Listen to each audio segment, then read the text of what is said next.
We are ready. Good morning, everyone. This is Mike Armstrong from Massachusetts, your board chair for today for the Shad and River Herring Board.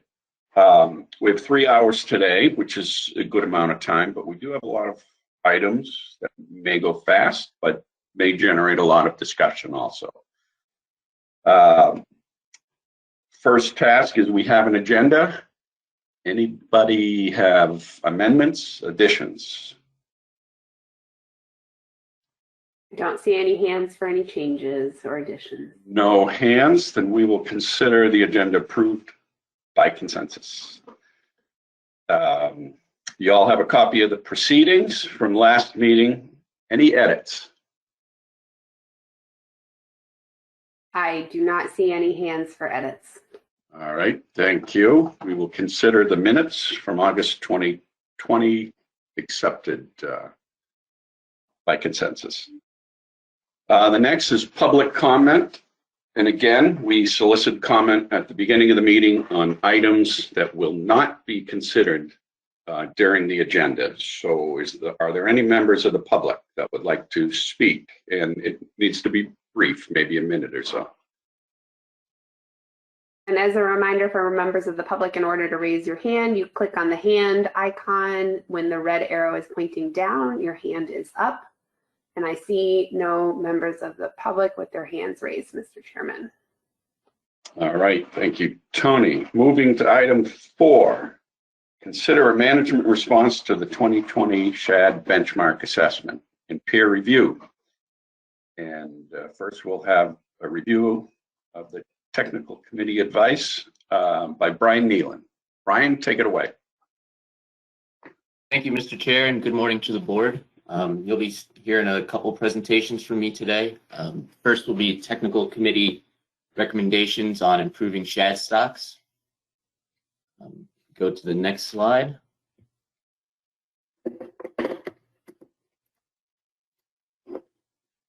Just a quick outline of this presentation for today. First, we'll go over the background on the board task and both the system-specific and coast-wide TC recommendations. And finally, the next steps for going forward. Next slide. Okay, some background on the board task. The American Shad Benchmark Stock Assessment and Peer Review was accepted by the board back in August of 2020. The assessment found that American Shad remained depleted on a coast-wide basis and found unfavorable stock status for several system-specific stocks. Given these findings, the board tasked the TC with identifying potential paths forward to improve shad stocks along the coast, considering the results of the assessment. Next slide. So this is from the assessment results. The TC decided to focus on systems with either unsustainable or depleted stock status, or systems that had fisheries and had an unknown stock status. This table shows those systems, their stock statuses, and what type of fisheries are currently executed within them. There's an asterisk there for South Carolina. South Carolina has several systems within it that were assessed, including the Winyah Bay, Santee Cooper, and Ace Basin systems. And you also see the coast-wide finding as well, which was depleted. Next slide. So first we'll go over the TC's system-specific recommendations, focusing on systems with unsustainable or depleted findings. For each system, we'll have a slide with the TC's recommendations and then one slide with the rationale behind those recommendations. So we can get started on the next slide. So starting with the Connecticut River, which was found to have an unsustainable adult mortality, the TC has recommended that agencies involved continue to monitor the Connecticut River's SFMP metrics and implement appropriate management responses if any of the benchmarks are triggered. Additionally, collaborative work with the Connecticut River Atlantic Salmon Commission partners should be undertaken to realize continued passage and habitat improvements. And the final recommendation for the Connecticut River would be to explore alternative survey methods in order to provide recreational effort and harvest estimates, which we currently don't have for the Connecticut River. So, next slide. So here's the rationale for the Connecticut River recommendations. There's an increasing trend in adult shad counts at the fish lifts over the past 12 to 15 years. The metrics from the Connecticut River's SFMP have continued to remain above target levels. Collecting accurate recreational effort and harvest data will help quantify the recreational fisheries effect on adult mortality. And finally, given the relatively low harvest rates, it's believed that any changes to the fishery will have minimal effects on stock recovery. There were only about 5,500 pounds of shad landed in 2019, which I believe was the time series low. And it's been part of a continued declining trend in the recent past. High downstream mortality at hydropower facilities and other associated factors are thought to be more likely the primary sources of mortality rather than the fishery. So that's the Connecticut River. We can go to the next slide. So for the Delaware River, which was also found to have an unsustainable adult mortality, the TC recommends no monitoring or management changes for the 2021 fishing season. The Delaware River SFMP should be revised to include updated data, methods, and results from the 2020 stock assessment. And finally, the Delaware SFMP should incorporate a management response to be triggered by an unsustainable adult mortality determination from the stock assessment. So mostly incorporating stock assessment work into their upcoming SFMP update. Next slide. So the rationale here is that the Delaware River's SFMP is due to be updated by the end of 2021, as it's nearing the end of its 5-year tenure. It didn't really make sense to have them change things this year with possible changes coming up at the end of the year anyway. This process will allow TC input and evaluation of potential management measures in the updated plan. So that's the rationale for the Delaware River. We can go to the Potomac next.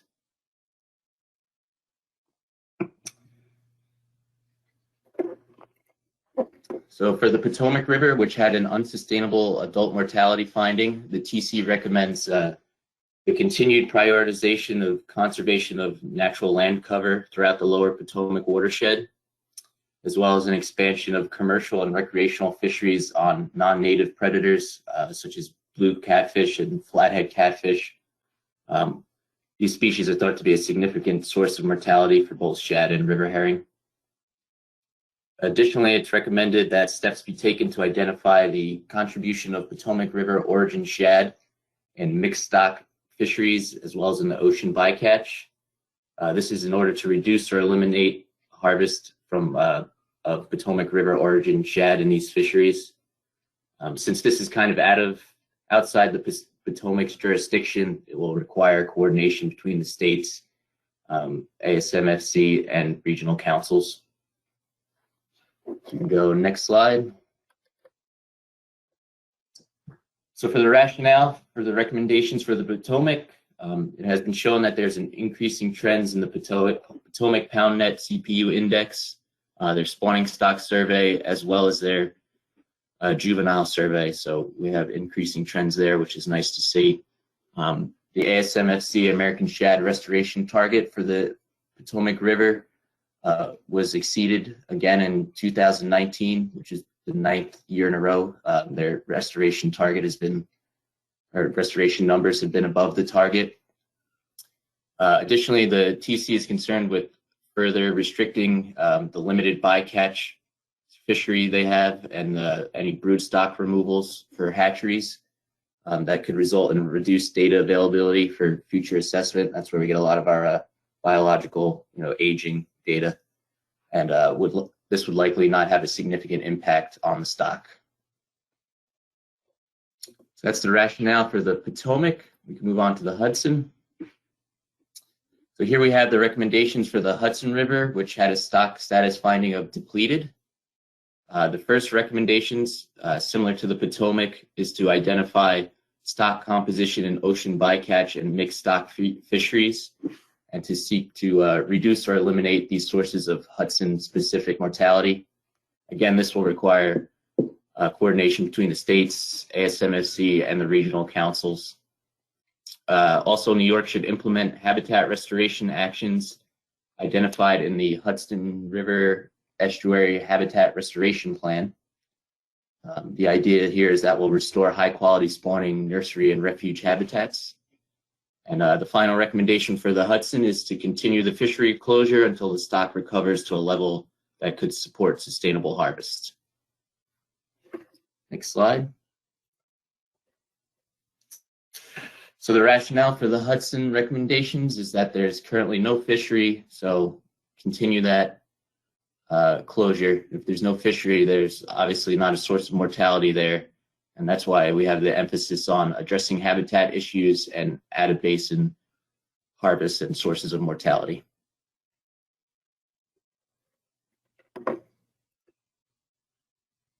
So next slide. So the previous slides were systems with unsustainable or depleted status findings. The following systems have recreational harvest, commercial harvest, or both. And during this assessment, they had an unknown mortality or stock status determination. Next slide. So starting with Maine, which allows a recreational harvest of 2 shad per day, the recommendation is to work towards removing barriers to upstream passage, either through dam removal, fishway installation, or improving current fishways in order to improve passage efficiency. The goal being to increase abundance and provide opportunity at these fishways to collect biological data for aging and mortality estimates. And the rationale for Maine, the rationale being there were insufficient data to make a stock status determination, giving the data vetting criteria of the stock assessment. They just didn't have biological data to come up with a status, and there's currently limited potential to improve biological data due to small run sizes. So they need to work towards improving their data collection.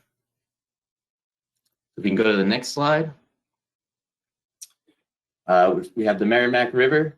For the Merrimack River, where recreational harvest of 3 shad per day is allowed, the recommendations include addressing concerns with data time series and age sample sizes in order to produce mortality estimates. The time series or sample sizes just didn't meet the minimums for this assessment to develop a mortality estimate. Also improving repeat spawning ratio data time series through ongoing shad scale collection and aging.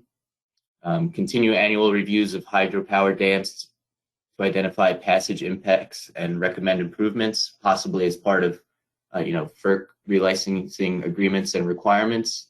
And lastly, it's recommended that a juvenile abundance index be developed to complement the adult indices. Next slide. The rationale for the Merrimack recommendations is that there was insufficient data to determine abundance status due to low age samples in some years, preventing the calculation of mortality estimates. And just for reference, the spawning run sustainability benchmark has been achieved as of late and is having an increasing trend on the Merrimack. Next slide.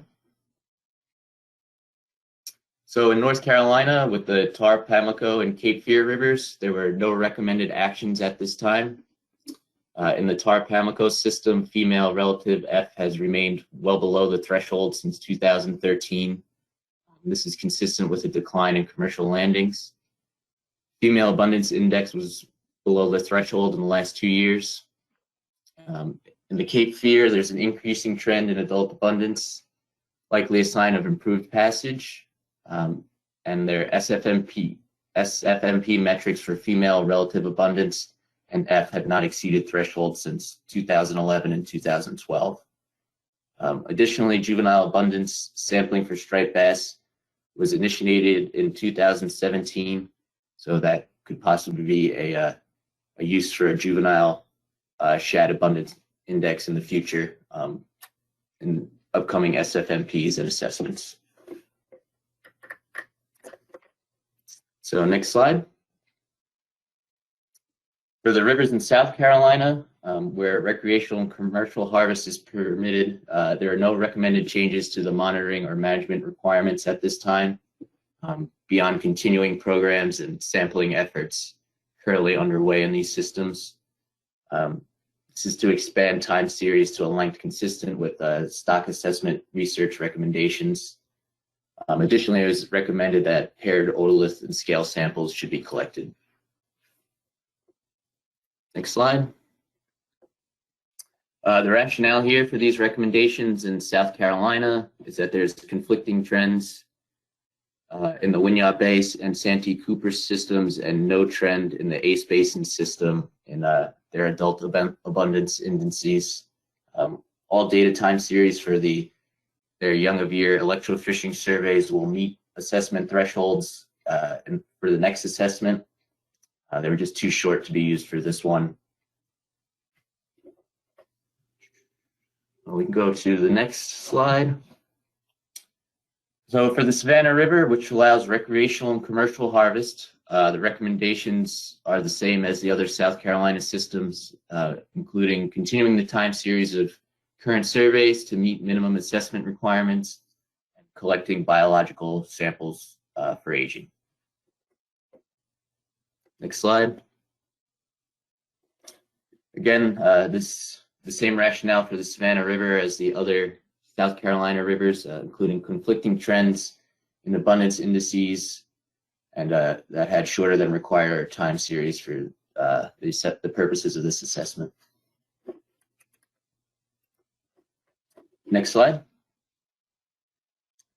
So for the Altamaha in Georgia, which allows commercial and recreational harvest, we see the same recommendations here, including continuing the time series to meet assessment minimums and collecting biological samples for aging. Next slide. Similar rationales as well, with no detectable trend in adult abundance indices and data time series that didn't quite meet the minimum as required for this assessment. Next slide. So in Florida, with the St. Johns River, where recreational harvest of shad is allowed, there are no recommended changes to management and monitoring requirements beyond improving monitoring data by accounting for environmental variability effects. I believe the catchability in their survey is heavily influenced by flooding if it's a flood year. So looking into accounting for flow rates in developing their indices, as well as using age data to identify year class and maturity schedule. Next slide. Some rationale for the St. John's. The young a year and spawning stock indices showed no trend and an increasing trend respectively, and mean fork length of males and females both showed increasing sizes over time. Additional data, otoliths for age composition and size at age will reach the time series threshold of 10 years and be available for the next assessment. And recreational harvest is the only known source of American shad removals within the St. John's. Next slide.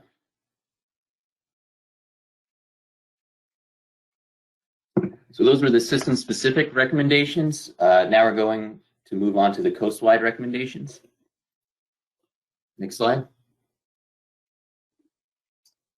So the first recommendation is from the TC is further action is needed to improve fish passage and passage mortality.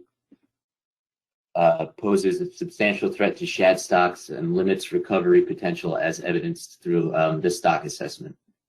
The TC is currently preparing a memo with recommendations for the board related to shad passage. It just wasn't quite ready for this meeting. Going forward, paired otoliths and scale samples should be collected in all systems where it is possible. Otoliths are currently the preferred structure, but not necessarily everyone is collecting otoliths due to a variety of reasons.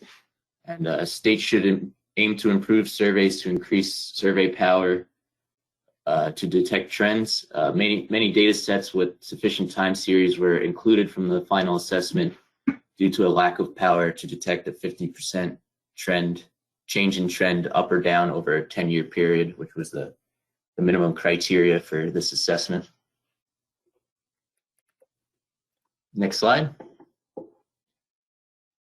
The TC also recommended that system-specific restoration targets should be developed where appropriate and where we have the data to do so, or be revisited where they already exist to provide measurable goals for evaluating recovery efforts. Additionally, the TC recommends the board task them with developing alternative methods to evaluate bycatch removals and removals in directed mixed stock fisheries in state waters. This is in order to understand and reduce impacts to external stocks of directed mixed stock fisheries, such as Hudson River shad caught in the Delaware Bay. Next slide.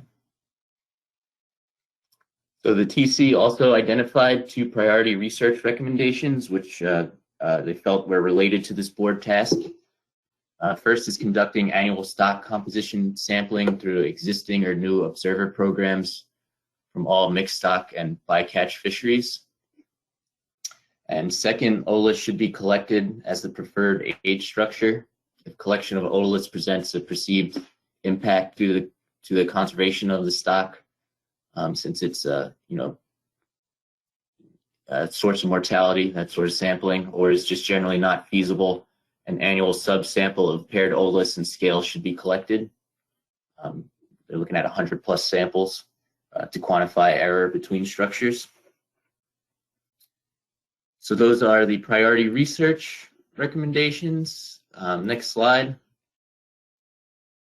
So next steps, we have a board action for consideration, namely tasking the TC with developing alternative methods to evaluate bycatch removals in directed mixed stock fisheries in state waters. And, that's what we have for this presentation.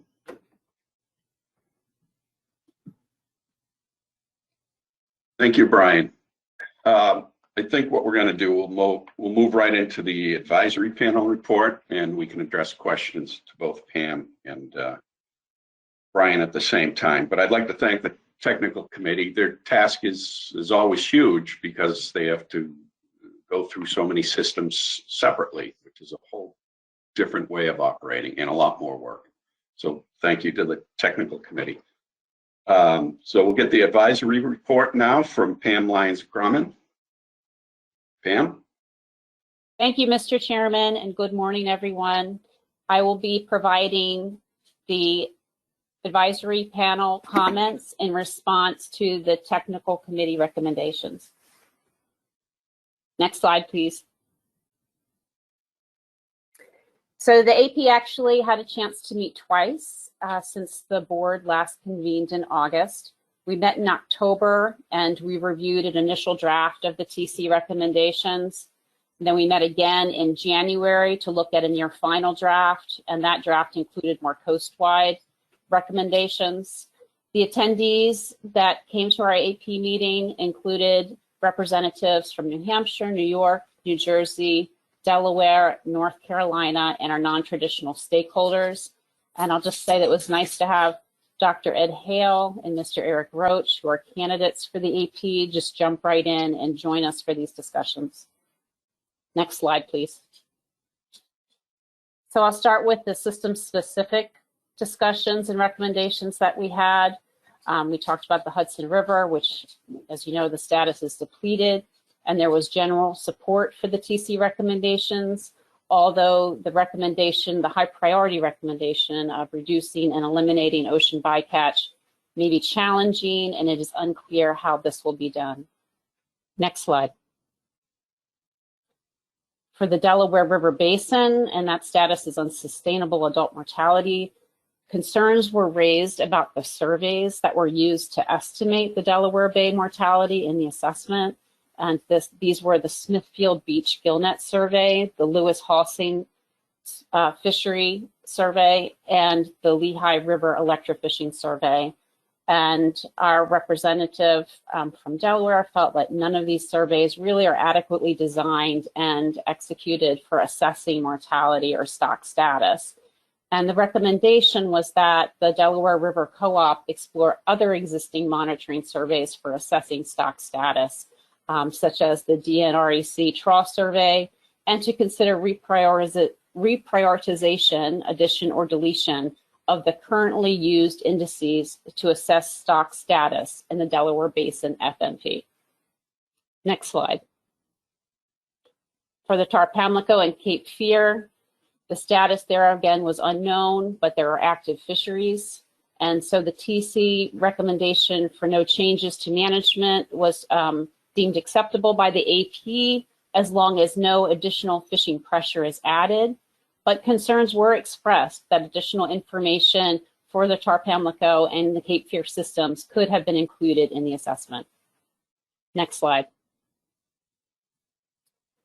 Otolith sampling, we had a good discussion about this, recognizing the importance in the research recommendations, but the sampling targets should be better defined for the various data sources.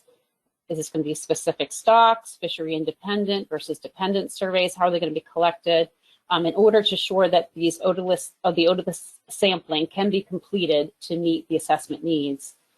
There's also concern raised about the recommendation to collect 100 otolith samples. It was unclear to us whether this was for a coast-wide collection or for each system or for each state. So it may be challenging if this is 100 samples from each state. Next slide. We had a pretty good discussion about the coast-wide recommendations, and so this addresses the mixed stocked fisheries and also the ocean bycatch. And the AP discussed the importance of the genetic data to characterize stock composition in the Delaware Bay mixed stock fishery and in ocean bycatch. Genetic information is a major data gap in the assessment. And so all AP members agreed that the board should support, however possible, the USGS project to develop a genetic repository for Alicine species. The AP also felt that the Commission should reach out to the Northeast Fishery Observer Program to ask that they prioritize sampling of shad and federal fishery bycatch. And finally, the data from the Shoreside Monitoring Program, which is performed by the Massachusetts Department of Marine Fisheries, should be incorporated in the next assessment to improve information on ocean bycatch. Next slide. And so we talked about data gaps in the assessment, and the AP flagged the following issues as notable data gaps that are in need of the board's attention. And that would be juvenile mortality estimates, information to quantify recreational effort, harvest, and incidental mortality on a coast-wide spatial scale, noting that MRIP does not sample those upper stretches of tributaries that are important. Reporting of incidental catch in recreational and commercial fisheries from all systems, including the coastal waters. Bycatch should be documented and reported even if the current stock status in a system is deemed sustainable. And finally, environmental information like climate, stream flow, and water quality. Next slide. And so we spent a bit of time talking about climate change because American shad have been classified as highly vulnerable to climate change. And this is an issue that needs to be prioritized and addressed in future work and assessments. Communication between the Commission and federal partners about climate impacts could be improved to better define how information is shared between partners and taken into account by fishery managers. And an example that was raised was the American shad distribution shifts, which are currently mapped on the Mid-Atlantic Ocean Data Portal. They could be used perhaps for better understanding and mitigating the impacts caused by bycatch on mixed stocks and in the ocean. And I believe that is my last slide, but can you double check? Yes, questions at the end. Thank you, Mr. Chairman. Thank you, Pam. And again, thank the advisory panel for a really thorough review of this. So at this time, does anyone have any questions for either Brian or Pam?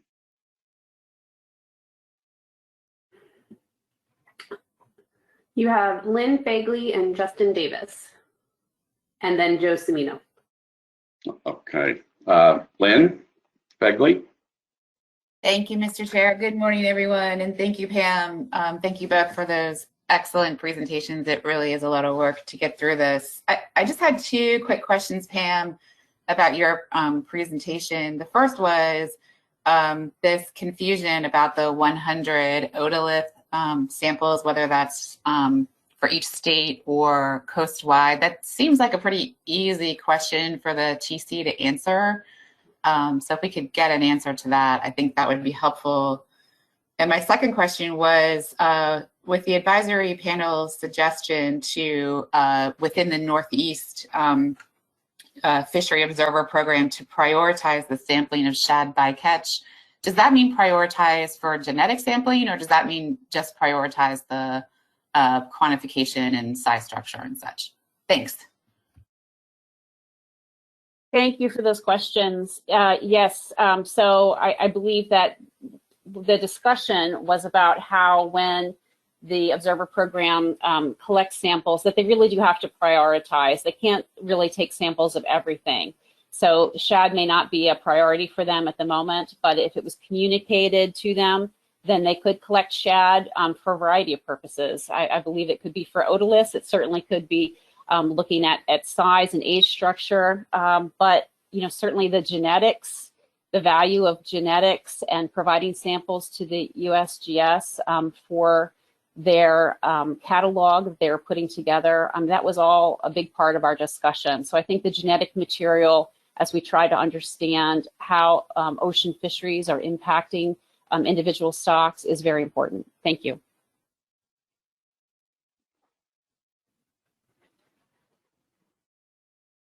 And Brian, I don't know if you want to jump in and answer the second part of that question about the otolith sampling, or I can. Sure. I'm under the impression from the TC that it's going to be system specific, that 100 samples. I can verify that as well. All right. Thank you, Brian. Tony, I missed the second person in line. Before Justin. So we have more people on the list. Okay, so Justin was next, I think so, and then Joe Cimino. Joe Cimino, Marty Gary, John McMurray, and Malcolm Rose.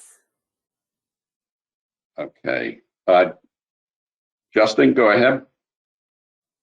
Thank you, Mr. Chairman. Thank you, Brian and Pam, for these presentations this morning. I have a question directed towards Brian, having to do with the recommendation by the TC to focus on further passage improvements along the coast, and the idea that passage mortality poses a substantial threat to shad stocks right now. I guess I just wanted to clarify: is the focus there on improving existing passage facilities at barriers along the coast, because the thought is that mortality occurring at those passage facilities is a problem, or is it more focusing on establishing new fish passage, or is it a combination of the two? The reason I'm asking is because it's been my impression, my experience here in Connecticut, that establishing upstream passage at a dam without providing for adequate downstream passage, or even establishing upstream passage that doesn't work well for shad, can actually be a sort of a net negative. You'd be better off just not having the passage in place and subjecting the fish to the poorly defined, poorly constructed upstream passage, or putting them upstream where the juveniles can't get back downstream. So I guess I just wanted to clarify what the TC's focus is there. Thanks. Thanks for that question. Yeah, I think the TC, it's going to be a combination of the two. Obviously, putting in fish passage or removing dams, or putting in fish passage generally where it's not already, is obviously going to be a good a good thing, but I know, like you said, a lot of in fish passage structures, they're not, some are not efficient. I know in New Jersey, some don't work at all. So it's working towards setting possible, efficiency targets for moving shad, both up, adults up, and reducing mortality of adults and juveniles going down.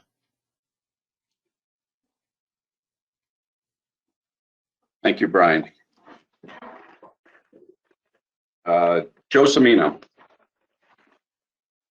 Thank you, Mr. Chair. I kind of lost my question in the process of, it was the same as the AP's and Lynn's question regarding the otolith collection. So if you'll humor me, I may move it to a bit of a comment in that perhaps the TC could review effective sample sizes for some of these systems, and maybe that 100 otolith number, which might be very difficult to get. You may find that another number is at least sufficient. So just a kind of a recommendation for the future for that. And then when you're ready, I will have a motion in a bit. Thank you. Okay, thank you, Joe. We'll come back to that motion. Marty Gary. Thank you, Mr. Chairman, and thank you, Brian and Pam, for your presentations this morning. My question is also for Brian. I noticed on the slide that you, excuse me, you put up, Brian, that it mentions the elimination or reduction of our bycatch fishery, but you didn't mention it. And I think I know why, because the TC had the discussion back in August of last year. I'd asked Dr. Limburg, who presented a peer review report, what the value would be of that data set. It's over 2 decades long. And she indicated at that time that you wouldn't want to compromise that data set.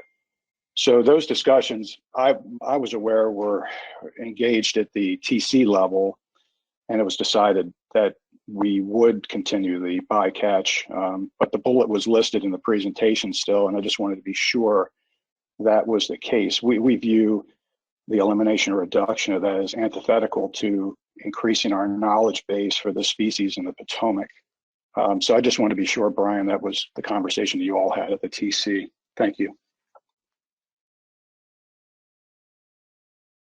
Yeah, that's what we're working towards. I guess the rationale here is it's generally accepted that out-of-basin harvest is undesirable, but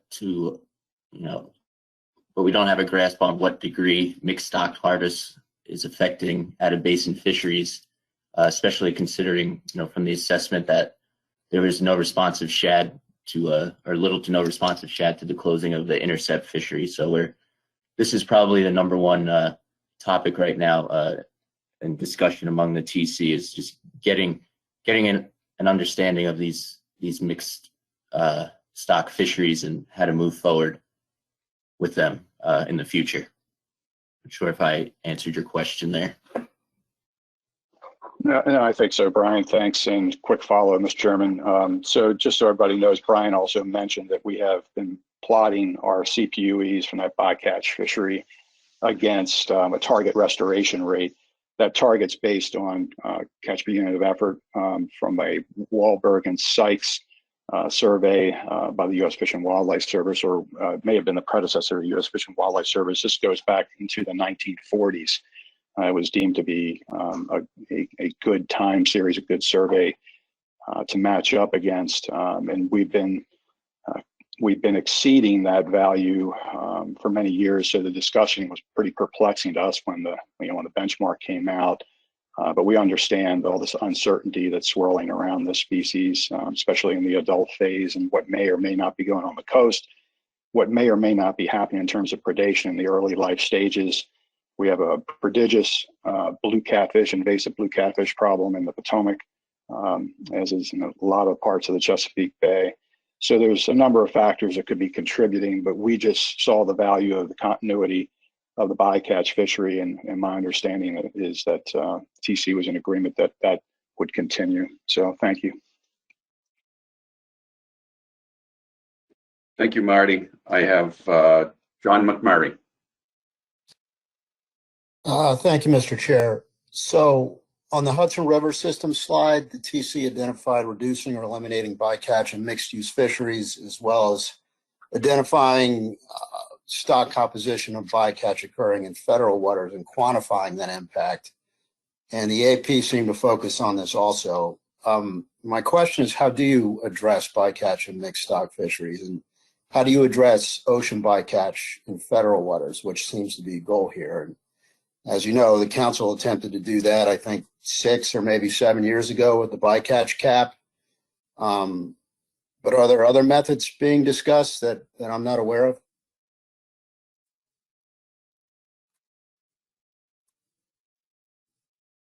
I think, yes, it's going to be certainly difficult, especially in the ocean bycatch fishery. I think right now we're at the kind of exploration of methods point, especially nailing down the genetic or teasing out the genetic composition on a stock by stock basis of, each stock's representation.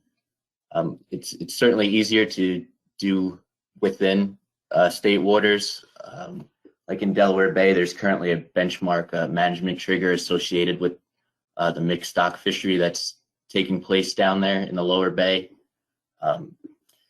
Through genetic work and tagging work, it's been determined that 40% of the mixed stock fishery in the lower bay is Delaware Basin fish. So a certain target's been made where if a certain percentage of the total harvest exceeds the 60% of everything else, there would be some management action in the lower bay, closure of the fishery, gear restrictions, area restrictions. So that's just kind of an example of what's been currently being done, at least in a mixed stock fishery. As far as the ocean bycatch, I think you mentioned catch caps. I'm not sure how effective they are, given how many stocks we're working with here. So it's a difficult question for sure. And if I could just follow up, Mr. Chair, this is Caitlin. Please. I just wanted to note also that the technical committee is recommending that they work on developing methods to evaluate bycatch, because they're currently recognizing that right now it's difficult, and they'd like to try to be able to better understand what impacts the Delaware Bay fishery, for example, is having on stocks outside of that system. But right now they don't have a way of doing that. So that's what that task is being recommended for. Thanks for the answer. What about federal waters? How do you identify stock composition? Is there sampling going on, or are you planning on doing that? Or is that aspirational? I don't believe there's genetic sampling going on right now. That would be something that, the board here would have to work with the council in order to make that a priority going forward. I know the U.S. Fish and Geological Survey is working on creating a database for genetic, stock-specific genetic, allosine sampling, and having that as a repository to compare against. But I don't believe there's any current genetic sampling on the ocean bycatch right now for shad.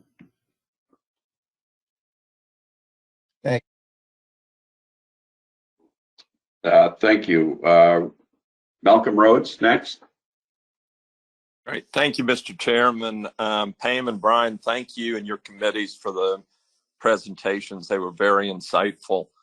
Pam, I had a possibly quick question. And at the end of your report, you stated that shad are highly vulnerable to climate change. And I was just wanting a little elucidation. Given their history, is the concern that return to the natal rivers, it's too warm or it's too much stress on the passage through warmer waters, or is this an effect up in, Nova Scotia Bay of Fundy area. Just interesting trying to tease out where the highly vulnerable to climate change comes from. Thanks. Sure, thank you for the question. So the Northeast Fisheries Science Center led work to do a climate vulnerability assessment for stocks in the greater Atlantic, and river herring and shad species were part of that assessment. And so I believe it's mentioned in the shad benchmark assessment as a reference, but certainly it's available online. And their conclusions were that American shad, alewife, and blueback herring were all highly vulnerable. So that they ranked species to their vulnerability to climate change, and these species rose to the top. So that's where that comment came from. And in terms of the Mid-Atlantic Ocean Data Portal, they took a lot of information about distribution of American shad as well as the river herring species and plotted it historically, and this is ocean distribution, and then they projected out into the future based on some work with Rutgers and the National Marine Fisheries Service, and I believe also Canada was part of that work as well. And you can see some pretty startling changes over time, looking at the effects of climate and ocean warming and how these species have changed their distribution in the ocean. So that's where that comment came from. Certainly are some smaller bodies of work out there looking at individual systems and how climate has impacted their migration into systems to spawn, and also shortened their time in the spawning runs, and they don't have as much time any longer. And I believe that that work is available. So anyway, there's a lot of work there, and I think the AP's point was that this really needs to be looked at a bit more and considered when we decide on management strategies to help conserve and bring back our American shad. Thank you.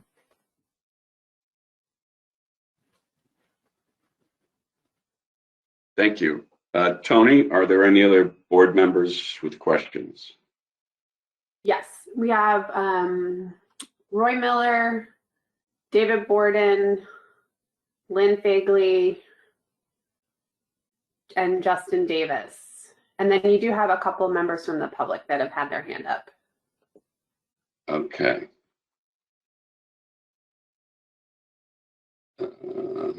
Sorry, I don't write as fast as you speak. Roy Miller, David Borden. I got Justin, Lynn Fagley, yes. Okay, Roy Miller, go ahead. Thank you, Mr. Chairman. And thank you, Brian and Pam, for your reports. Pam, I was particularly impressed with the AP's recommendations for improving surveys in the Delaware River. Having said that, I'd like to probe a little bit about confidence of the technical committee in the genetic origin data for the mixed stock fishery in Lower Delaware Bay.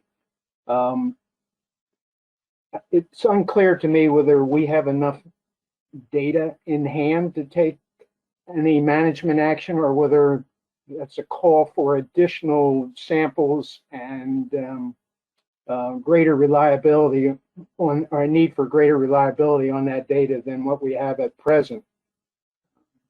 So, Brian, you may be the wrong one to direct this to. I might need to direct it to members of the Delaware River Fish and Wildlife Cooperative, but I'm wondering if you have any information on that particular mixed stock fishery to share with us in terms of how confident you are in the conclusions regarding the mixed stock fishery in Lower Delaware Bay. Thank you. Sure, I'd be happy to answer that question. I'm on the co-op, so I have a little more knowledge there. So there's been a small study for genetic sampling that the co-op started for probably in 2017. So at this point, we have maybe 3 years of data, genetic sampling data we're collecting genetic samples basically from the mouth of the bay all the way up to Smithfield Beach, which is way up almost to New York. So we currently are sampling. I don't think we have enough data quite yet to make any management or base any management decisions on. The U.S. Fish and Wildlife Service and the Northeast Fisheries Science Center is doing our genetic analysis. Just to kind of give you an idea, the preliminary years of data of genetic composition of the lower bay seems to match up with different tagging studies.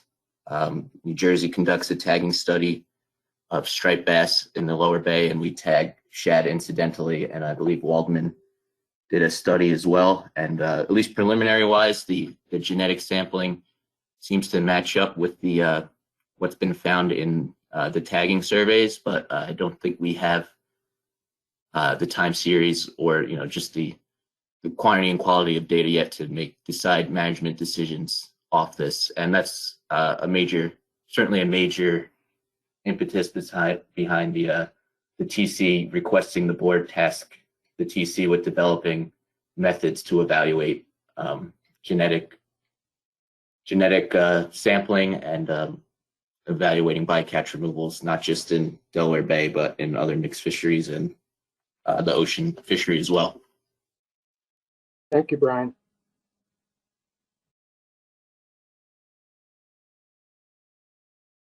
David Borden.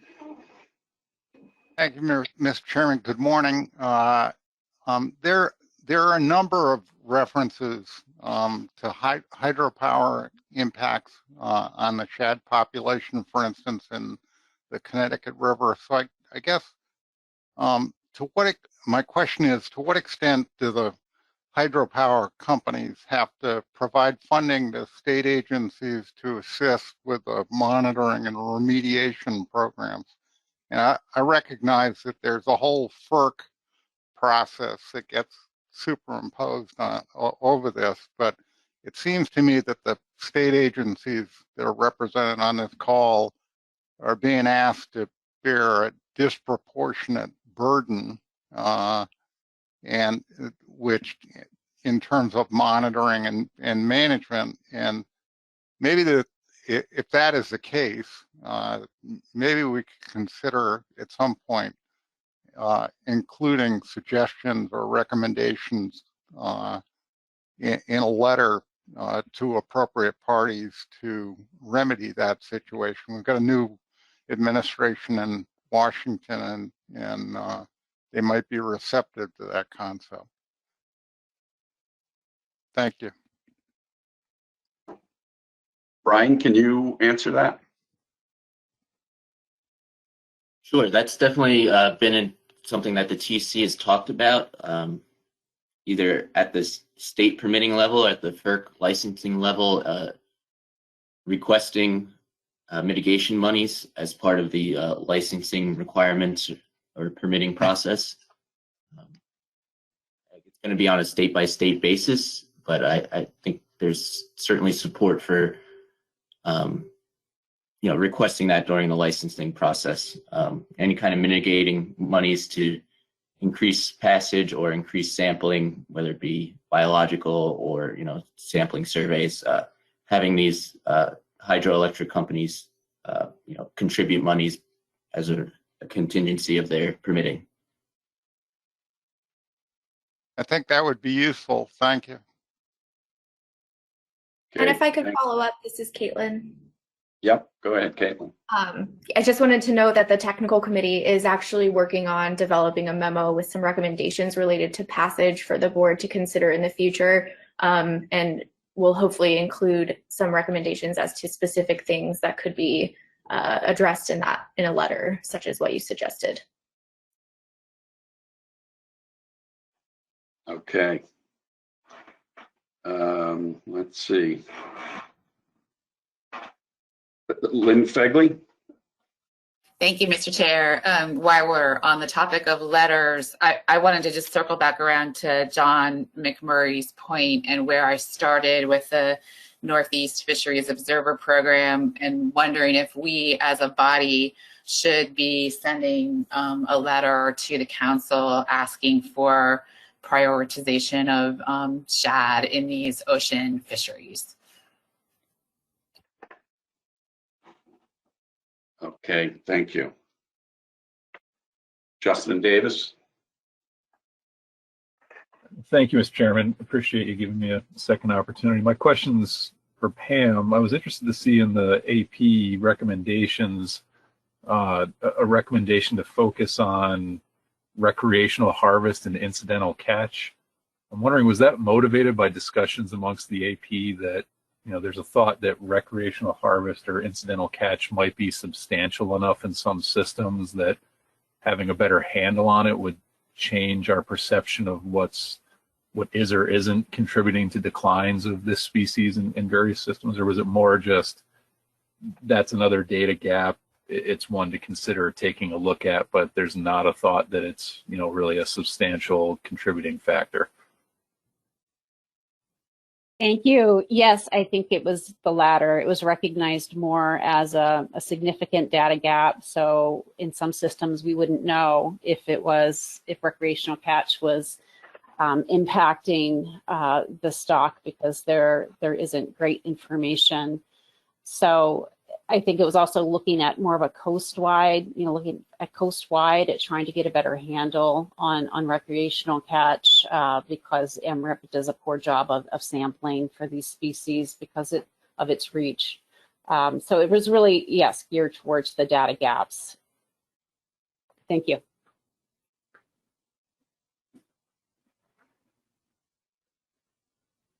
Thank you. I think that's all I have on the list for board members. Tony, any more board members? You do have a couple more board members that raised their hand and still some members of the public. You have Cherie Patterson and John Clark. Okay. Go ahead, Cherie Patterson. Thank you, Mr. Chair.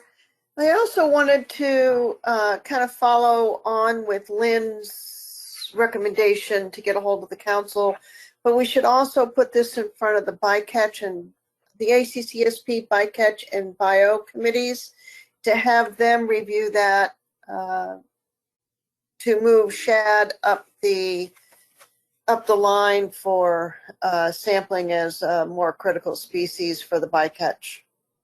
Thank you. Thank you, Cherie. That's a good suggestion. John Clark. Thank you, Mr. Chair. Thank you, Brendan and Pam, for the presentations. I want to follow up on the question that Roy Miller asked about the Delaware stock, Brendan. It seems like we're putting in a lot of effort to quantifying what's going on with the mixed stock in the lower bay there. Yet, just looking at Delaware and New Jersey's harvest in 2019, Delaware had about 2,400 pounds, New Jersey about 1,800 pounds, or 18,000 pounds rather. So this is a pretty minor fishery right now, and based on the comments from the advisory panel about the adequacy of the data we're getting on adult shad in the Delaware River, does the TC feel that the efforts to evaluate and assess the stock in the Delaware should be more focused on improving the surveys on the adults that are returning to spawn?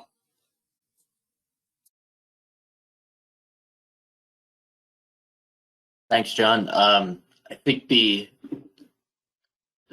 focus right now is on better understanding the mixed stock fishery.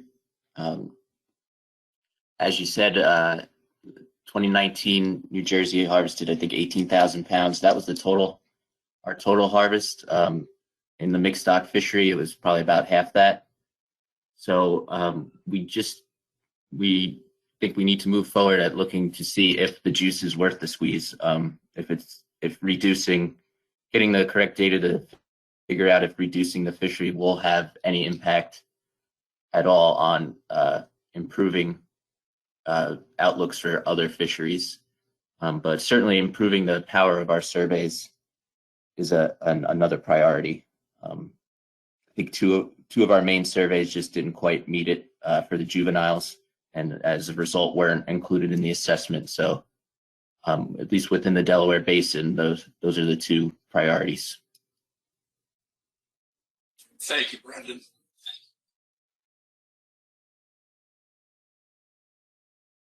Okay, we're doing okay on time, so I'd like to take a couple of public comments. If you could keep it brief and to the point, please. Tony, could you call out who? Yep, who the we can do public? that. So Jeff Kalin and Jim Fletcher, and then after we do the public comment, Jeff White from ACCSP has a comment as well. Okay, Jeff Kalin, go ahead. Yeah, thank you, Mr. Chairman, members of the board. I'm Jeff Kalin with Lund's Fisheries in Cape May, New Jersey, and I've been in the herring fishery since the early 80s, and we continue to operate in that fishery, although, as everybody knows, the quotas are a fraction of what they've been historically due to recruitment problems, and likely coming from a warming ocean. So one of the things that frustrated me in looking at the information that we had before us at the AP is there was really very, very little data that we could use to compare mortality effects, and specifically still haven't really seen any data from the bycatch avoidance network that had been in place for several years. And that data exists. I think the shad catches in the herring midwater trawl fishery and mackerel midwater trawl fishery are fairly low. And I think the thing that's frustrating me is we're not seeing any numbers that you can compare, one against the other. And, in my experience for many, many years working with the Science Center, it was my recommendation that the Commission think about reaching out to the observer program at the Science Center to prioritize shad data collection going forward. There's going to be, or already is, an industry-funded monitoring program established for the herring fishery. Of course, that quota has been reduced by 80 or 85% over the last couple of years. The mackerel quota is a fraction of what it's been historically, so there's not a lot of effort in that fishery, but it's going to continue to be monitored through the IFM program that will include, some kind of shoreside monitoring program that the agency is supposed to establish that would be used in combination with cameras on our boats, for example, through an experimental fisheries program. So there is data on shad catch in this offshore fishery that's available, but again, it's a frustration of mine, having been an AP member for many, many years, that a lot of times we'll get some recommendations, but we don't have data to kind of compare the mortality effects of the various fisheries that may be affecting the shad stock. So I just wanted to make that comment, and hopefully we can dig a little deeper for the next assessment and look at some real numbers rather than perhaps just using the shorthand that, well, the offshore intercept fishery, could be the smoking gun. I really don't think the data supports that. So I just encourage, an evaluation of that existing information.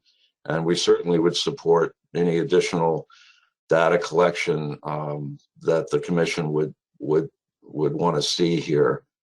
But again, a frustration that we're not seeing the data we already have. Thank you. Thank you, Jeff. That's a good suggestion. There are data that do exist that could be summarized. It's hard, but it can be done.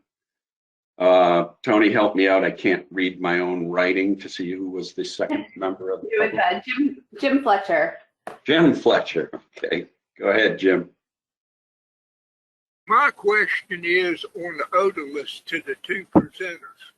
Are we studying the odorless with scanning electron microscopes? Because in some countries, they are studying the odorless of a fish with scanning electron microscope to get better aging, but they are also discovering that they can show chemical contamination or where the fish pass through chemicals. So my question is, are we using scanning electron microscopes to study the otoliths of shad? And then is it possible that we could get some report on the success of the Indian tribes in Virginia that are using enhancement that may be able to be used in other areas? Thank you. Thank you, Jim. Brian, would you like to take a crack at that? Or I'll give it a shot. As far as the microscopes that are being used, these otoliths are just being aged under low power, standard optical microscopes, just for aging purposes. Nobody's looking at trace scanning electron and trace elements for looking at origin. And as far as the question about the native tribe, I don't really have any info on that. All right, thank you. Back to the board. Tony, any more hands? Yes, you have Jeff White. Oh yeah, Jeff White, go ahead. Thank you, Tony, and thank you, Mike, and the board for indulging me. I just wanted to note, I appreciate Cherie's point about the HCCSP biological and bycatch meetings coming up. Those are February 17th and 18th, and so for your staff members participating in that and updating those matrices on priorities, we look forward to your feedback during those meetings. That's it. Thank you. All right. I think we'll move to discussion. We don't necessarily need a motion, but I've heard some things that maybe we want to do a motion to reinforce some things. If I can summarize what I heard is, so Shad continued to be depleted, but some of the problems are the data are very poor in many of the systems. In the systems that have been judged depleted or unsustainable, in most of the cases, there's not much of a fishery left. In the one that's a concern of unsustainable for Delaware, they are redoing their sustainable fishery management plan, so TC will get a crack at evaluating that. So a lot of the concerns are about data and inadequacies and about habitat problems, including passage. And I'll remind everyone that every state sent in a response to 3 questions that had arisen from the assessment, identifying areas of concern of the assessment, identifying additional information that could provide more context to the assessment, and suggesting management or monitoring changes or restoration that would improve shad stocks. And every state provided a response to those. So I'll open the floor to discussion or possibly motions. I do, not to be heavy-handed, but what I heard, and I don't know if we need a motion or not, we may want a letter to FERC or U.S. Fish and Wildlife regarding passage. We may want a letter to NIMS or the councils prioritizing bycatch. Let's see. You may want to charge the ASMFC bycatch committee to raise the prioritization of shad on their list. We may just do a general one saying we recommend that all states address the TC's concern to the extent practicable. And then, Brian, there was one the TC asked us to do, which to charge them to develop methods to evaluate bycatch. And jump in, Brian, if I think that was the tone of what was being asked. So anyway, that's what I heard. So I'll open the floor. Any discussion? You have Joe Cimino from the board, and then one member of the public. Go ahead, Joe. Thanks, Mr. Chair. And I was remiss in my first time at the mic not to thank the AP and the TC for the thorough work and review that they did there, and the great presentations by Brian and Pam. It's much appreciated. You did lay out a lot for us, and I would be interested in a discussion on something that Jeff Kalin brought up too. So not just to prioritize bycatch sampling and observer sampling, but to also prioritize collecting and analyzing the data that already exists. And as a council member, I plan to take that up with the council as well. I would like to put a motion out there because I think it's pretty simple. The TC has done a lot of work, but they're asking to do a little more. And I believe staff has the motion already written on that. So I would move to task the technical committee with developing methods to evaluate bycatch removals in directed mixed stocks fisheries in state waters in order to understand and reduce impacts to stocks outside the area where directed catch occurs. Okay, do we have a second of that motion? Justin Davis. Seconded by Dr. Davis. Go ahead, Joe. Yeah, I mean, I don't need to spend a lot of time on this since it was a TC ask, and I think, as I said, Brian did a great job presenting this. And Caitlin also, who has gone back to this several times.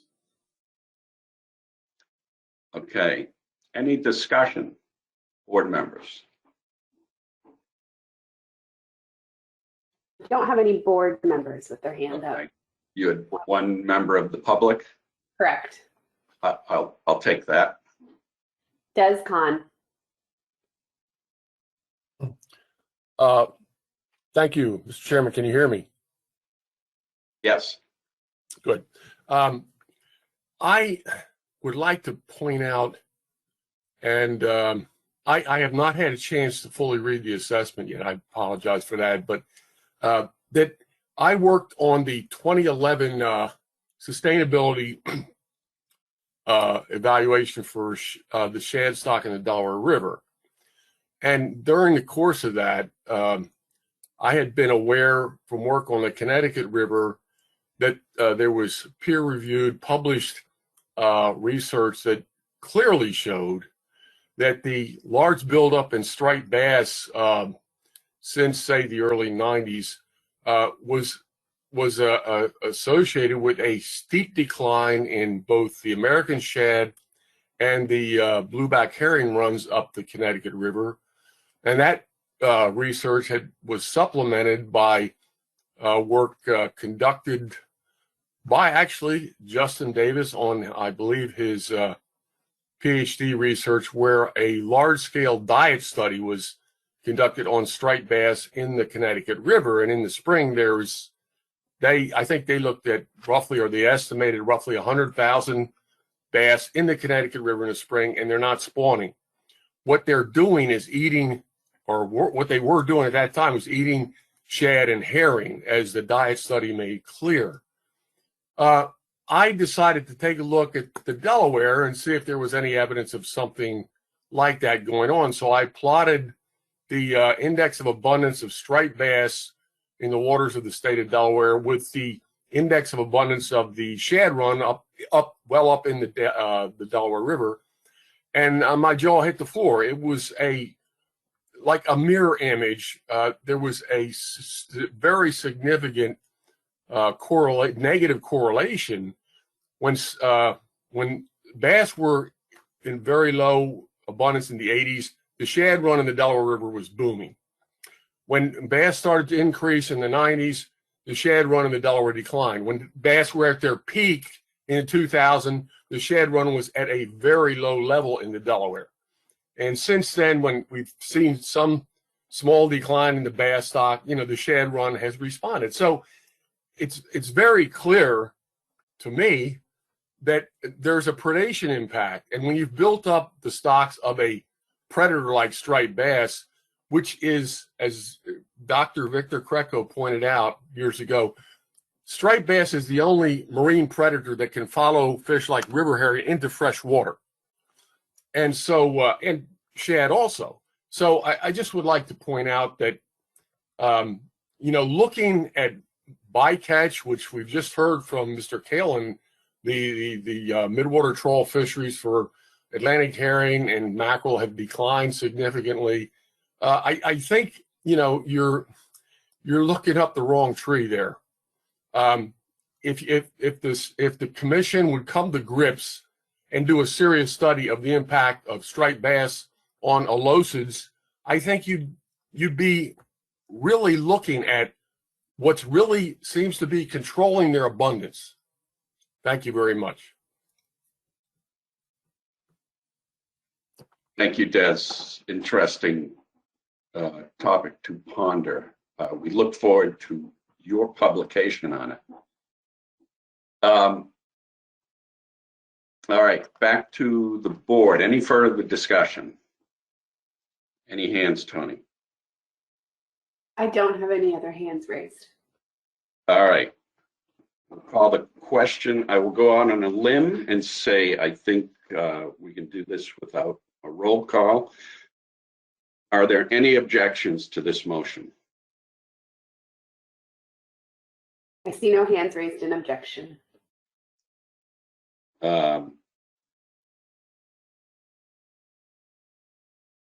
Okay, then well, do we have to?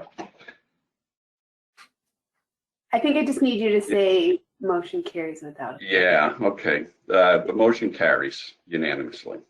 Thank you. All right. Further discussion, considering a management response to the benchmark assessment. Or motions. Lynn Begley. Go ahead, Lynn.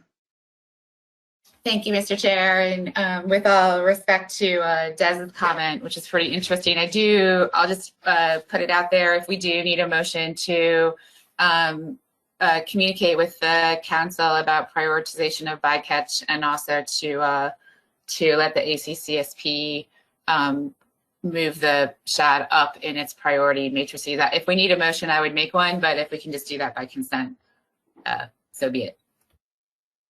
Caitlin, what do you think? Well, I'm actually going to defer to Tony on whether we need a motion on this one or not. Okay. With the, I guess, Lynn, I just have a question to you.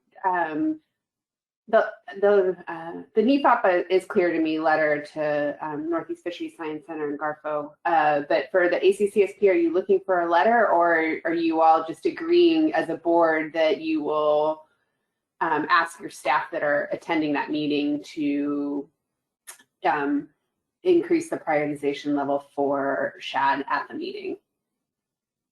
Yeah, I think that's probably right. I think the latter, the ACCSP part, we can probably handle internally with our staffs, but it's the council part that I think is more important.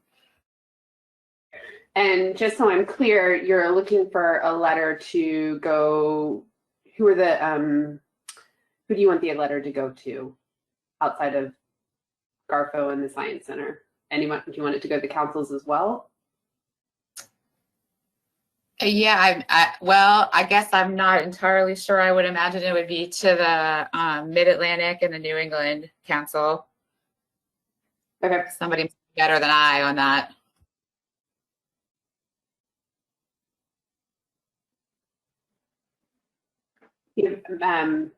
Megan Ware with her hand up. Megan, go ahead. Thank you, Mr. Chair. I'm thinking that the Science Center and Garfo might be the most appropriate recipients for that letter. I'm just thinking of for the New England Council. There's not a shad fishery management plan for the New England Council, so that recipient feels a little off to me. But if others disagree, please let me know.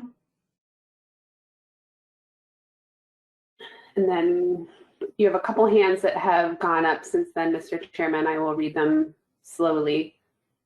We have Cherie Patterson, Max Appleman, and that's it. What was the last one? No, now, all right, Cherie Patterson, Max Appleman, and then you do have a member of the public, Jeff Kalin, has put his hand up. Okay, go ahead, Cherie Patterson. Thank you, Mr. Chair.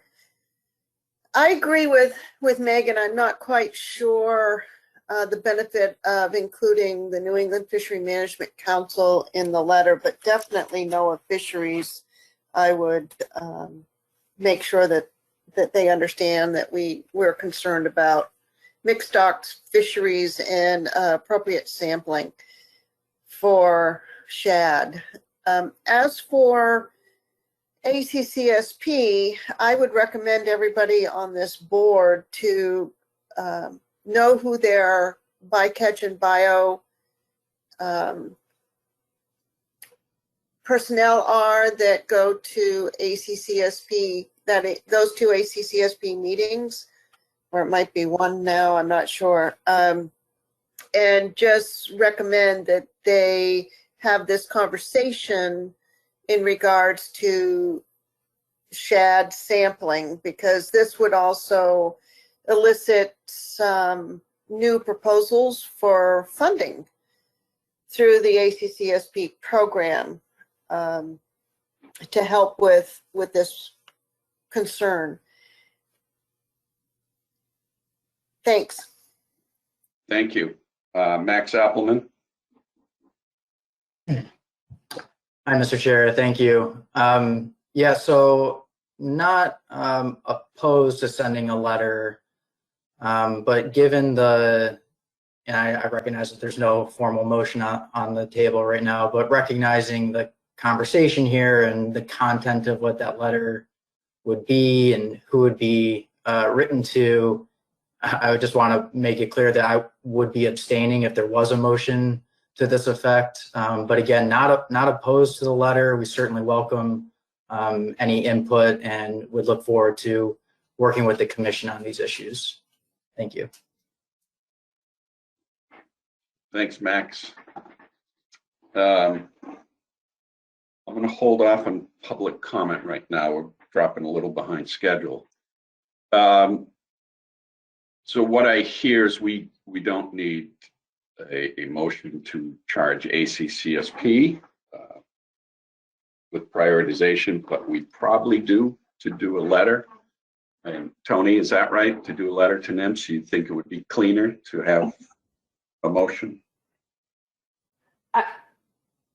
Mr. Chair, I'm hoping you can hear me because my computer is telling me I'm experiencing network connection problems.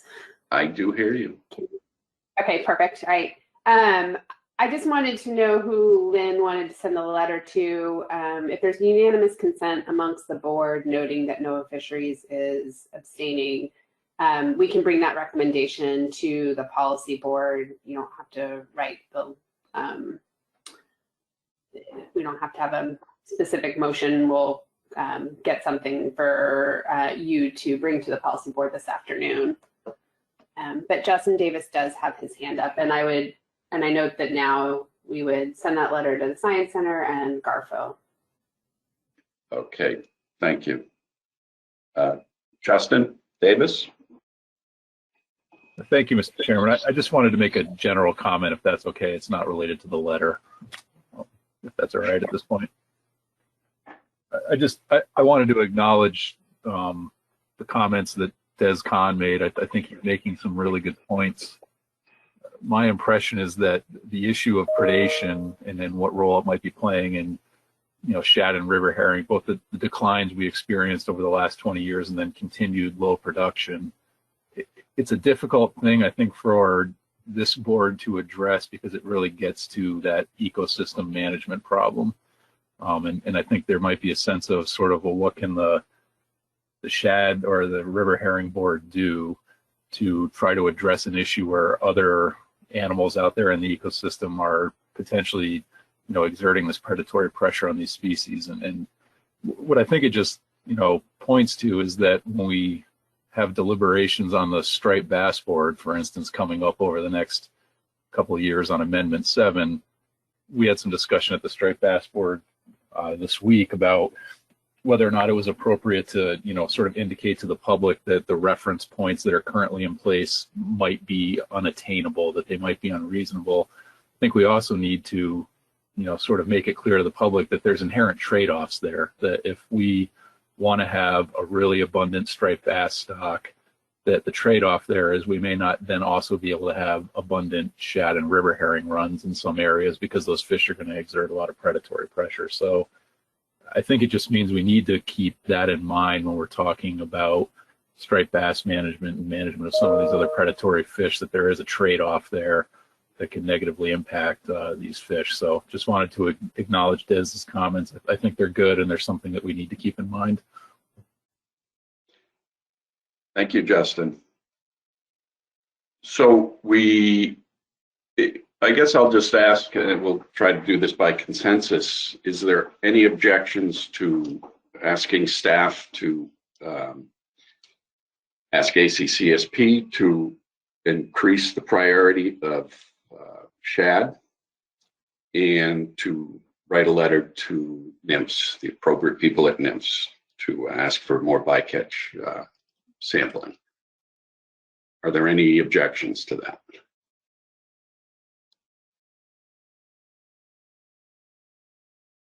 No hands. No hands, thank you. Any null? And I believe we probably have one abstain. Is that right, Max? That's correct, Mr. Chair. That's correct. Thank you. Okay. The motion passes near unanimously with one abstain.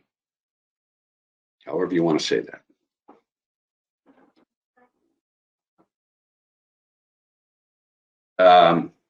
All right.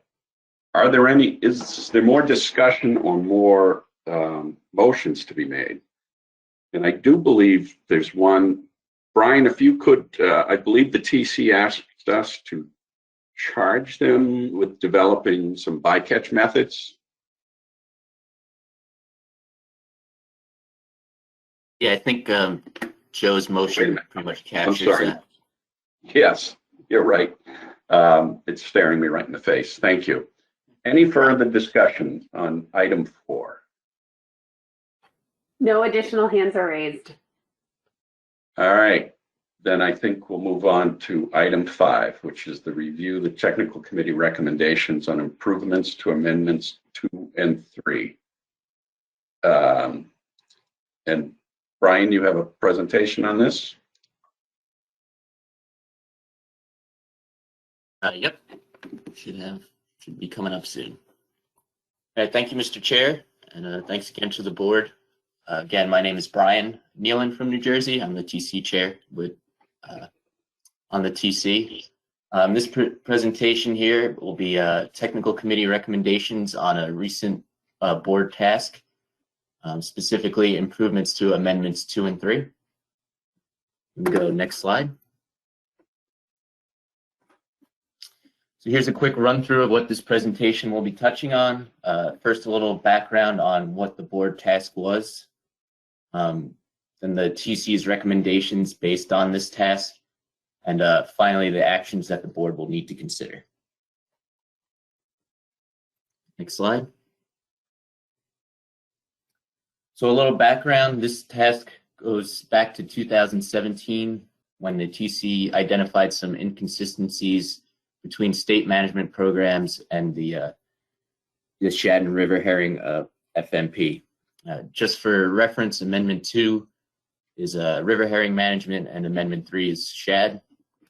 In the fall of 2019, the TC presented a report on state inconsistencies and recommendations for resolving each issue. And this past summer, the board approved the state proposals to resolve any of these inconsistencies between the state-specific plans and the coast-wide FMP. Next slide.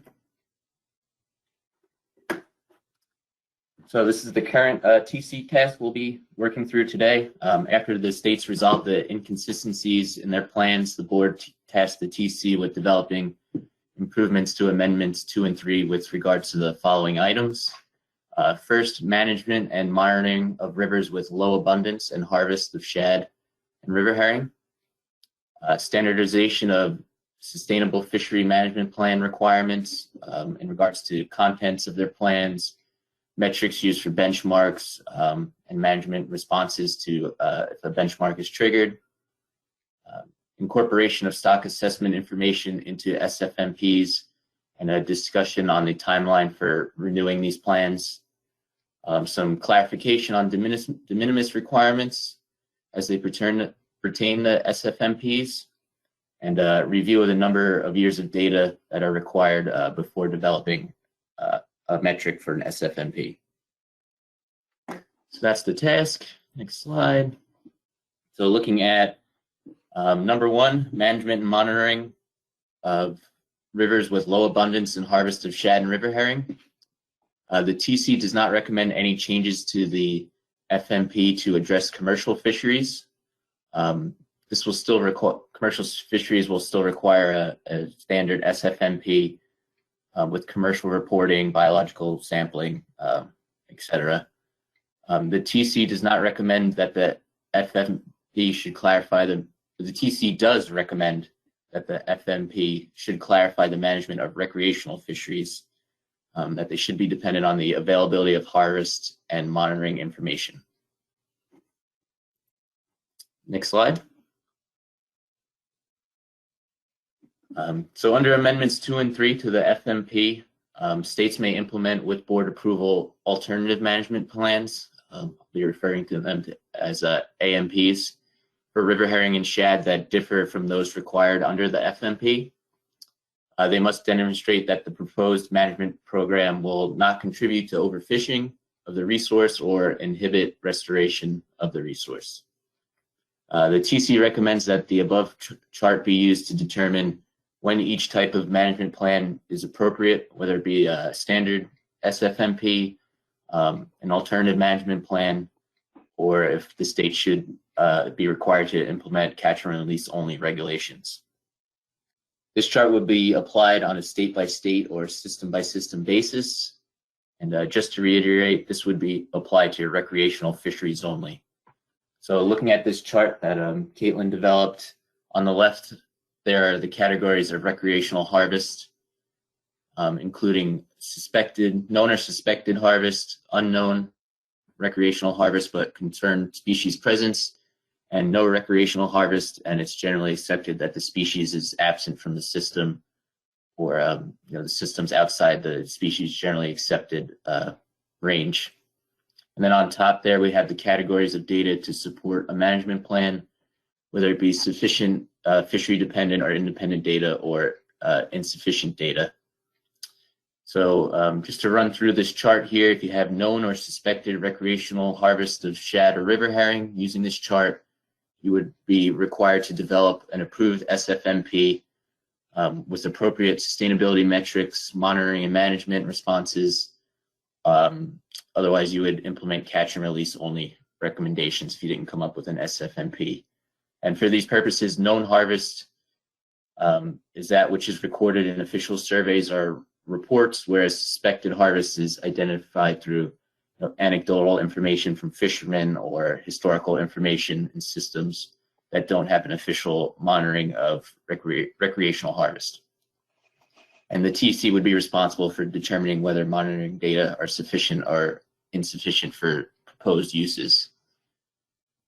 For systems with known populations of river herring shad, but no known suspected recreational harvest, the state or jurisdiction using this chart would have the ability to either close or implement catch and release only regulations, allow recreational harvest under a board approved SFMP with the appropriate sustainability metrics and responses, or 3, allow recreational harvest under a board approved alternative management plan until any recreational harvest is confirmed through official avenues, at which point the state would be required to develop a standard SFMP, and using an alternative management plan would not require a sustainability metric.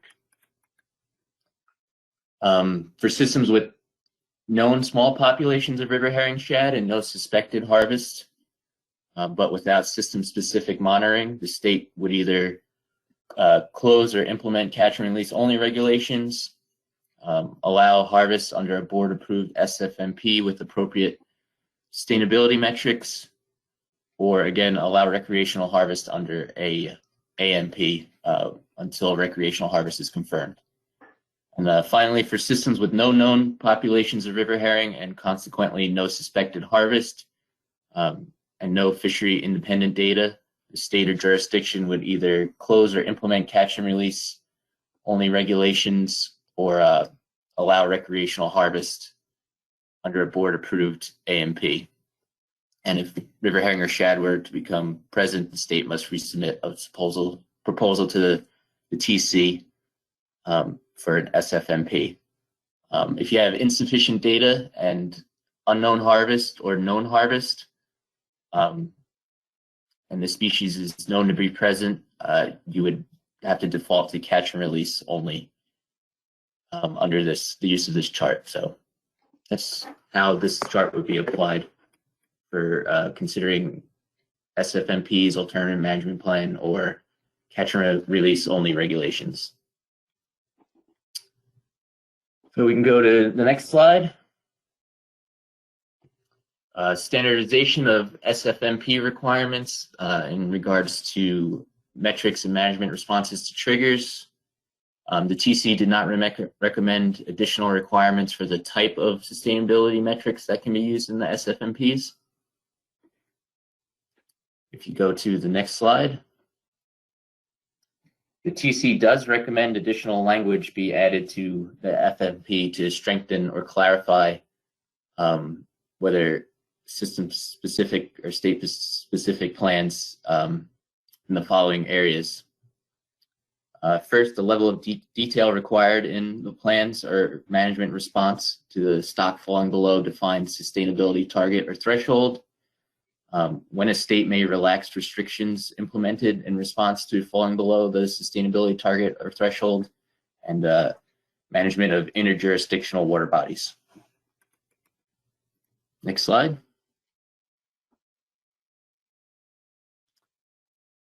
So in regards to management responses, Amendment 2 states that if a stock is below optimum level, the management plan must detail restrictions that will be enacted to allow for an increase in spawning stock abundance and juvenile recruitment. In regards to Amendment 3 in Shad, it includes wording that says discussion of management measures to be taken if sustainable target is not achieved within an indicated time frame.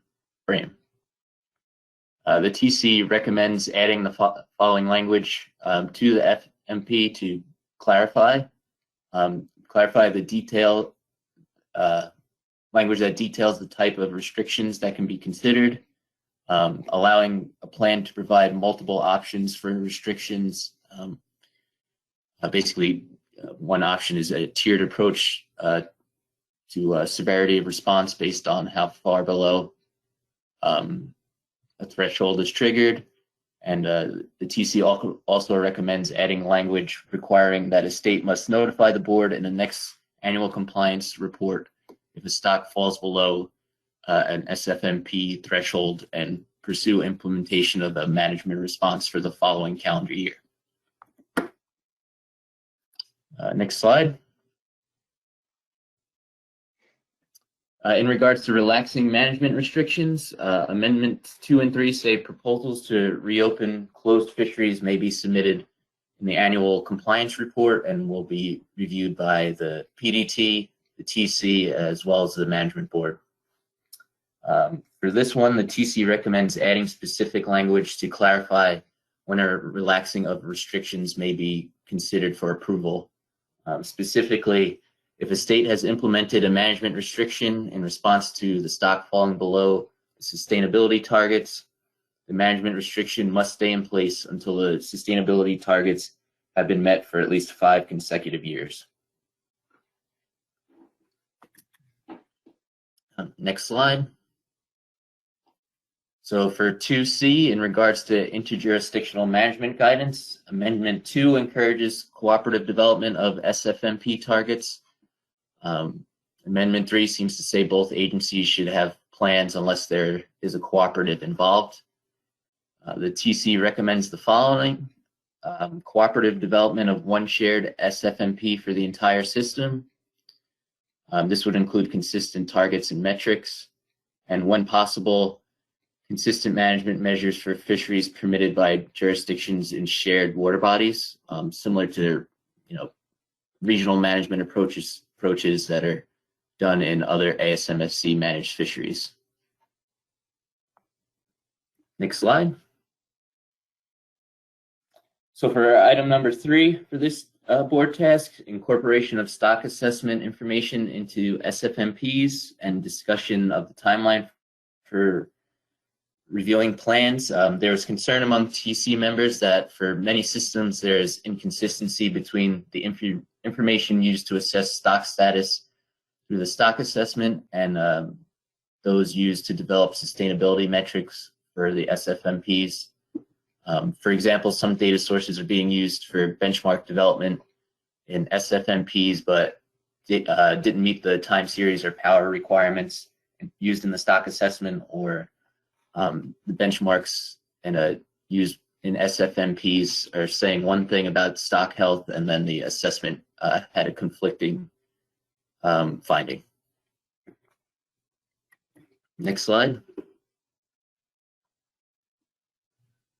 So for these issues, the TC recommends compiling information on current monitoring programs by species and systems and developing recommendations for improvements for use in SFMPs and assessments.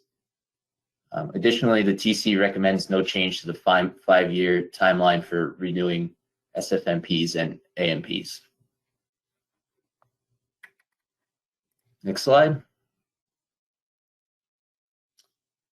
So issue 4 is in regards to clarification of de minimis requirements as they pertain to SFMPs. The current definition under Amendment 2 and 3 states that states that report commercial landings of river herring or shad that are less than 1% of the coast-wide commercial total are exempted from subsampling commercial and recreational catch for biological data. This does not exempt states from the requirement to prohibit recreational harvest and possession unless they have a board-approved management plan. Next slide. So this is a quick one. The TC does not recommend any changes to current de minimis requirement and an exemption for states with de minimis status. Next slide. So the last issue, issue number 5, is in regards to the number of years of data required before developing a metric for an SFMP. As it sits now, Amendments 2 and 3 do not contain explicit requirements for time series length. After some discussion, the TC recommended a minimum of 10 years of data required to establish a primary sustainability metric through an SFMP or an AMP for both shad and river herring.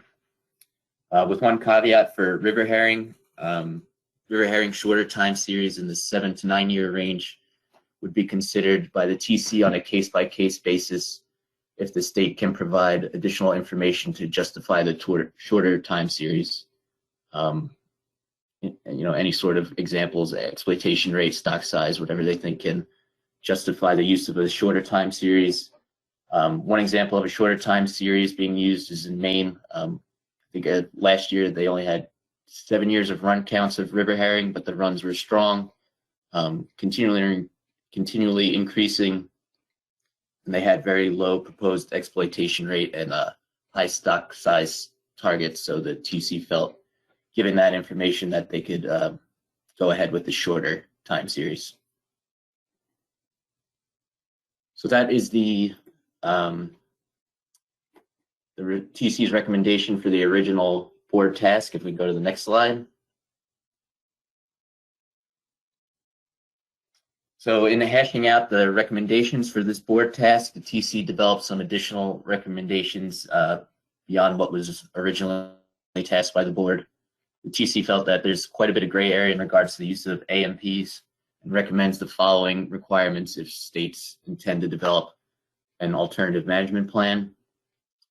First recommendation is that the AMP will include a rationale or justification for why a standard SFMP cannot be used. That justification that the proposed management program will be conservationally equivalent to catch and release only regulations. An explanation of how the state will determine if and when the AMP is no longer appropriate, the data source through which they're monitoring any sort of potential catch or harvest, any triggers for when you'll switch from an AMP to a standard SFMP, and a description of a management response if a trigger is met. One example, if a harvest is documented through a creel survey for 3 consecutive years, catch and release only regulations will be implemented statewide or for specified systems unless or until a standard SFMP is developed. And finally, if a management trigger in an AMP is met, the state must notify a board in the next annual compliance report and pursue implementation of a management response to that trigger in the following calendar year. Next slide. A few more additional recommendations. Another issue the TC discussed was the idea of allowing limited recreational harvest in systems with an SFMP or AMP using a low statewide bag limit. The TC does not recommend allowing any recreational harvest to occur on systems that are not managed through either an approved SFMP or an AMP. Unmonitored systems could experience unchecked recreational fishing pressure if this were the case, which would be detrimental to small stocks. And finally, the TC does recommend AMPs allowing statewide recreational bag limits or no recreational regulations must include a trigger to implement catch and release only regulations or propose an SFMP.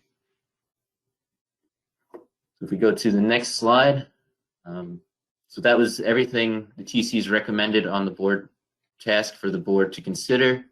I think Caitlin's going to take over from here, as staff will be able to better describe the steps going forward for board consideration.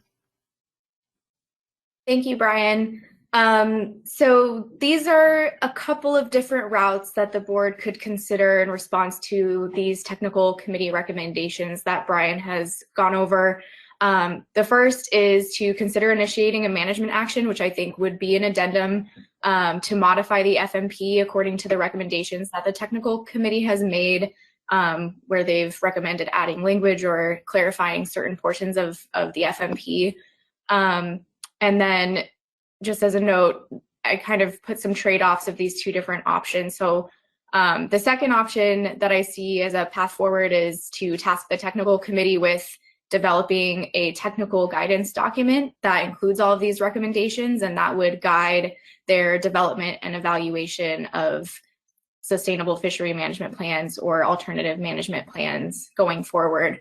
The first route is, possibly more time and resources to do an addendum, and it does possibly give the board more enforceability of the requirements that are being recommended, since they would be written into the FMP. And the second route may take a little less time. It would only involve the technical committee developing this guidance document, but it goes with less enforceability of those recommendations, since it wouldn't actually be requirements written into the FMP. So I just wanted to lay those out as some potential next steps for the board, and I think that is all we have for this presentation. All right, thank you, Caitlin. That's a lot of material to digest, and it's clear that Amendment 2 and 3 had some problems that need to be addressed. The question is, which route do we want to go? Do we want to do an addendum, or do we want to task the TC with developing a guidance document when evaluating sustainable fishery plans or alternative plans? Discussion. Anybody have an opinion which way to go? Mr. Chairman, you have Justin Davis and David Borden. Go ahead, Justin Davis. Thank you, Mr. Chairman. I guess I'll start off by thanking the TC for this tremendous amount of work. It always impresses me with this board and the technical work that goes on, TC tasks and stock assessments, just how much information there is to deal with and handle, because, you know, rather than sort of just having one coastal stock, we've essentially got this patchwork of stocks, multiple stocks within each state up and down the coast, all with their own little ins and outs and differing levels of available data and consideration. So this is a tremendous amount of work, and I really appreciate it. I guess my feeling after looking at this is that I would sort of prefer option number 2 here. I think it's great that we've made some efforts here and given some attention to potential inconsistencies between the 2 amendments and how we're managing the 2 species groups. My impression of how sort of the management program prescribed by these amendments has been working since they've been put in place is that there's been a nice balance between striving towards meeting all the sort of requirements laid out by the FMP and providing good data sources to help improve management, while at the same time allowing some flexibility for states because of those sort of unique considerations and little ins and outs that that I mentioned. I guess I prefer option 2 here to sort of maintain that kind of status quo or paradigm, with the idea that if we have a technical guidance document, that can certainly help the TC in guiding states and developing these plans and improving them without potentially going through the time and effort of doing an addendum to the FMP and working sort of through all this in detail. It seems to me like the TC has a good handle on the improvements that can be made, and by just developing a technical guidance document and letting them use that to guide them in evaluating these plans, that would be the best way forward. And I would be willing to make a motion to that effect if you're ready for that at this point, Mr. Chairman, but I'll also defer if you'd like there to be an opportunity for more discussion. Yeah, Justin, let's hold off just a little bit and get a couple more comments and see if we're all heading in the same direction. If that's all right with you. David Borden.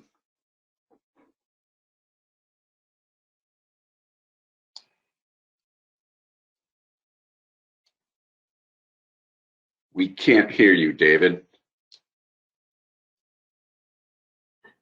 And David, you are unmuted. We just can't hear you. And Mr. Chairman, I don't know if while David is working out his sound problems, Doug Heyman also has his hand up. I'm sorry, who Doug dropped Heyman. out first? Doug Heyman. Yeah, okay, thank you. Go ahead, Doug. Thank you, Mr. Chairman. It's rare that I hear Tony call my name 3 times in a row like that. I would agree with Justin's comments and would prefer that we look at number 2 there. As a state with limited to no fisheries, especially in the river herring category, I would prefer to be able to work within the A&P process. Our technical committee representative is pleased with the direction of the technical committee is working in right now, and I'd like to keep it that way. So my preference would be in agreeing with Justin, and I would support with a second his motion when the time is appropriate. Thank you, Doug. Any more comments? Tony. I don't have anybody else's hand up. I'm trying to, Cherie Patterson. Hold on, okay. I have Cherie Patterson, Chris Bat-Savage, and Roy Miller. Okay, go ahead, Cherie. Thank you, Mr. Chair. I'm a little torn here. I understand that the technical guidance document would definitely require less time, but here's the problem I have is it provides less enforceability of requirements. I think that it's important that we have to note that we have these FMPs in place in order to make sure that states are monitoring appropriately and consistently, and I'm not sure that that's occurring on a consistent basis.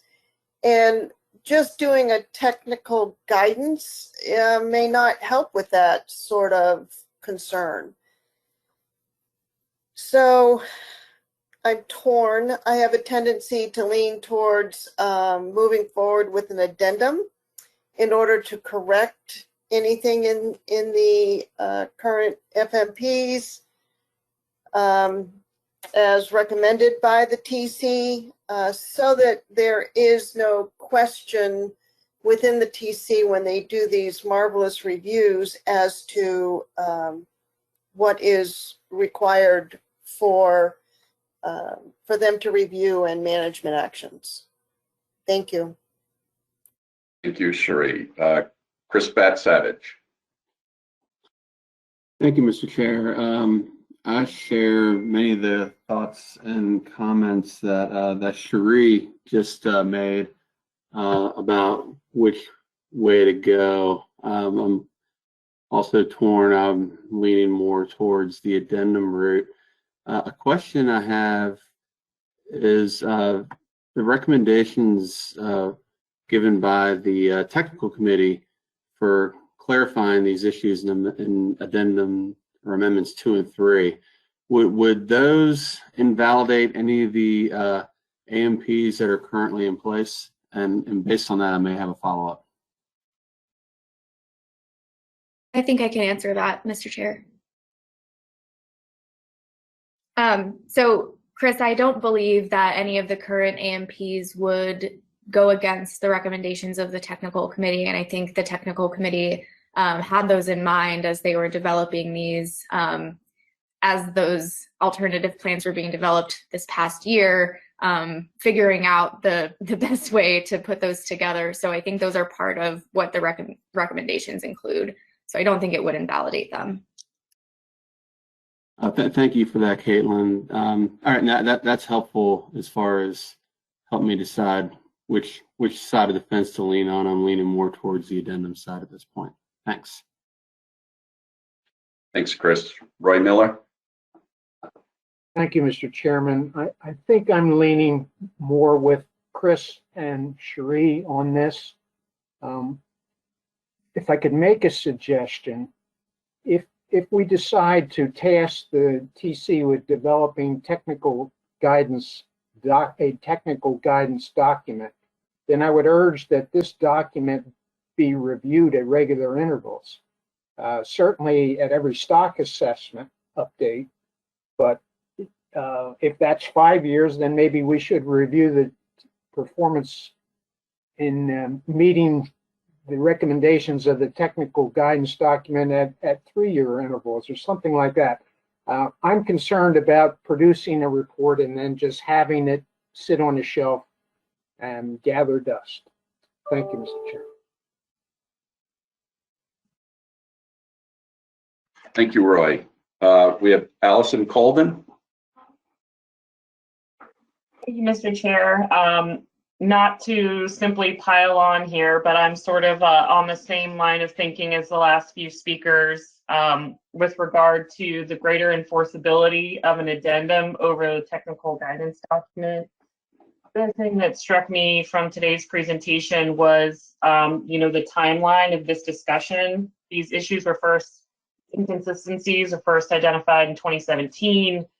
We took action to address those inconsistencies in 2019, and this seems to me like the next logical step to, sort of codify the changes that the states have already made, as well as the guidance that we've gotten today from the technical committee moving forward. And I'm comforted by the answer to the previous question as to whether or not this would immediately impact any of the existing SFMPs. So I'm also leaning in support of an addendum. Thank you. Thank you. Any further discussion? Lynn Bagley had her hand up before, but maybe Allison covered what she wanted to talk about, and then Megan Ware has her hand up. Okay, I'll assume Lynn's okay. Megan, go ahead. Thank you. I think this is a question for Caitlin. I'm just looking through the memo, and it seems like some of the changes recommended are like specific language changes in the FMP, and then some of them are more TC recommendations or TC tasks. So, for example, number 3 about the stock assessment information. So I'm just trying to get a better sense of how something like number 3 would be in an addendum, or maybe it wouldn't be. So I think with number 3, I think you're referring to incorporating the stock assessment results into the requirements of an SFMP. I think that those could be taken out as options, if that makes sense. So it could be an option to require the SFMPs to include the stock assessments metrics for sustainability in the SFMP, or an option to incorporate the information but not make it a requirement that they be used as the sustainability metrics that each system is being evaluated against, if that makes sense.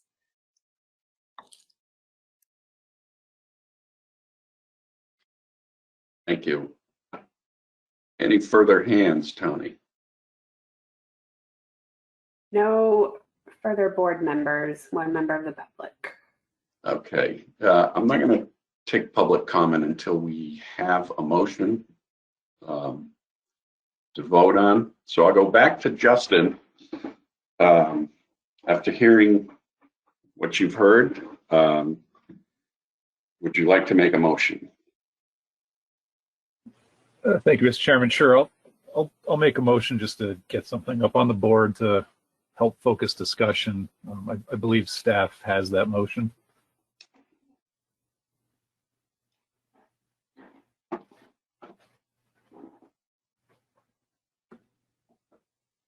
Okay.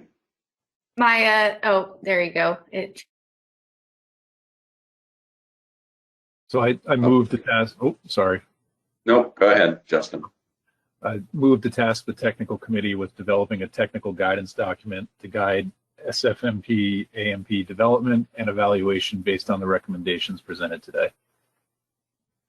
You have a second by Doug Haymans. Yeah, we heard Doug. Discussion. I think, there's clearly some people that are leaning towards addendum. I think, and I turn to Tony to step in. If not, I think we discuss this. We go ahead with a vote and vote it up or down. And if it goes down, we move to a new motion for an addendum. I think that's cleaner than trying to wordsmith this into something we can live with. So anyway, discussion on this motion. Justin, do you want to say anything else? You have Sheree Patterson and Lynn Bagley. Okay. Before that, Justin or Doug, do you want to say anything further? Thank you, Mr. Chairman. I guess I put the cart in front of the horse a little bit by laying out my rationale for the motion before I actually made it. So I won't add much further other than to say I think there's arguments on both sides for doing it either way. And I guess I'm just kind of thinking of, the end result of either path, what it's going to mean for the overall management program. I don't view the current situation as, sort of being really deficient, that a lot of states are not doing things they should do. I think, in some instances, states for good reasons are, potentially asking for leeway or exceptions, but also putting effort into producing data that's helping in the management of these species. So I guess I just feel like looking at the slate of issues outlined in the memo that the TC put together, some of them don't seem like they need to be addressed through addendum. Some of them seem like, if we initiated an addendum, it might put some states ultimately in a tough spot where they might feel like they have to make a choice between complying with certain requirements that are not likely to substantially kind of add to the overall data picture for the species, or discontinuing their fisheries, given a lot of us are under resource limitations these days and don't know how much we can devote to certain things. So that's why I'm making this motion. I can see the argument on both sides, and I guess I'll just leave it there.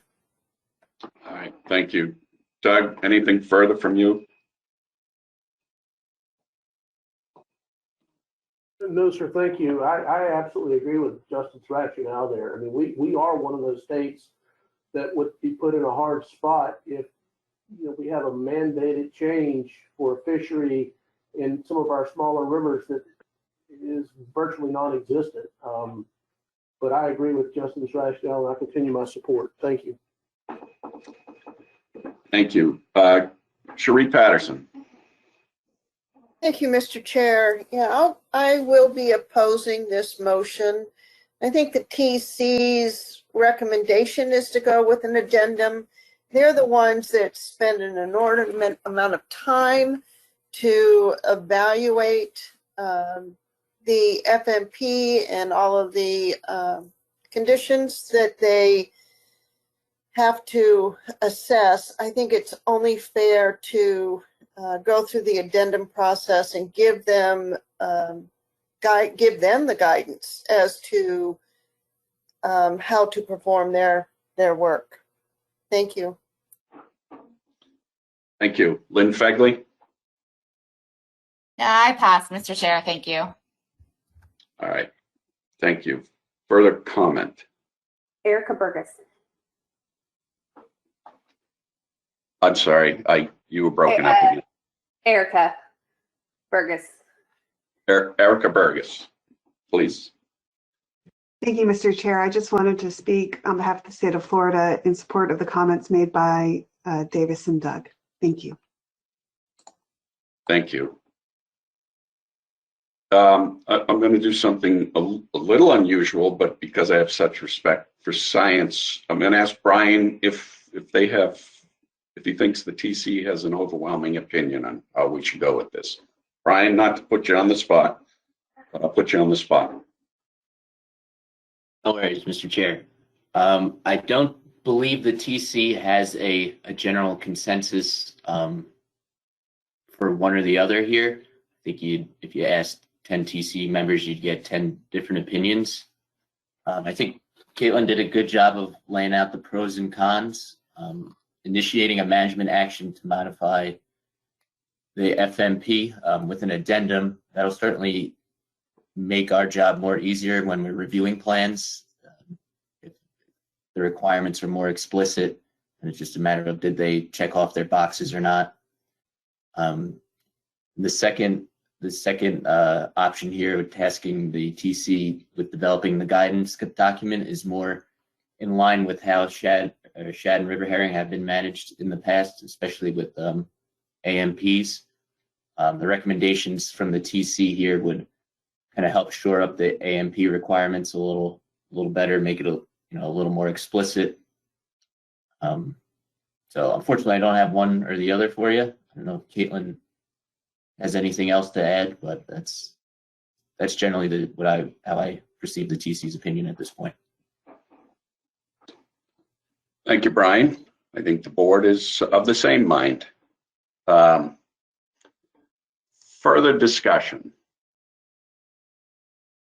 You do not have any, Lynn Fagley has her hand up, and then you have 2 members of the public. Okay, go ahead, Lynn.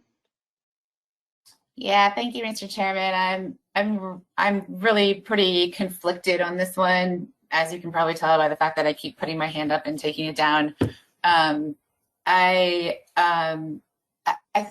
What I wonder, I think it would be, we are one of those states where I have concerns about resources that could be demanded based on requirements written within an addendum. I do have concerns about that. We've got updated SF sustainable fishery management plans due at the end of the year. But in thinking it through, I do think that there is some benefit to initiating an addendum. And at that point, I think once it's in writing and we can have the discussion at the board when the draft comes before us. If there are states that feel as though they're going to get caught in a jam with resources, that maybe we can have that discussion when we see the draft. So that's sort of where I'm falling down. I'll likely support an addendum. Thank you, Lynn. I'll take a couple of very brief comments from the public, but they need to be directed to this motion. Do you have some hands up, Tony? We have Wilson Laney and then Des Khan. Go ahead, Wilson Laney. Thank you, Mr. Chairman. Can you hear me okay? I can. Thank you. So as a member of the public, but also a longtime member of the Shad and River Herring Technical Committee, I would definitely lean toward the development of an addendum. And I think Ms. Fegley's comment about the fact that you all could take a strong look at it once it was drafted and then have a further discussion about how it would impact the states would certainly be a good way to go, because that preserves your compliance authority, but also gives you the option of a drop back to a technical guidance document if you thought that was appropriate. Just a couple of comments. I think should the board pass this motion, the public perception, at least from my perspective, would not be all that great for several reasons. One is the colleagues of mine, Hall et al. In New England, and other folks who have taken a look at the potential increase in biomass of these species, shad and river herring, with appropriate management measures in place, is huge. Secondly, Dr. Khan pointed out to you earlier, in a somewhat backward sort of way, the importance of these species, this whole species complex, for predators like striped bass, and not only striped bass, but I think bluefish, wheatfish, and other predators in the ocean like bluefin tuna and many other species that consume shad and river herring. So I think from an ecosystem management perspective, you would be better served by an addendum as well, because that preserves your enforcement authority, as Ms. Patterson and Ms. Fegley have noted. So I would certainly, as a member of the public, support that approach initially, and then possibly, again, as Lynn pointed out, you could have the discussion once the addendum is developed. I really don't think, and I'll defer to staff on this point and certainly to Brian and Pam, but I don't think it would take a whole lot more effort to develop a draft addendum as opposed to a draft technical guidance document. I think most of your concerns are what it might require of the states in terms of additional sampling, and I certainly understand that. I think the ecological importance of these species is far outweighs their present importance as recreational or commercial species, but the future potential for both commercial and recreational fisheries is tremendous if they were restored. Thank you. Thank you, Wilson. Des Khan, to the motion, please. Yes. Can you hear me, Mr. Chairman? I can. Thank you. Thanks for the chance to speak.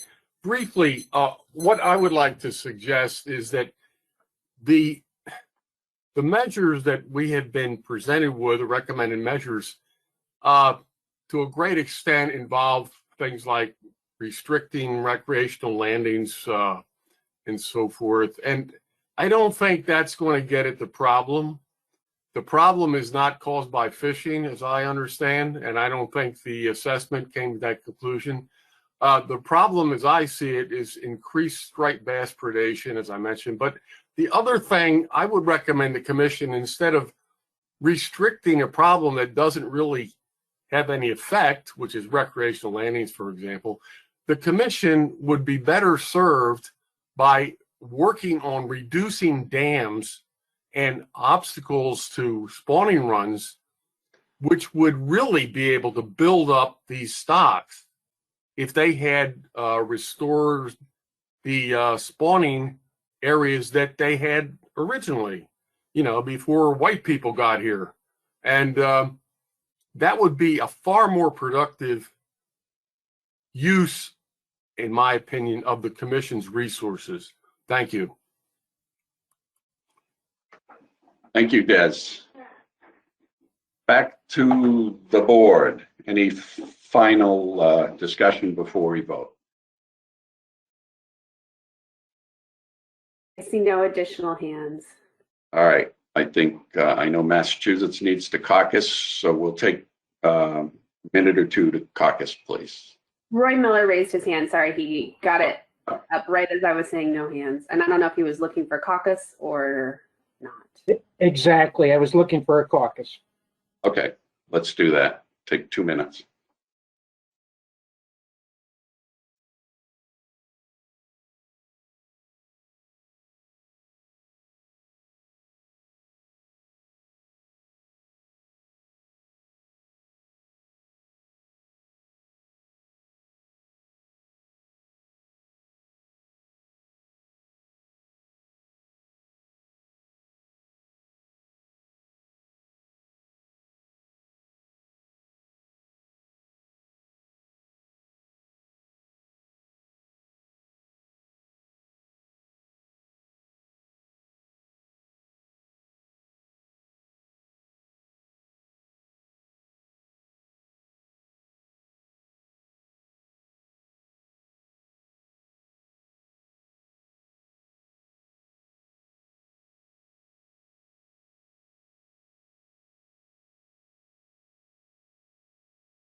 Okay, is everyone all set? Hearing Don't see any hands. no hands, so I think we're all set. How do you want to do this vote, Tony or Caitlin? Just raise hands. Yep, Mr. Chairman, if you can just ask for favor, against, abstain, and nulls, and I'll read out the states and Caitlin will give you a count. Okay. All those in favor of this motion, please raise your hand. And I'm going to let the hands settle for a second before I start calling out the states. Okay. We have Georgia, Florida, Connecticut, South Carolina, New Jersey, New York, NOAA Fisheries, Maine, Pennsylvania, and Massachusetts. Thank you. Hands down, please. I can clear the hands, Meg. Okay. A lot easier All for me. set? We are all Those set. opposed, those opposed to this motion, please raise your hand. And I'm just gonna let the hand settle for a second. We have Fish and Wildlife Service, Virginia, Delaware, North Carolina, Maryland, New Hampshire, PRFC,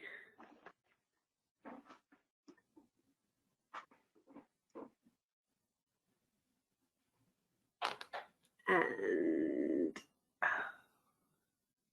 Rhode Island.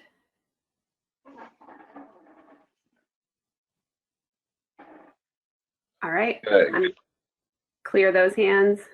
All right, any null votes? I see no nulls.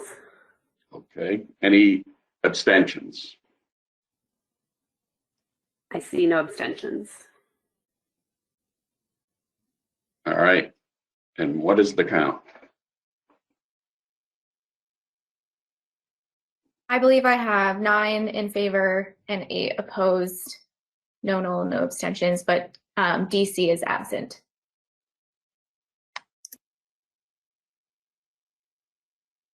Okay, so the motion passes 9-8.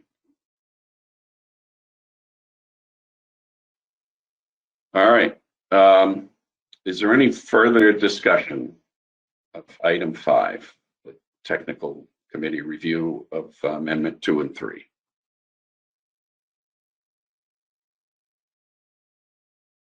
No hands up. All right, then we'll move on. We have a scheduled break. I guess, why don't we take 5 for biological break? So we'll be back at 10:57.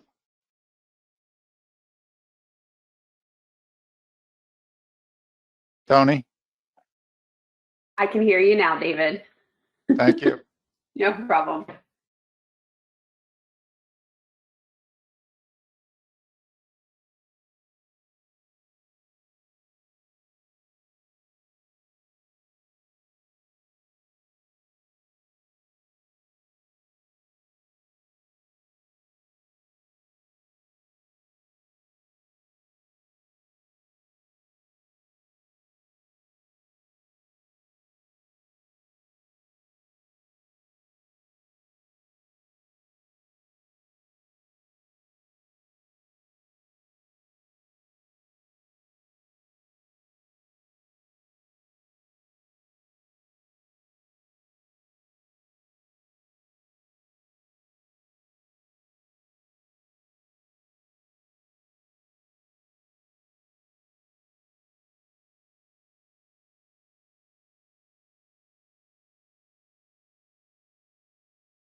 We are back. Moving on to item 7, consideration of the Shad habitat plan updates from the states. This is an action item, and Brian, take it away. Thank you, Mr. Chair, and thank you again to the board for so thoughtfully considering the TC's recommendation so far. This one should be pretty quick. The Shad habitat plan updates that states have submitted so far. Go to the next slide. So a little background. Under Amendment 3, all states and jurisdictions are required to submit habitat plans for American shad, which are meant to contain a summary of information, current and historical spawning and nursery habitat, threats to those habitats, and habitat restoration programs within each state. In February of this year, the board agreed that these plans should be updated every 5 years or so, like SFMPs, and asked the states to update existing plans originally approved in 2014, and for the states with missing plans to submit their habitat plans. In this case, it was the Merrimack and the Hudson. Next slide. So we got 6 plan updates that were evaluated by the TC and submitted in time for this board meeting. We've got plans from Maine, New Hampshire, Maryland, North Carolina, a system-specific plan for the Savannah River, and Georgia. So you can go next slide, and you can go to the next slide after that. So for Maine, this is a quick one. They're currently in the process of coming up soon for relicensing of hydroelectric dams on a few rivers in their state, and they're looking into incorporating fish passage or monies for mitigation as part of the FERC relicensing. There was no significant habitat improvements since the last plan, and it was mostly updating tables, graphs, figures, just to get it up to date since the last one. Next slide. So for New Hampshire, they removed references to the Great Dam and its fishways since in 2016 they were both removed. Since it had a fishway there, it's technically no gain in habitat, but I think it's fair to say that a complete removal of a dam is going to be beneficial to fish migration regardless. Next slide. So Maryland updated their spawning and recalculated their spawning and rearing habitat estimates. They removed I might butcher this, Bloody Dam on the Patapsco River. That removal was completed in 2019 and restored access to approximately 14 kilometers of potential riverine habitat. The Conowingo Dam remains the most significant barrier to the American shad migration in the state. Fish lifts operate there, but passage efficiency is poor. New requirements associated with pending relicensing of the dam should improve passage conditions, though upstream and downstream passage efficiency must be improved not only at the Conowingo, but there's quite a few on the Susquehanna. They've also added new information regarding water withdrawals, channelization and dredging, and competition with and predation sections have been added to their habitat plan. And Maryland feels the most significant threat to American shad in the state is habitat degradation associated with land use modifications in urban and suburban development. The egg and larval stages of American shad are particularly vulnerable to these stressors, and rivers impacted by development are unlikely to host successful spawning runs, even with sufficient abundance. So that's the general update for Maryland. Go next slide. North Carolina had a good number of updates to their plan. In the habitat assessment sections, they added some wording to be consistent with their SFMPs. They have formally designated all 4 of their strategic habitat areas in rule. They've added some new information to the threats assessment section to incorporate some information from the assessment, added new information about climate change issues, land use issues, and toxic and thermal discharge threats. Next slide. So continuing with North Carolina, in regards to their habitat restoration program updates, the Milburnie Dam on the Neuse River was removed in 2017. The Corps has authorized a disposition study in 2019, and the fate of 3 dams is in question pending the outcome of this study. They've also updated information on their hatchery product supplementation program and their water quality improvement program. Next slide. The Savannah River has a system-specific habitat plan. Some updates to this plan include status of the Savannah Harbor deepening and plans to install fish passage at the new Savannah Bluff Lock and Dam. Some information on the navigation lock at the dam, which hasn't moved fish since 2013, has been updated and reiterated. And additionally, efforts to control invasive predators such as flathead catfish have been linked to those, are now linked to this plan, and as they're seen as a source of mortality for shad and river herring. Next slide. So Georgia updated their plan as well. Some highlights include the removal of White Dam on the Middle Oconee River in 2018. They've updated data on catch rates and removal efforts for invasive predators, again, flatheads and blue cats. And they've also incorporated passage concerns from the stock assessment. Next slide. So those were all the plans we had in time for this meeting. The technical committee reviewed all of the plans that were submitted and recommends that they all be approved. So that would be Maine, New Hampshire, Maryland, North Carolina, the Savannah River, and Georgia. Next slide. So next steps will be today, board considers approval of these plans. Possible recommendation for that the remaining states update any habitat plans that already exist, and that the Hudson and Merrimack submit new plans in time for the next board meeting, which would be spring 2021, and the TC would evaluate those plans and propose updates in time for that meeting, hopefully. So that's the habitat plan update. Thank you, Brian. Any questions for Brian?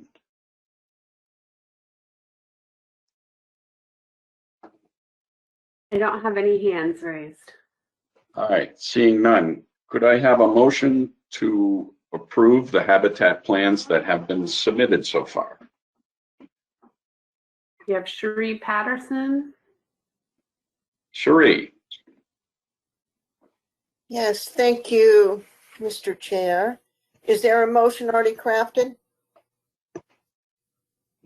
I move to approve the updated shad habitat plan submitted by Maine, New Hampshire, Maryland, North Carolina, South Carolina, and Georgia. Thank you. A second, please. Doug Haymans. Thank you, Doug. Any need to discuss this, Cherie? No, I'm following the TC's recommendations of the plans that have been submitted. Okay. Further discussion on the motion.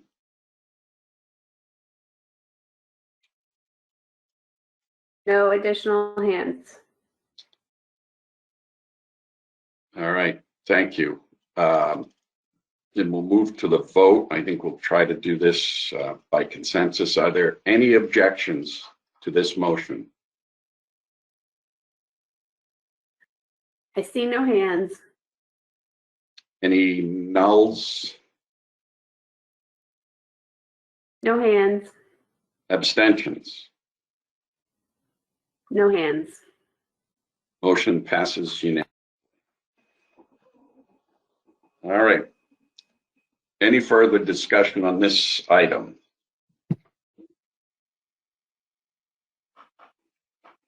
Seeing none, we'll move to item 8, consider fishery management plan review and state compliance for the 2019 fishing year. Caitlin.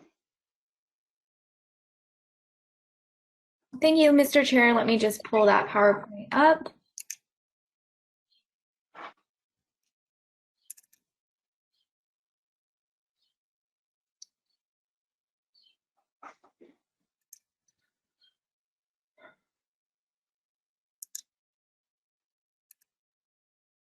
All right, it should be loading. I think we're there. All right, so I will quickly go through a review of the F&P review and compliance reports for the 2019 fishing year. First, I'll cover the landings in 2019. Then I'll go over passage, stocking efforts, protected species information, and de minimis requests, and then finally wrap up with the PRT's recommendations.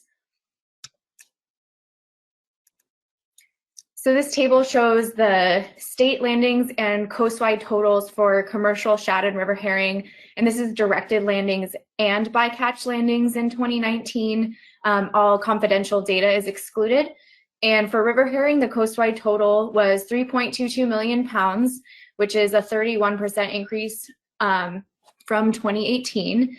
And for shad, the total is for 2019 directed commercial landings and bycatch is 273,450 pounds, and that's a 4% decrease from the landings in 2018.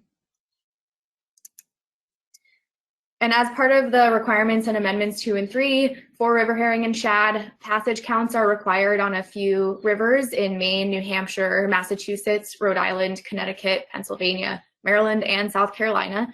And the coastwide total passage in 2019 at these locations was 6.5 million river herring and 437,853 shad.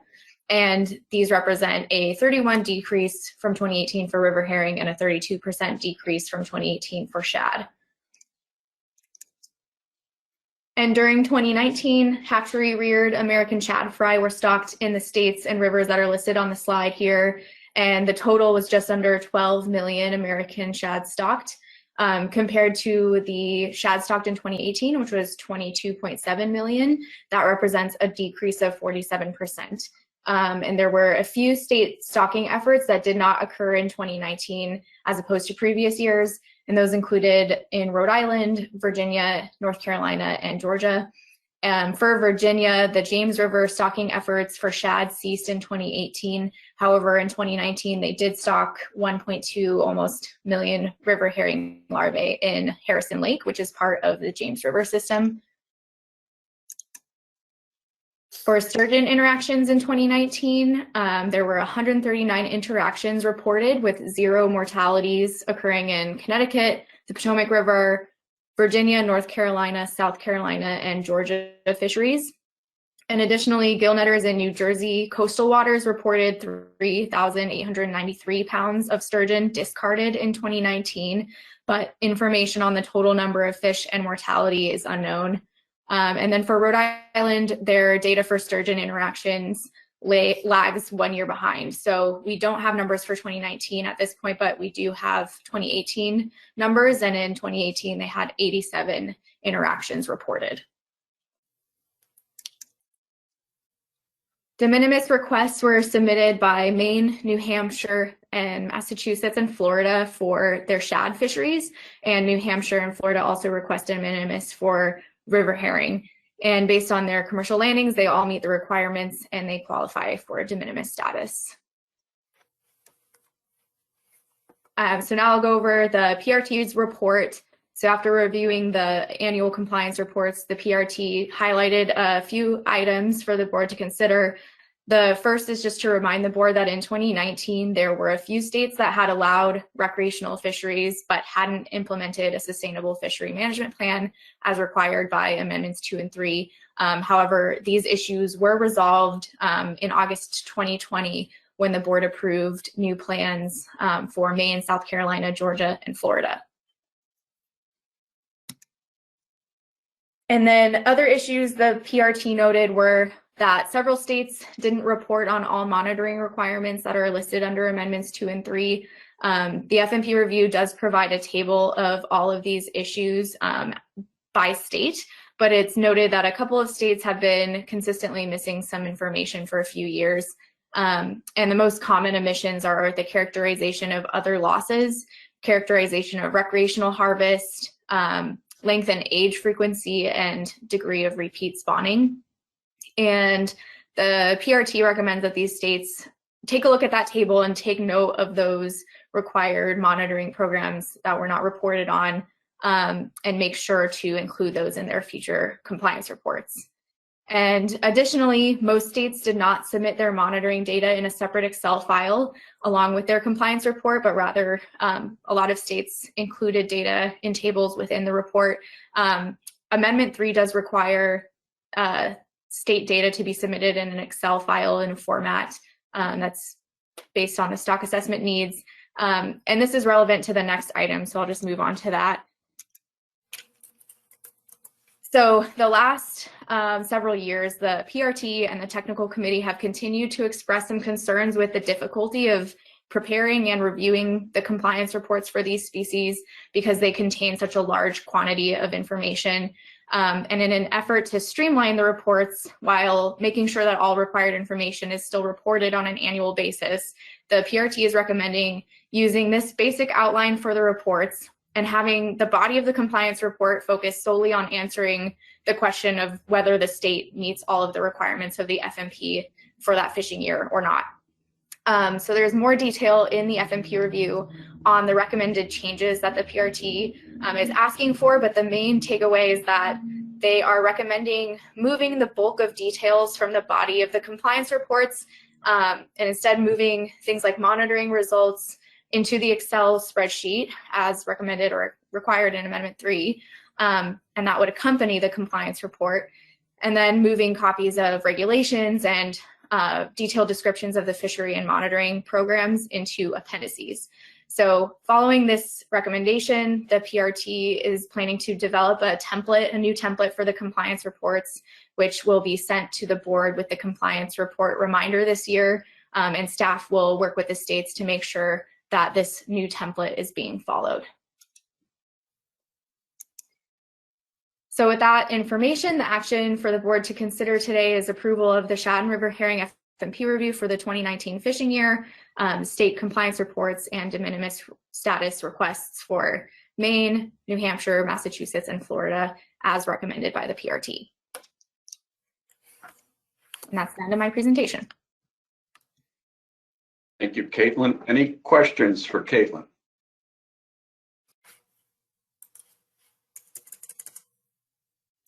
I don't see any hands raised. Mr. Chairman, I'm just going to really quickly, since I'm getting several emails about it, the vote count for the last vote was 10 in favor, not 9 in favor.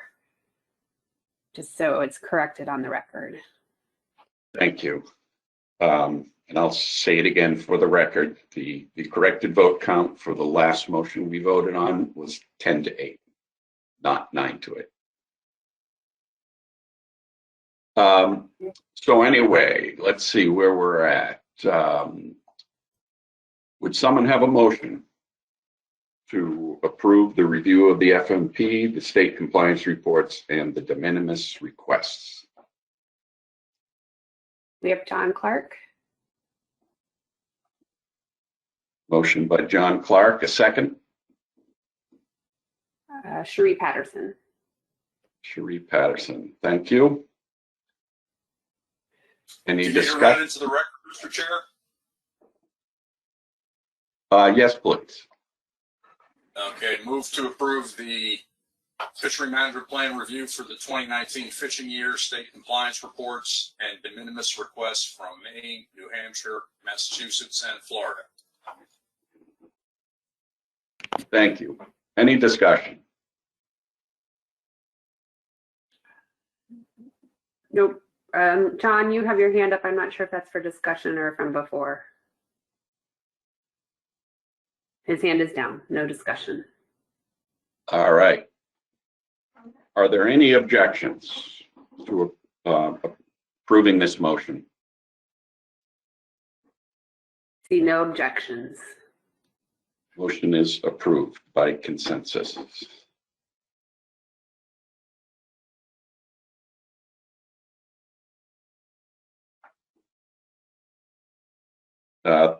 Thank you. Next item, last item, is to review and populate the AP membership. Tina. Good morning, everyone. Yes, I have 2 nominations to the Shad and River Herring Advisory Panel for your consideration and approval. They are Dr. Ed Hale of the University of Delaware Sea Grant and Eric Roach, a recreational angler from New Hampshire. Thank you. Thank you. Tony, do we need a motion or can we approve these appointees by consensus without a motion?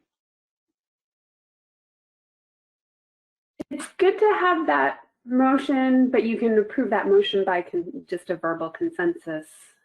Yeah. And you have Justin Davis with his hand up. I think he can do a motion. Go ahead, Justin. Thank you, Mr. Chairman. I would move to approve nominations to the Shad and River Herring Advisory Panel for Dr. Ed Hale from Delaware and Eric Roach from New Hampshire. And you have Roy Miller. Roy Miller. Thank you. Any discussion? No discussion. No hands. No discussion. Is there any objection to approving this motion? No hands. The motion is approved by consensus. Leads us to the last item. Is there any other business to bring before this board? You have Doug Haymans with his hand up. Go ahead, Doug. Thank you, Mr. Chairman. And I don't know that this is simply a clarification for the statements made a moment ago about the vote.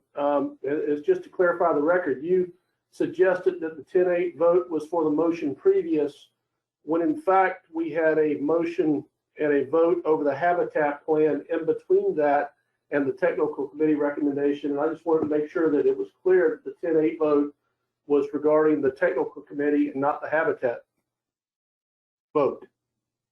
Thank you, Doug. That was an oversight. So let me state again.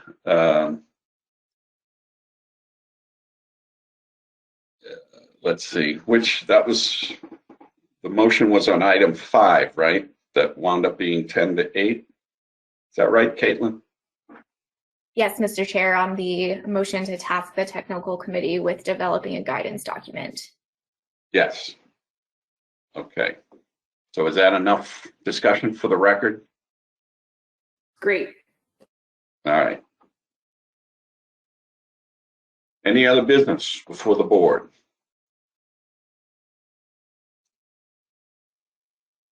Tom Fody. Go ahead, Tom. Motion to adjourn. Do we have a second? Allison Colden. All right. I assume there are no objections to adjourning. Seeing none, we are adjourned. Thank you, Mr. Chairman. And we will have our lunch break and start the Bluefish Management Board at 12:45.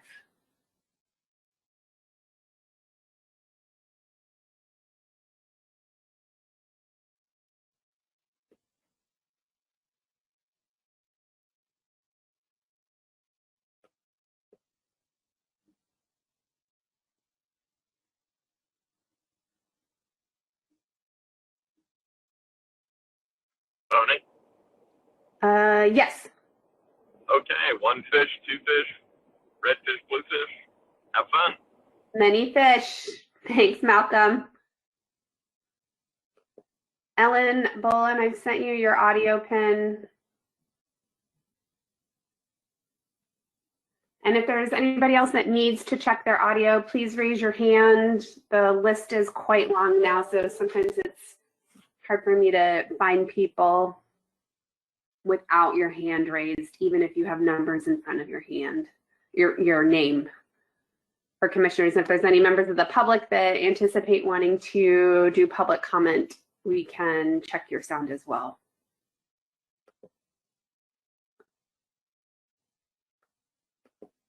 Go ahead, Hannah. Good afternoon, Tony. Can you hear me? Gotcha loud and clear. Thanks, Hannah. Awesome. Thank you. Bill, go ahead. Okay, yeah, just a sound check. Yep. Thanks, Bill. Thank you.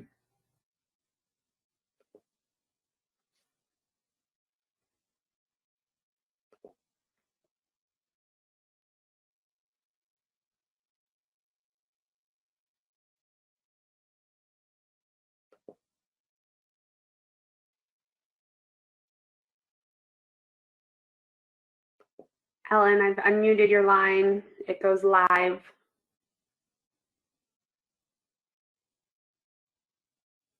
And maybe you've muted yourself now because I don't hear you talking, Ellen. Oh, sorry, I didn't hear my name. I can hear you. Oh, sorry. Yeah, I just unmuted you so you're live. So if you'll mute on your end, sometimes it's hard for me to tell on the phone one. Got it. Sometimes they say green and sometimes they show as muted. I never know how it's going to be for each individual person.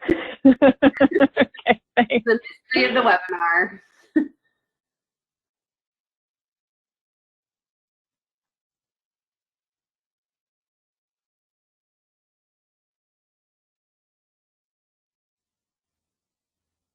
Go ahead, Spud. Just making sure you can hear me. I can hear you loud and clear, sir. Thank you so much.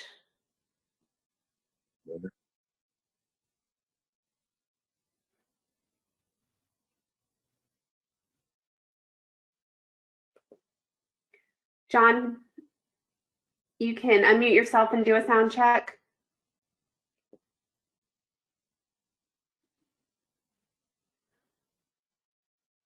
And that's John Toth. Yes, thank you. Yep. Thank you. I hear you loud and clear. Appreciate it. And John, if you can just make sure you mute your line now that you've tested the sound, and then if you need to speak during the meeting, raise your hand, and then you just click on the phone again and mute your, yep, exactly. Thank you.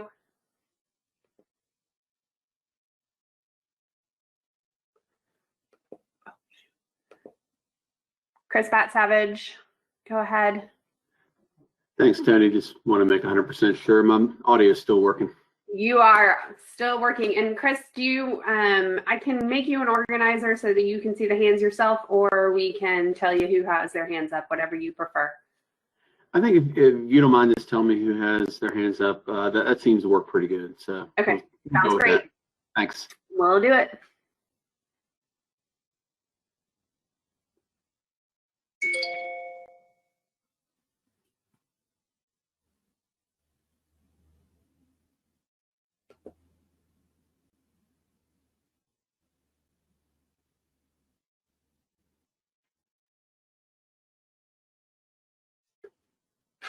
And this is our 3-minute warning.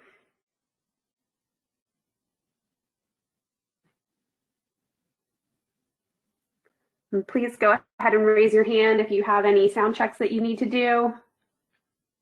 And as a reminder to everybody, in order to raise your hand, you click on the hand icon, and when the red arrow is pointing down on the hand, it means your hand is up.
Tony, I was wondering, did Pat Augustine send any cookies down for this meeting? Not that I'm aware of, or else I didn't get the package. And then I'll be really sad.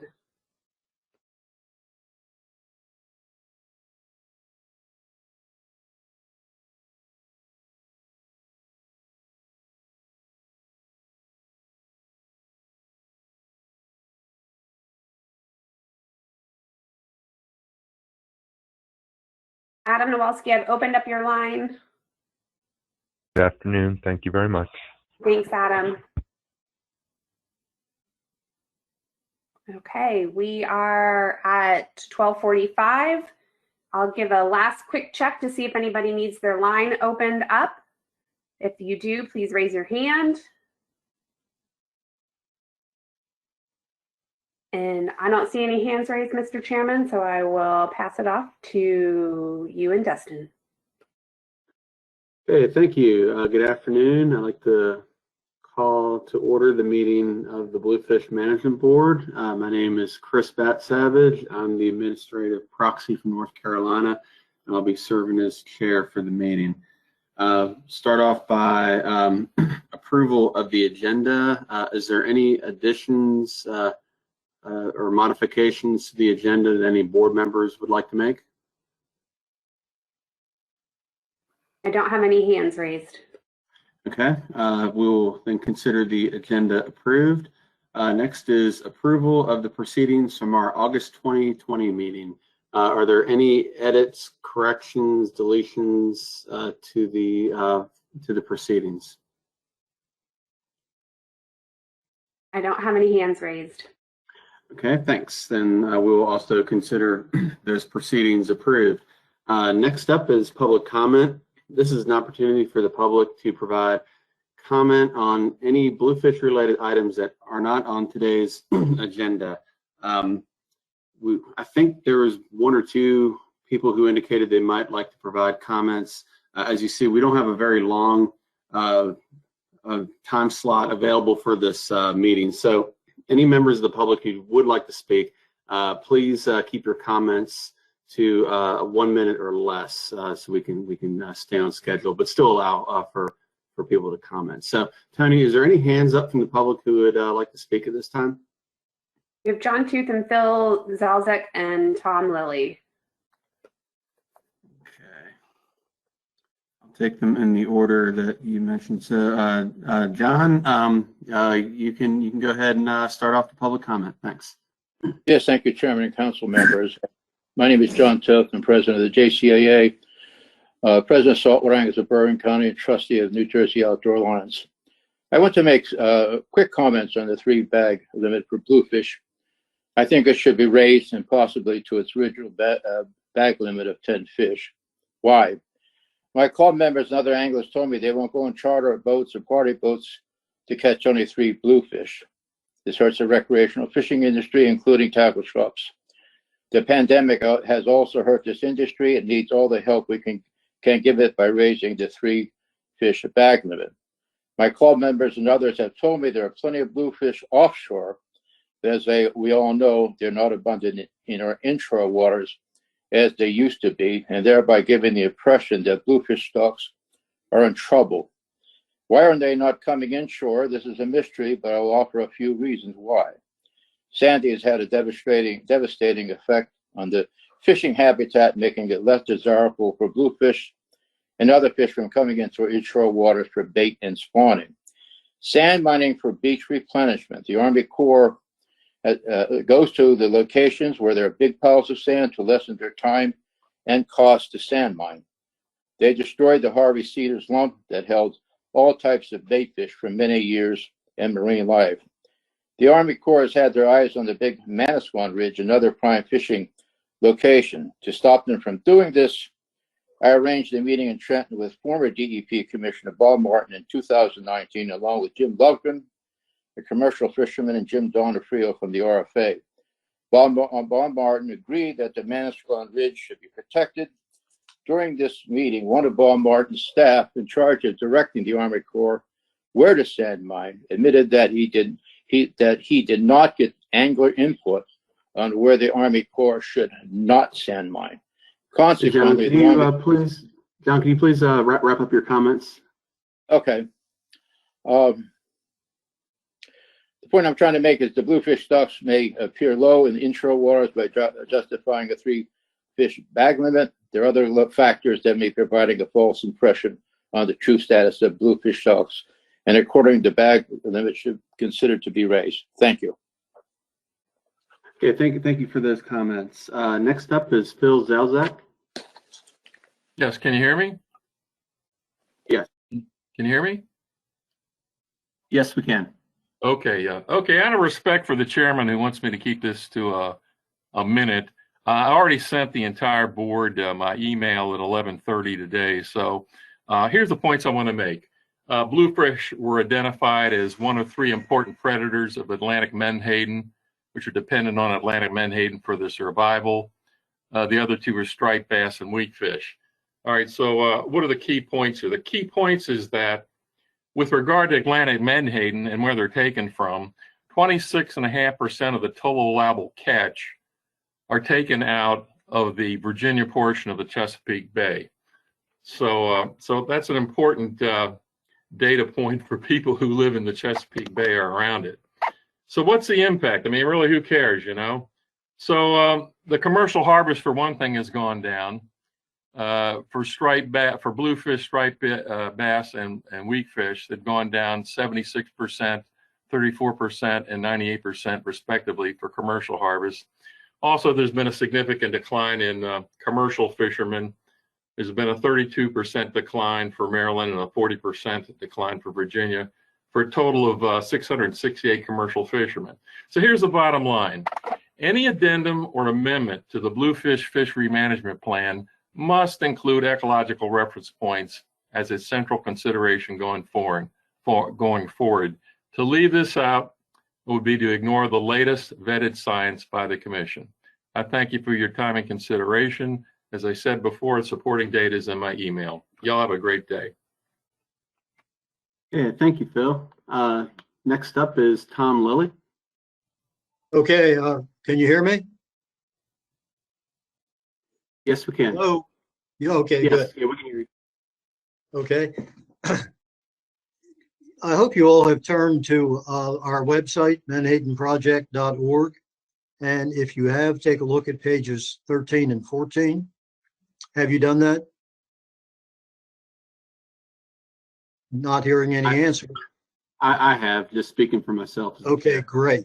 Can I ask you this? We have a lot in our pages 13 and 14 concepts.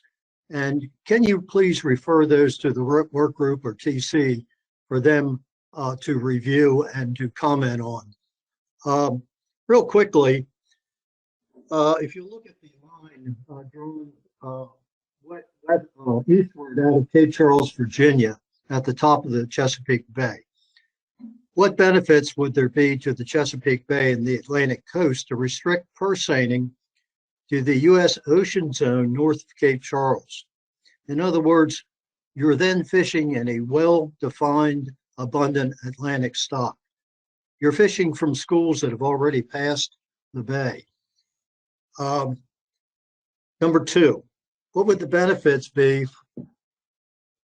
for not fishing south of Cape Charles? As you know, there's a circulation out of the Carolinas where the menhaden winter, along with all of our other Atlantic migratory fish.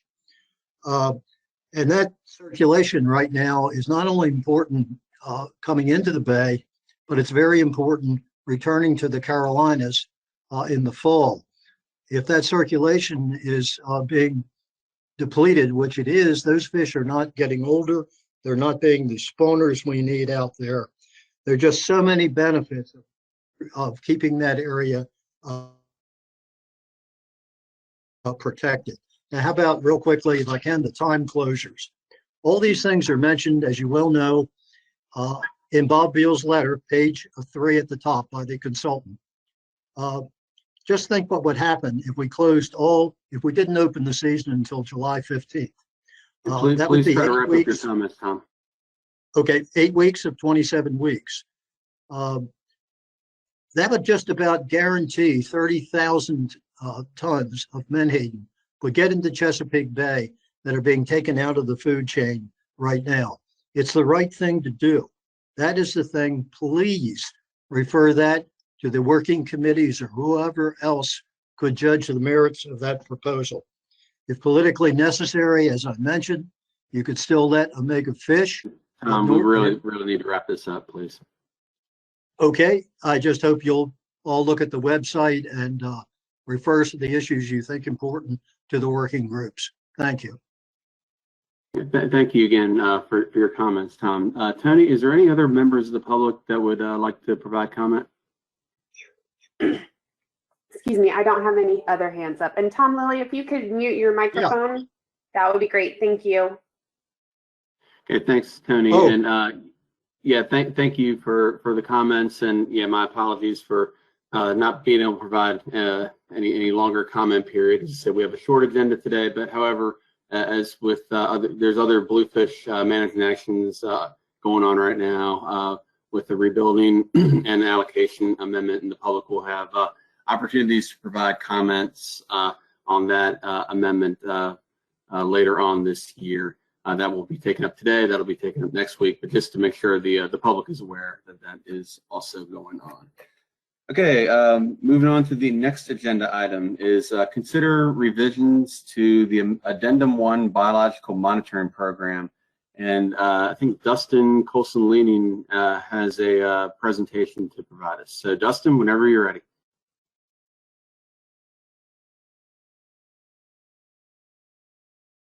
Thanks, Mr. Chair. Let me just get this PowerPoint up and running.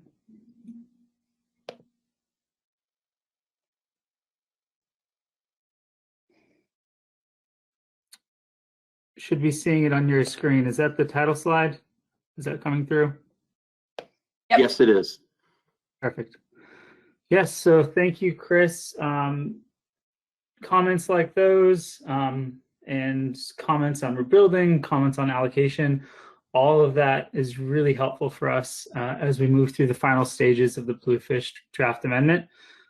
So like Chris alluded to, public hearings will likely be scheduled in late March to early April.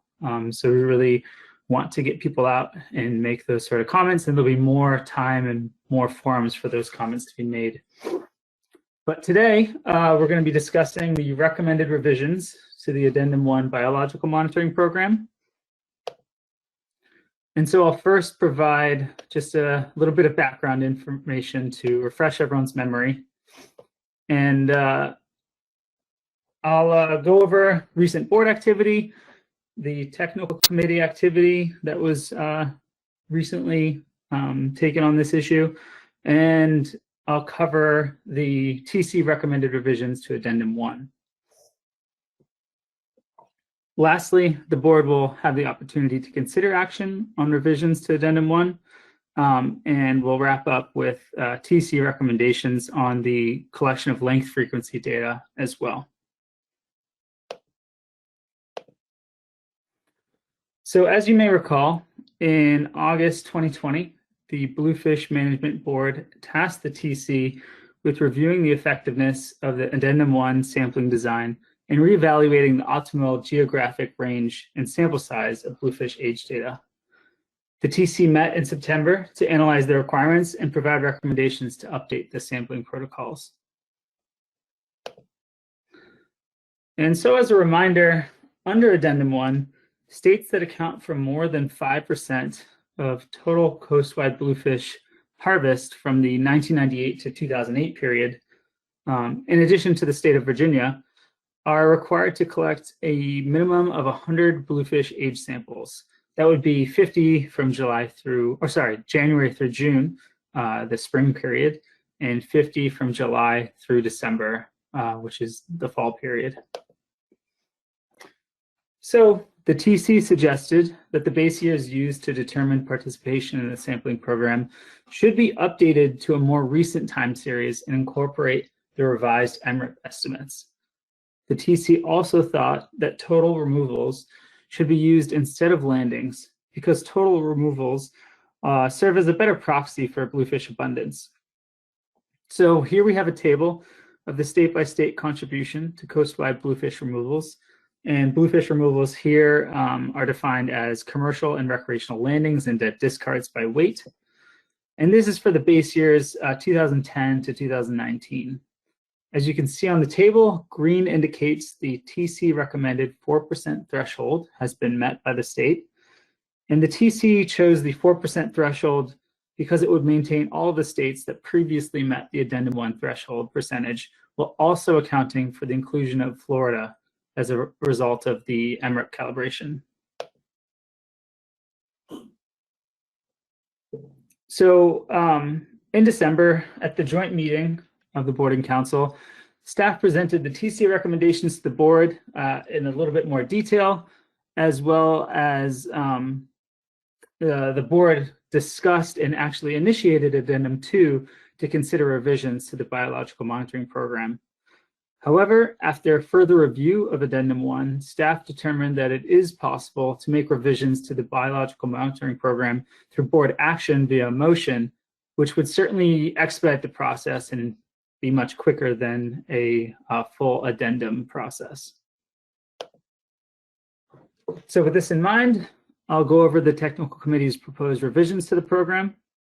Just to summarize, the first proposed revision is to change the threshold for required participation in the H sampling program from 5% of total coastwide bluefish harvest using the years 1998 to 2008, and change to a 4% of total coastwide bluefish removals for the base years 2010 to 2019. Again, total removals are defined as the sum of recreational and commercial landings and dead discards. As was stated, this would add Florida to the list of states that are now comprised of Massachusetts, Rhode Island, Connecticut, New York, New Jersey, Virginia, and North Carolina. An important note here, while Virginia did not meet the Addendum 1 5% threshold and doesn't meet this revised 4% threshold, Virginia would continue its current sampling regime for bluefish and provide the same minimum 100 samples as other states for the purposes of continuing Virginia's valuable collection of biological data used in the stock assessments. The second proposed revision covers the seasonal sampling requirements.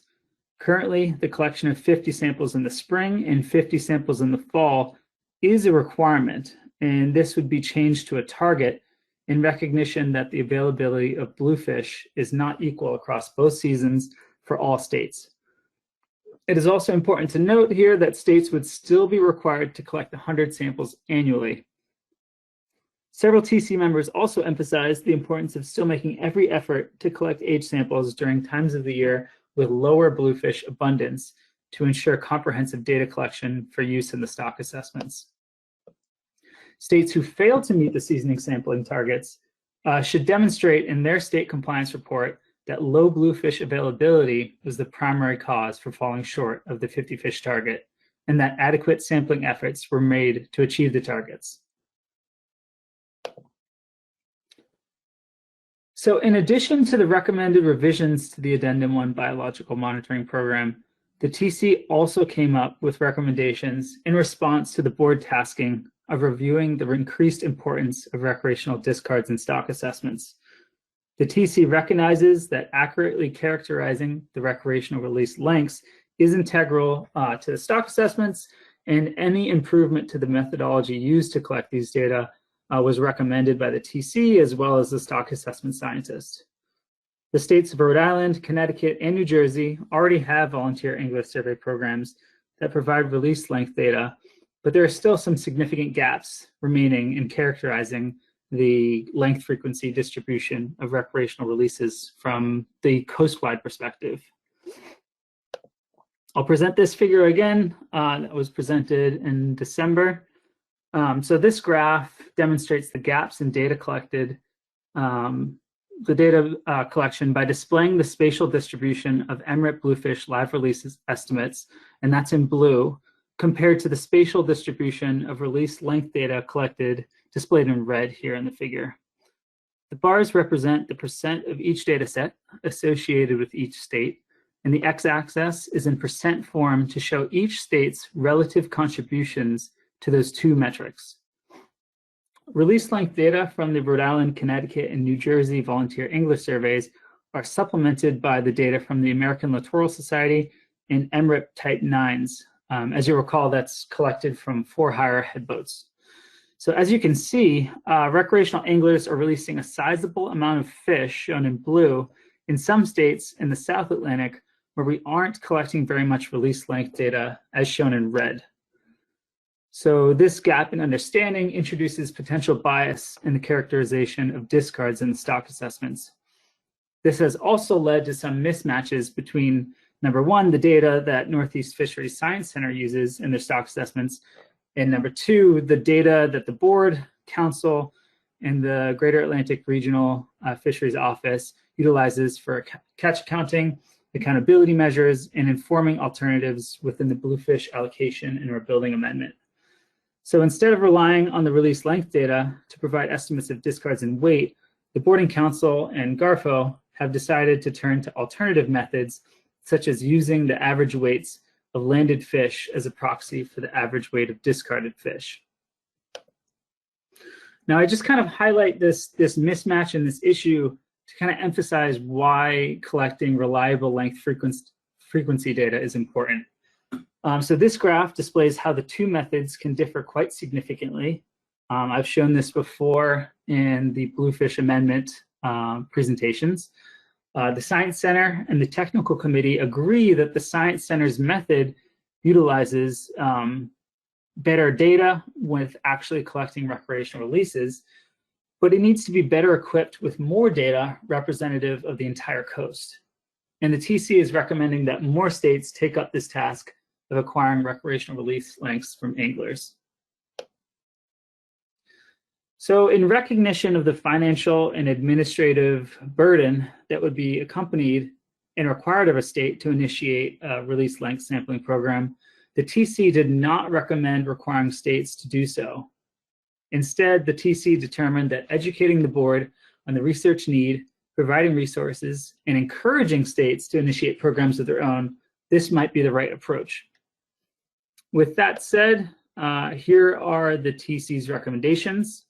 Essentially, states that comprise greater than 4% of coastwide removals for the period 2010 to 2019 are encouraged to collect recreational release length data. You'll notice these are the same states that were included in the age sampling requirements. These data include length measurements of recreational bluefish releases from anglers fishing from shore, private, rental boats, party, or charter boats. And lengths collected from anglers can be either fork length or total length, but will ultimately need to be converted to fork lengths for assessment purposes. States are also encouraged to consult with the TC for assistance with designing and initiating volunteer angler survey programs, and the TC has already met with ACCSP staff on potential alternatives for launching phone reporting programs and is well suited to provide assistance with launching a program. So here we have just a summary slide going over the recommended Addendum 1 revisions. This is what the board will be considering for action today. And then right below there, I have the TC recommendation, which more covers the encouragement to states to implement recreational release sampling programs of their own. And with that, I'll take any questions. Okay, thank you, Dustin, for the presentation. Any board members have questions for Dustin?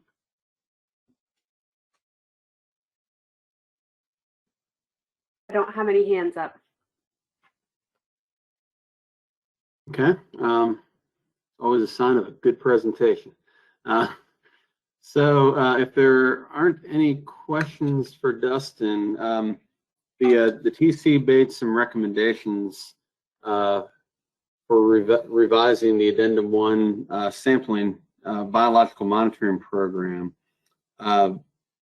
Would a member of the board like to make a motion to approve those recommended changes by the technical committee? You have Joe Semino. Okay, Joe. Thanks, Mr. Chair. I believe staff has a motion ready to go for me if we can get it up. Yeah, Maya, if you don't mind taking control of the presentation or the screen, that would be great. There we go. So I would move to revise Addendum 1 to Amendment 1 sampling requirements from 5% of coastwide harvest to 4% of the total coastwide removals, defined as the sum of recreational and commercial landings and dead discards for the period 2010 through 2019. Adding Florida to the states required to collect samples and changing the 50 fish seasonal requirement to a target, but the 100 fish annual sampling requirement remains. Okay, thanks, Joe. Do we have a second? We have Emerson Hasbrook. Seconded by Emerson Hasbrook. Any discussion on the motion? You have, Joe, did you want to talk to your motion? Well, I think the motion itself was the need for it was, as the chair said, a great presentation by Dustin and well laid out by the TC. But just thinking back to the idea of collecting release lengths I would just encourage states to do that on a voluntary basis since it is so important. So just wanted to add that in. Thanks. Okay, thanks, Joe. Any other comments on this motion? We have Hannah Hart and Tom Fody. Okay, Hannah? Yeah, I just want to make a comment for the sake of being transparent. We understand the benefit these age samples could provide. And in Florida, we're going to do our best to meet this requirement. But I just wanted to let everyone know that due to our sampling efforts, specifically where we sample and the gear type we use, the collection of bluefish is rather not consistent from year to year. So there may be years where we may not be able to meet this 100 fish requirement. But like I said, we're going to try our best to. Thanks, Hannah. I appreciate that. Are you referring to the independent sampling Florida does, or is that also dependent sampling of the commercial fishery as well? Just the independent sampling. Okay, thanks. I guess, are there any opportunities for the state of Florida to collect samples from the commercial fishery? I know buying fish is sometimes cost prohibitive, but any carcass collection or anything like that? Just wondering. Yeah, we do have dependent monitoring sampling where we go to seafood houses. So when we can intercept these bluefish, we absolutely will. But, it's pretty inconsistent here in Florida from year to year. The wholesale buyers as well as our independent monitoring when it comes to bluefish. Yeah, thanks. Yeah, totally understand that with bluefish for sure. Thanks for that. So next up is Tom Fody. Yeah, the reason I think this is important because we base it on the average of the kept fish. We're making all kinds of assumptions, and if as most of the anglers I know, they only keep certain size bluefish, and they release the big ones because they figure they don't taste as good as the small ones. So unlike some fisheries, they're releasing all the big ones and keeping the small ones in the 2 to 3 pound range. When they catch 10 pounders, you're going to start releasing them because they really don't want to take them home to eat. Except if you're going shark fishing, then you used to use them for shark bait. But it's really depends on, so that's why you can't use the average. Thanks, Tom. Yeah, appreciate those comments. Any other comments from the board? I don't see any additional hands. Okay. Does the board need time to caucus before we vote? If so, just raise your hand. It does not appear that way. Okay. All right. I'll try this first. Is there any objections to this motion? I don't see any hands. Okay, great. Then the motion is approved by unanimous consent. Thank you. Next item on the agenda is to review and populate the advisory panel membership. And I think Tina Berger has information to present the board on that. So Tina, whenever you're ready. Thank you, Mr. Chair. I have one nomination for your consideration and approval, and that's John G. Fountain. Excuse me for messing that up. John G. LaFountain, seafood processor and dealer from Rhode Island. Okay, thank you for that. Would any member of the board like to make a motion to approve John LaFountain to the AP? We have Jason McNamee. Okay. Motion by Dr. McNamee. Do we have a second? Justin Davis.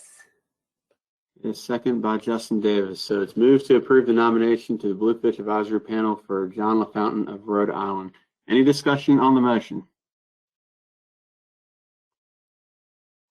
No hands are raised. And hearing none, is there any objection to the motion? No hands are raised. Okay, great. Thanks for that, and welcome to the AP, John. Okay, thanks for that. And moving on to other business. Just another check. Is there any other business to come before the Bluefish Board? You have Roy Miller. Okay, thanks. Roy? Thank you, Mr. Chair. Very quickly, Delaware is going to be revising their AP membership list. It looks to me like both of our designees have passed away. Thank you. Thanks, Roy. Yeah, appreciate you letting us know, and I look forward to seeing AP nominations for the Bluefish Board from your state. I think a lot of states probably need to take a look at some of their AP rosters, us as well. Anything else from board members under other business?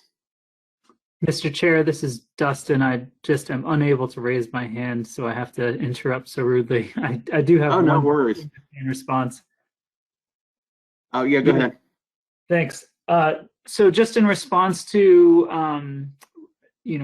nominating AP members and looking at your membership among states, if possible, the sooner the better, because there is a pretty important meeting coming up that will be scheduled in March or April, where the AP members will be reviewing the Bluefish allocation and rebuilding amendment alternatives. And so it's really valuable advice that they would provide and a really impactful step in the process. So if possible, within the next month or so, if we could receive nominations via email, I'm assuming, Tony, we can get them approved via board email votes. And that would just be great to get them in early on this really important step. Thanks. Thank you, Dustin. Tony, is that a good path forward as far as any nominations to the AP between now and next month? Yep. And sometimes what we do is we just go ahead and have those folks get on, come to the meeting. If we don't have time to get an email vote out there, we'll have them go ahead and come to the meeting and provide comments, and then we'll get them onto the committee shortly after if they come in right before the meeting. Okay, great, thanks. Last call on any other business from the board. Yep, you have Bill Gorham and Tom Fody. Oh, great. Okay, Bill.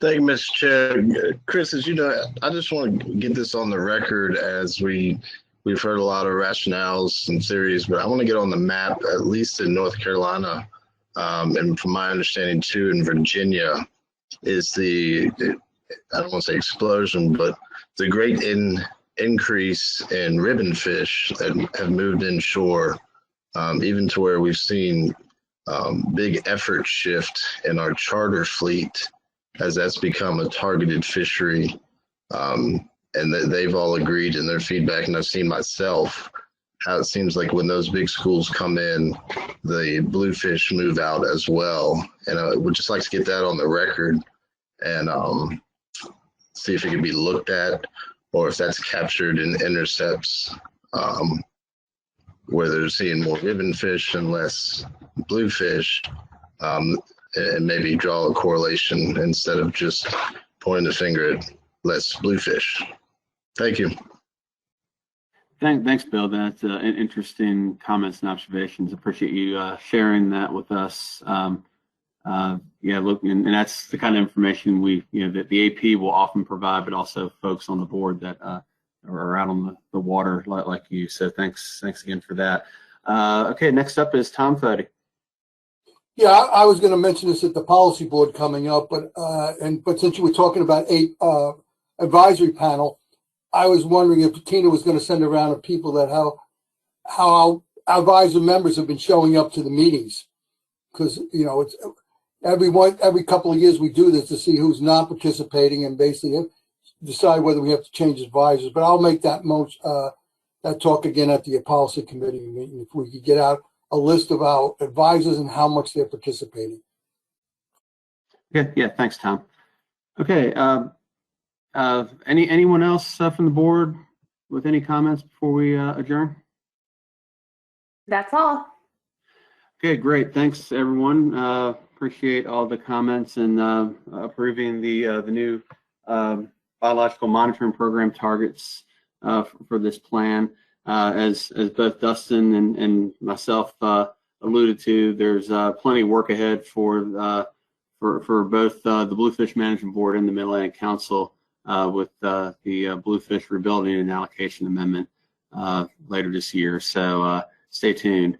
So with that, we are adjourned. Thanks, everyone. Thank you, Mr. Chairman. And the policy board will start at 1:45.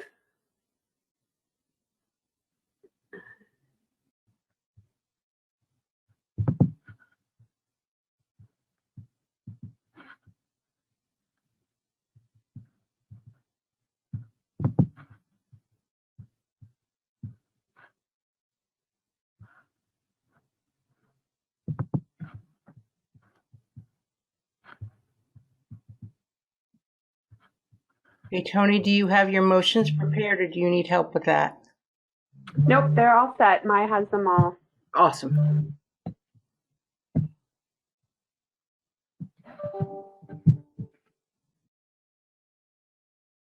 Tony, did you get my motion? I sure did, David.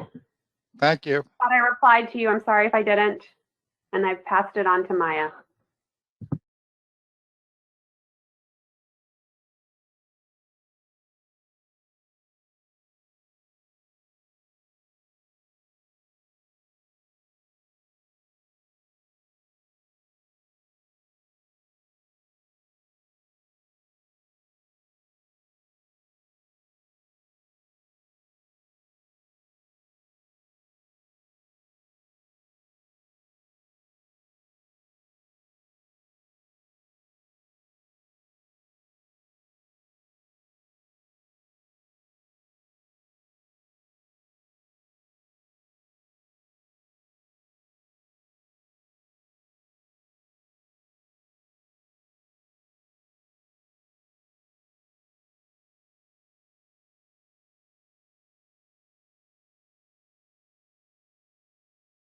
Adam Nowalski, I opened up your line, so it is live.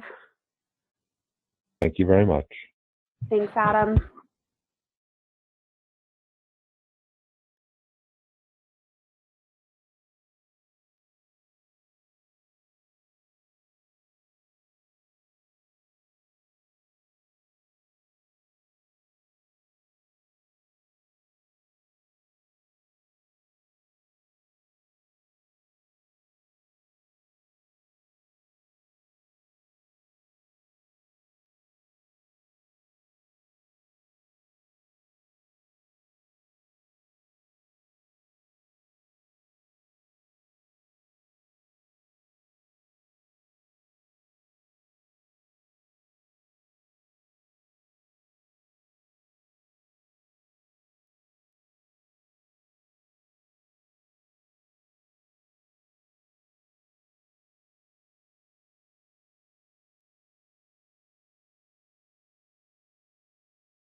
Sound check.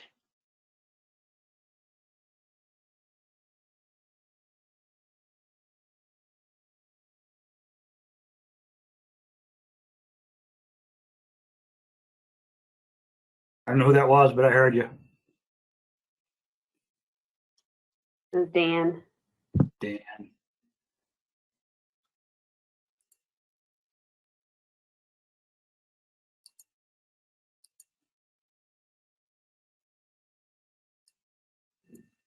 Tony, can you hear me? This is Karen Abrams. Sure can, Karen. Thank you. Thank you. Thanks.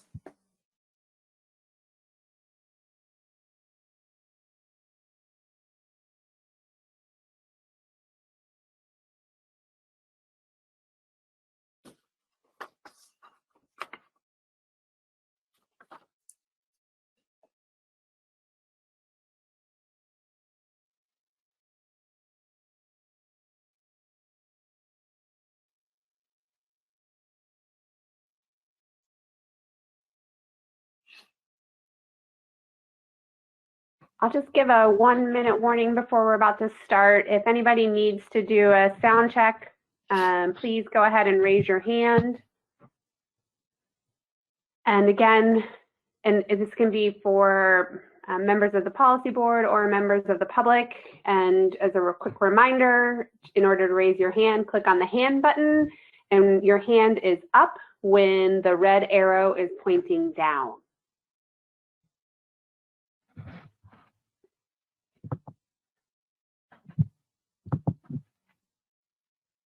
Okay, doesn't look like anybody needs to do a sound check. Mr. Chairman, whenever you are ready, I am ready. Excellent. I am ready. So let's get started. Welcome, everybody. We are reconvening the ISFMP Policy Board. We started these conversations on Monday. As a reminder, we did approve the agenda, but before we get started, I do want to ask if anybody has anything additional at this point in time that they might want to add at the end.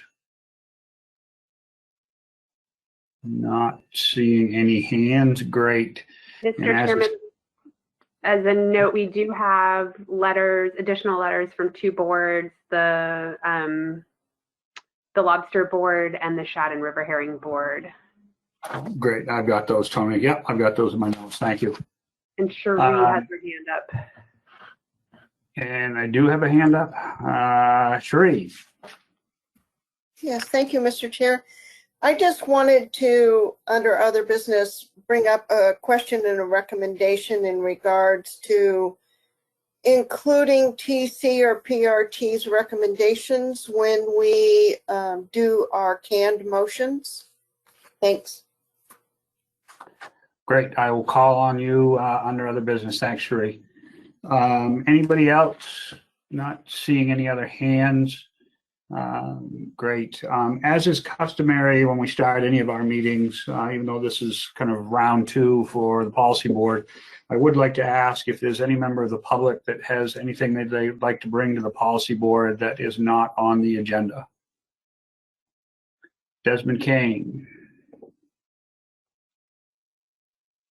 Chairman, can you hear me? Yeah, go ahead, Desmond. Great, thank you. Actually, my name is pronounced Khan, but I know you couldn't tell that. In any case, I would like to speak for a minute about the MRIP program. I understand that some members of the policy board and other people have been expressing unease with some of the MRIP results, and I, myself, and other colleagues share that concern. Before the new version of MRIP, which greatly increased the estimates of effort and catch, my colleague, Dr. Victor Kreco from the Connecticut Bureau of Marine Fisheries, he's now retired, started studying MRIP, and he found that it was very difficult to ground truth the estimates from MRIP. However, there was one of their products that could be compared with other sources, and that was their estimate of the number of participants in fisheries. And on their query, query form, you can request that information. And prior, this was back at like, say, around 2010 or a little before, when we produced their estimates of the participants in the fisheries, they were extremely high. They were inflated. They were usually between 3 and 4 times the number of marine licenses sold in a state.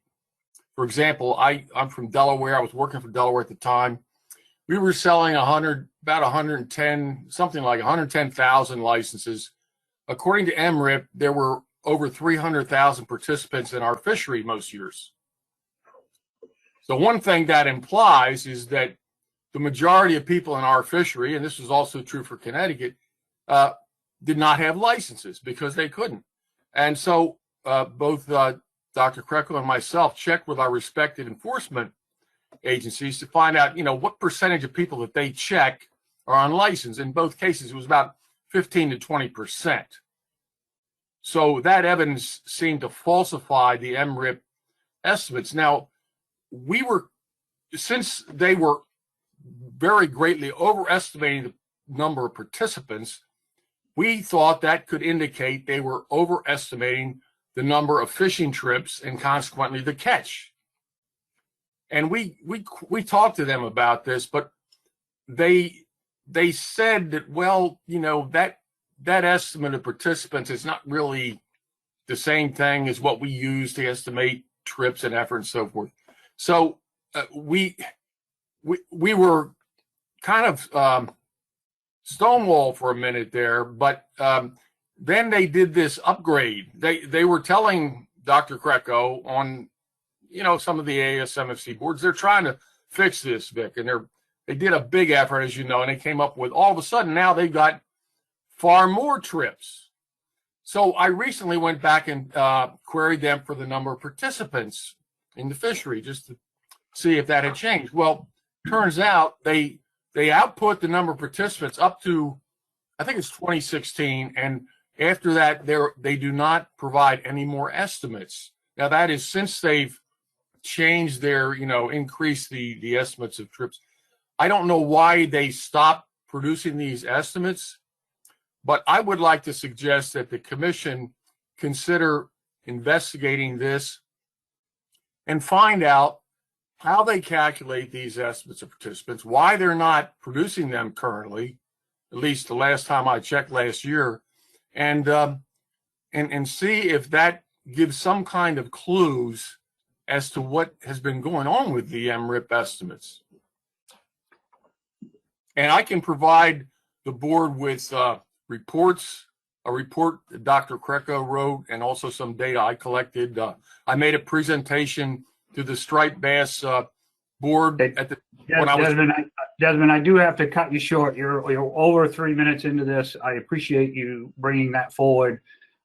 If you do want to supply anything to the commission, I would ask you to do so. I think you brought up issues that I know have been talked about amongst managers in the past. So I do appreciate you raising that again. And again, please feel free to share anything that you might like to. Yeah, thank you. You're welcome. And sorry about that's okay. mispronouncing your name. I knew how to do it. It was just it caught me by surprise. So anyway, any other members of the public?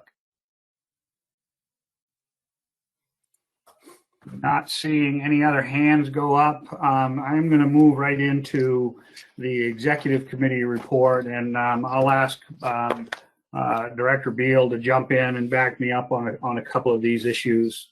As you all know, the executive committee has been meeting also by phone in between the regular meeting schedules to address issues, in particular the CARES Act. I think we've had probably 4 or 5, maybe even 6 calls between the October meeting and now.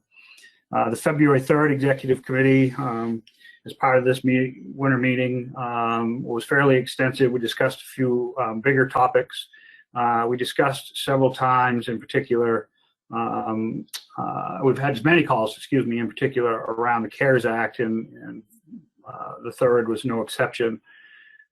We had a presentation by Kelly Dennett on the CARES Act. She did explain to us that round 2 was approved by Congress. There will be an additional $255 million that will go out to the states and territories, and another $30 million for federally recognized tribes, and $15 million for the Great Lakes region. NOAA is currently working with the new administration on the timing regarding the release of the funds, and they currently don't have an estimate of when that might happen. They did tell the executive committee that they do have a date of September 2021 that they need to have the money out the door by, but as was the case last time, the states will have more flexibility on that as long as their spend plans have been finalized.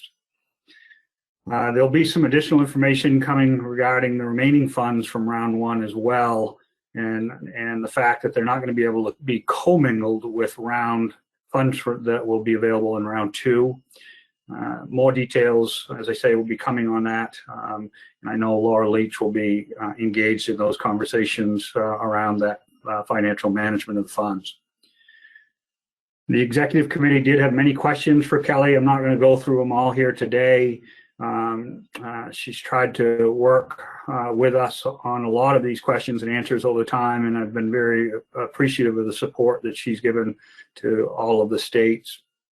There was one question in particular that was asked, I think that will be interesting for folks to find out, and hopefully we'll receive positive information, but it was in regards to the Made More Than Whole. Bill Anderson asked the question around whether they could put a floor on that, because it's not part of the act, it's actually a policy that NOAA has put forward associated with the spend plans. And if a floor could be put in place, and we wouldn't have quite so much oversight on the Made More Than Whole. So we are looking forward to getting an answer back on particular on that topic as well. She did promise that she'll follow up with us on that and many other questions, and I'm sure we'll have her back to the executive committee for any additional questions that might come up. And as she gets that information regarding the new round two, I know she'll be reaching out. So with that, I'm going to just pause for a second to see if there are any questions that pertain to the CARES Act. Not seeing any hands. I'm going to keep going.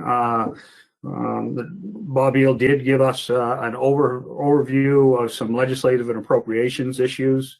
He updated the executive committee. Bob presented that he and Deke will continue to monitor all congressional activities as always the case. At this time, there seems to be no focus on anything pertaining to the Atlantic Coast Act, so that is good news. As you're sure, I'm sure you're all aware, the Secretary of Commerce appointment has been made. That is Governor Raimondo from Rhode Island, and I believe her confirmation hearing was today, and likely the vote will be today. Several leadership positions within NOAA, including the Chief of Staff, have been named. The Assistant Administrator position is yet to be filled, but Paul Doremus, who we all know, has been named the Acting Administrator, Assistant Administrator. Bob also reported out that the Hill committees and the membership on those committees are continuing to be worked out, especially on the Senate side, with a split in a 50-50 split in makeup. They're trying to figure out who's going to be leading what committee. So I'm sure it's going to be a little bit before we hear anything more final on that.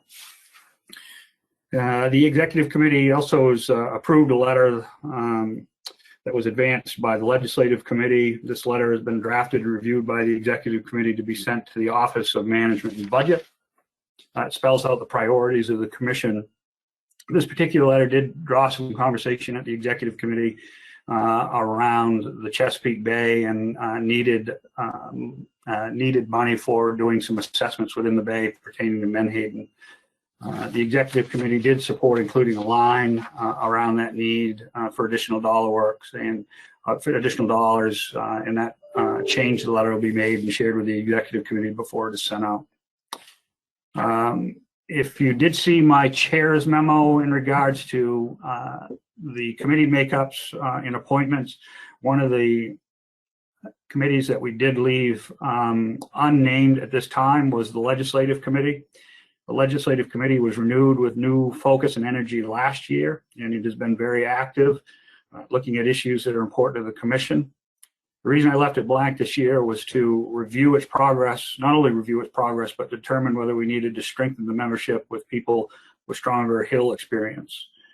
I do want to make it clear that with that statement, I'm not disparaging the people that are on it by any stretch of the imagination, but the conversations that Bob and I have had around Hill work pertaining to a new administration coming in raised the issue of, do we need more people on that committee with stronger Hill experience? So there was not a lot of input from the executive committee on that topic, other than seeming some head nods, seeming you're on the right track. So we will be looking at the membership, and we'll finalize the makeup of the legislative committee in the coming weeks.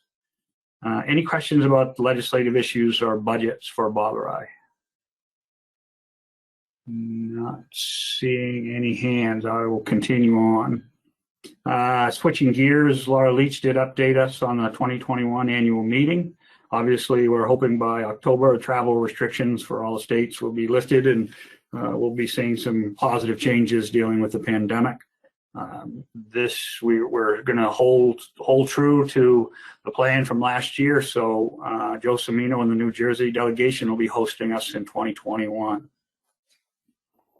Under new business, the executive committee did have a conversation around black sea bass allocation and the decision that happened on Monday. Jim Gilmore from New York raised the issue, not to rehash the vote, but just to discuss how we as a body are going to deal directly with the allocations issue in the face of climate change. John Hare did chime in on this topic and reminded us that the Science Center, along with the Commission and the Nature Conservancy, are pulling together a contract that would allow us to do some scenario planning on that topic. So there'll be more information coming on that, but after the meeting, we did talk about the need for having a presentation of the policy board on scenario planning, and Dr. Hare did promise to make staff available to do that presentation. So there'll be a lot more conversations around this going forward. There was recommendation that a working group consisting of members of the policy board get together to start working on this. Bob and I will be discussing that more, and the executive committee will hash that out, and we'll bring something back to the policy board for consideration, likely at the spring meeting. So that concludes my report of the executive committee. Does anybody have any additional questions before we move on with the agenda? Seeing no hands, we'll move right on to agenda item number 8 then, which is progress update on the risk and uncertainty policy, and that's Jason McNamee. Jason, you out there somewhere in the virtual world?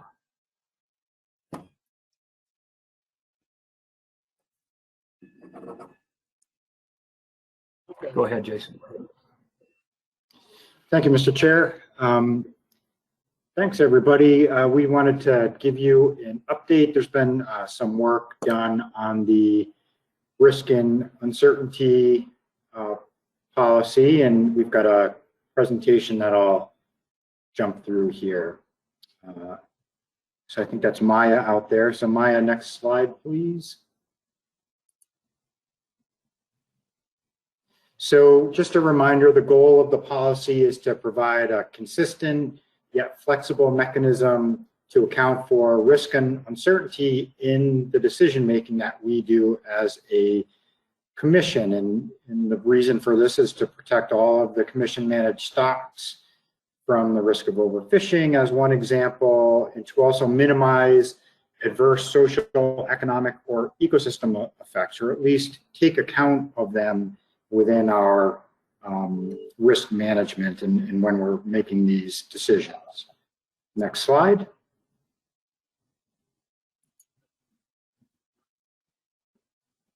So the tool consists of a series of questions. The questions, not shockingly, are related to risk and uncertainty. And these responses are weighted based on their relative importance within the overall decision tree.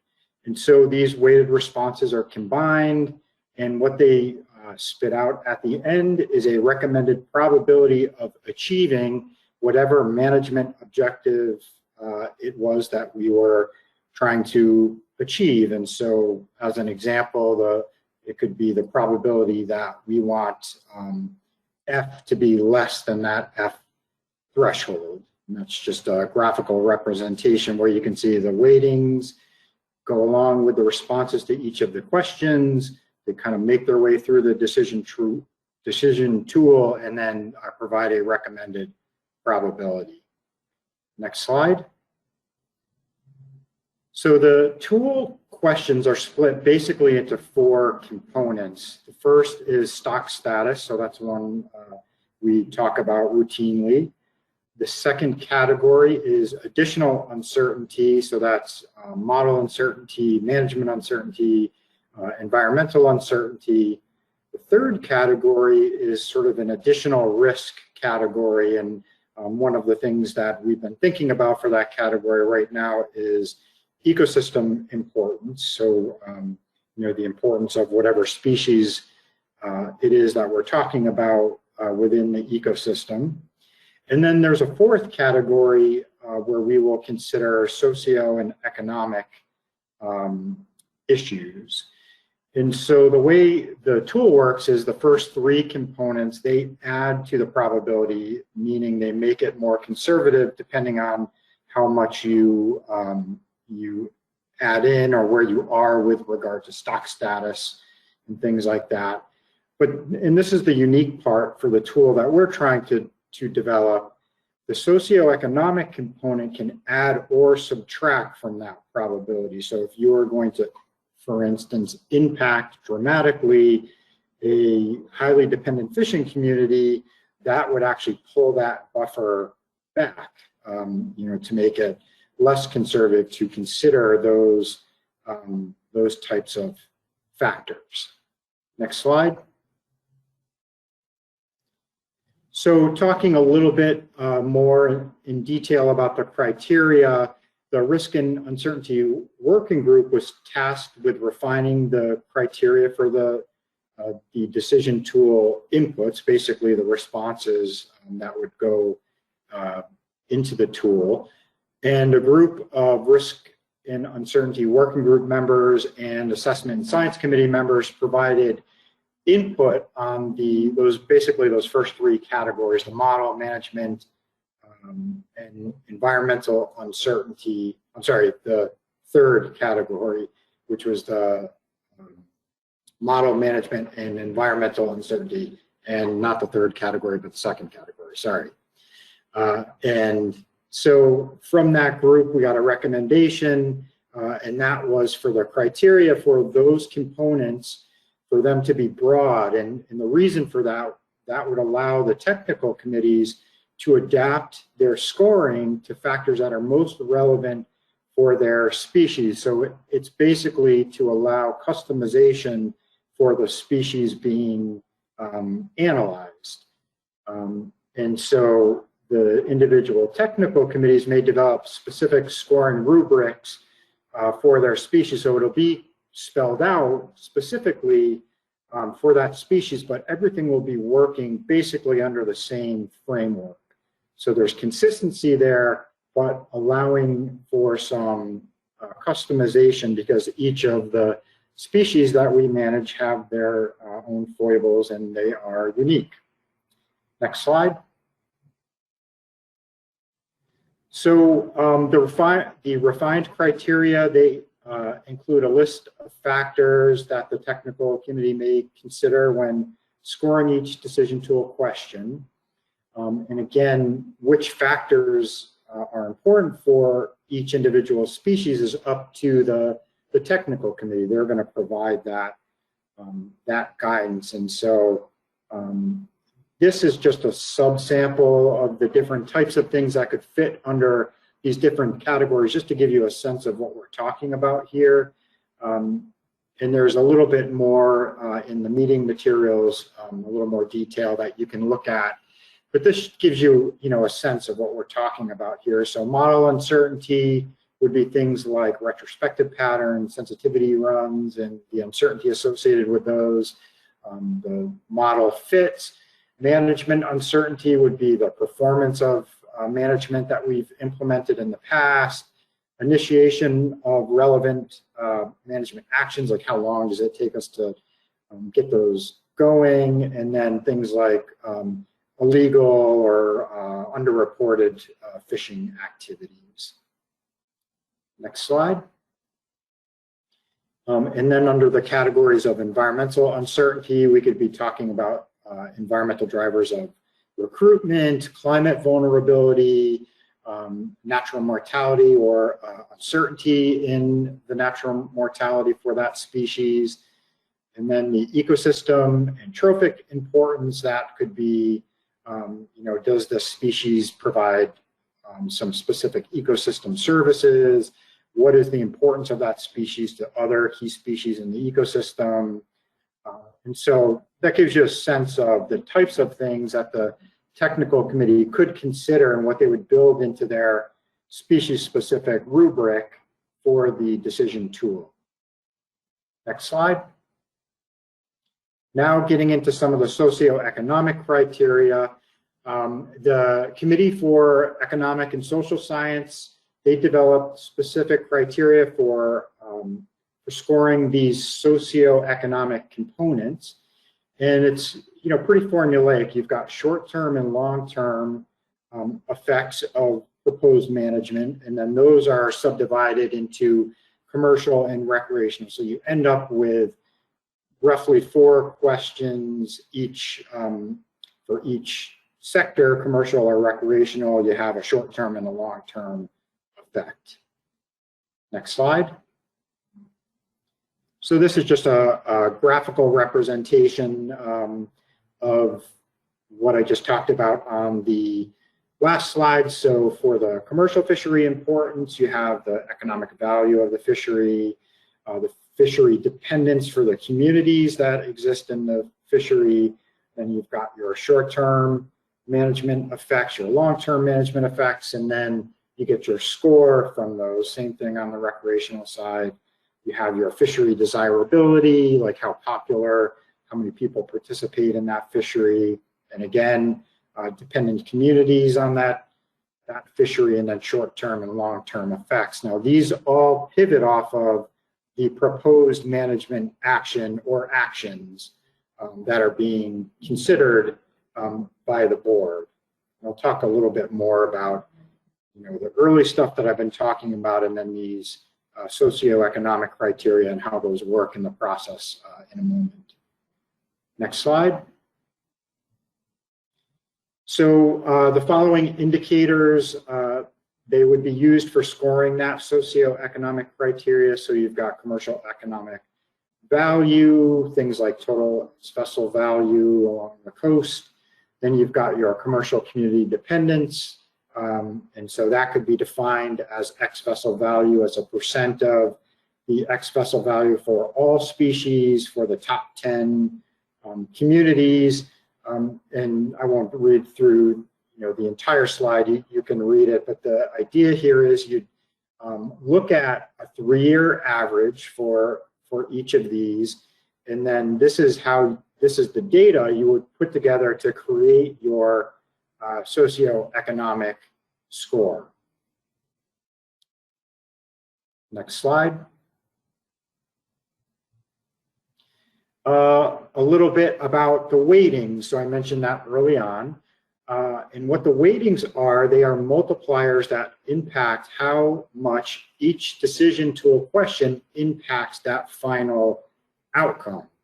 And so if you change the weightings, what that can do is it can actually change the size of the buffer that you're adding. So whether the overfish status adds 2% or 5% or 10%, onto your buffer, but it also defines the relative importance of that component within the overall tool. And so, the example here is stock status on equal footing with the other components in the tool, or is it 2 times as important, 10 times as important, et cetera, et cetera. So you can get a sense of the importance of these weightings, and this is the really important policy aspect of the overall tool.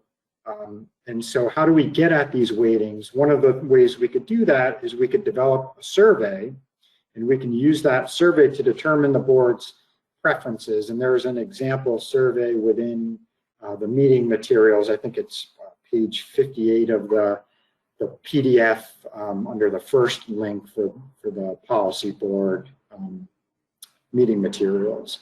So you can take a peek at that, and that is one mechanism we could use to get at these weightings in kind of an objective and comprehensive way with the boards. Next slide. Okay, so a little bit about the process. So some adjustments were made to what we've talked about previously with the risk and uncertainty process, and we did this to avoid bottlenecks in the management process.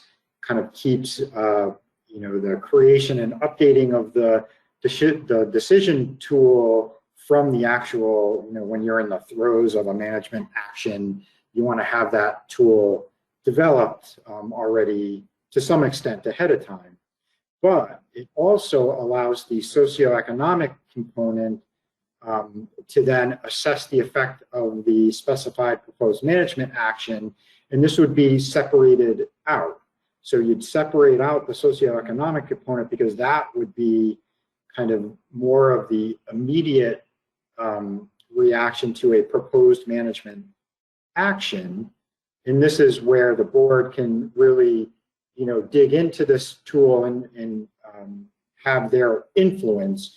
And the nice thing about that, and what we've talked about all along, is having these things kind of explicitly spelled out provides a lot of transparency in our process. So we're you know, out there telling the public why we're, you know, downweighting the short-term effect or upweighting the short-term effect relative to the long-term effect and things of that nature. Next slide. So developing the decision tool, this tool is developed separately from the management action. Generally, the board provides input on the weightings, and then the technical committee and the committee for economic and social science, they provide the responses to the decision tool questions, but then the board can make adjustments to those inputs if appropriate. And so when developing the decision tool, all of the components of the decision tool will be completed, except the management effect portion of the socioeconomic component, and those will be scored when a specific management action is being developed and considered.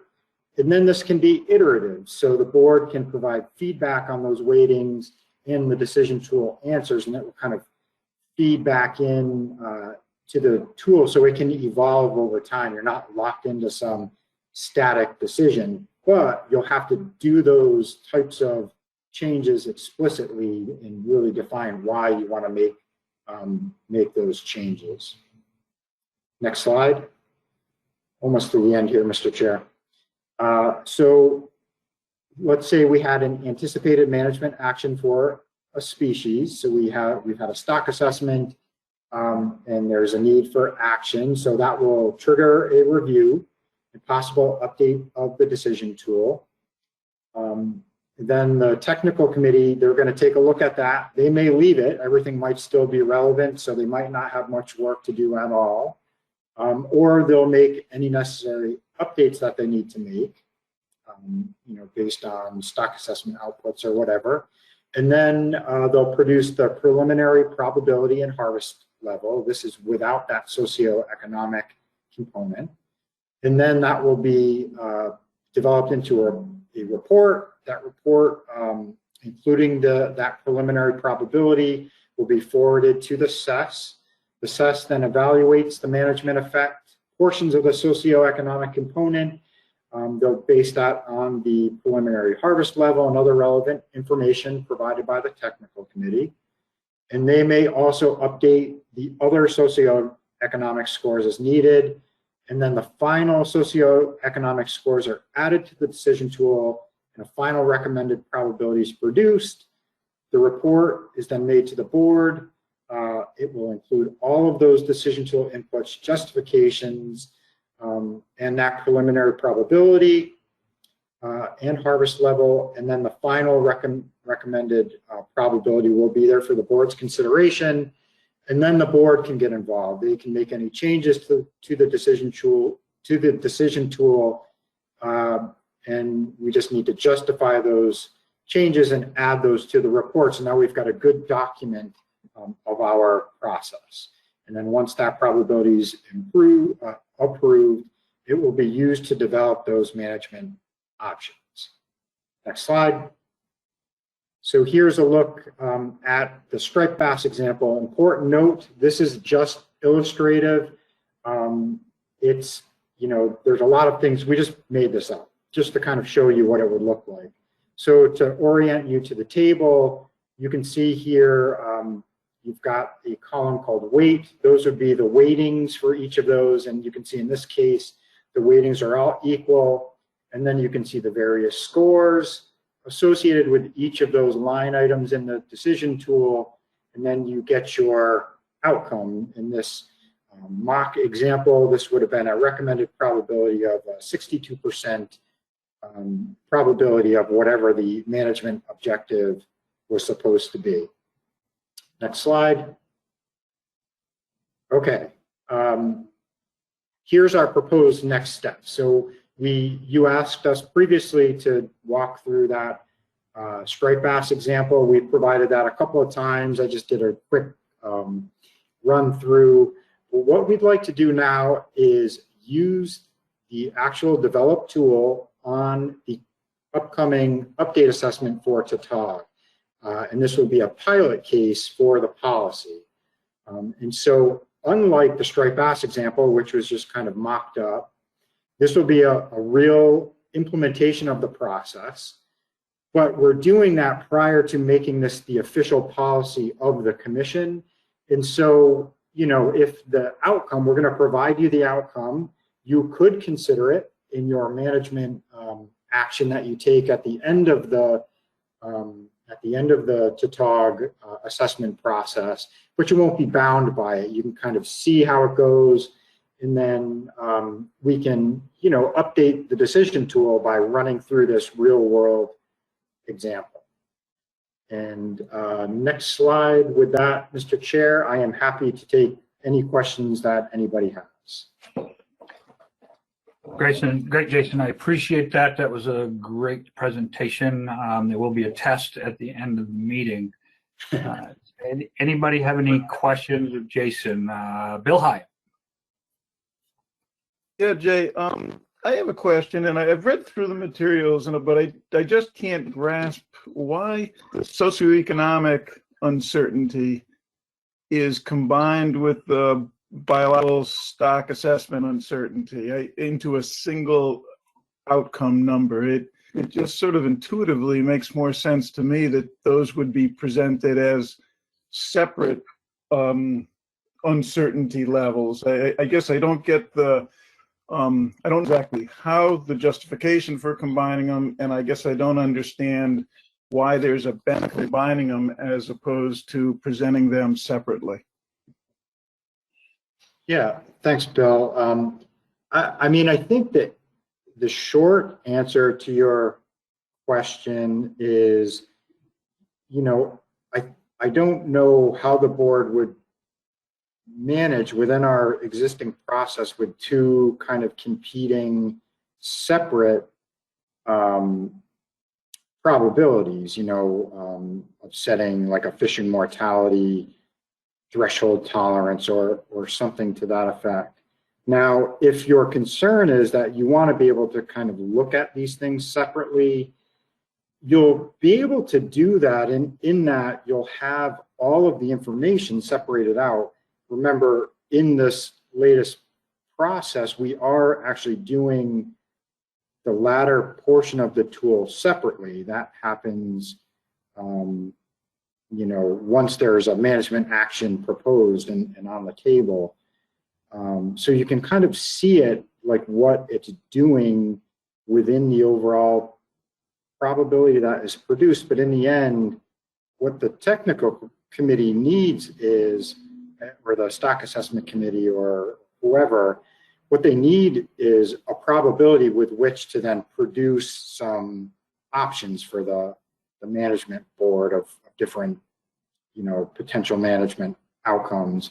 What we tend to do now is, we have this kind of multiplicative, okay, give us 40, 50, 60% probability of these 4 possible management actions. And this cuts out that first layer of that and simplifies the process.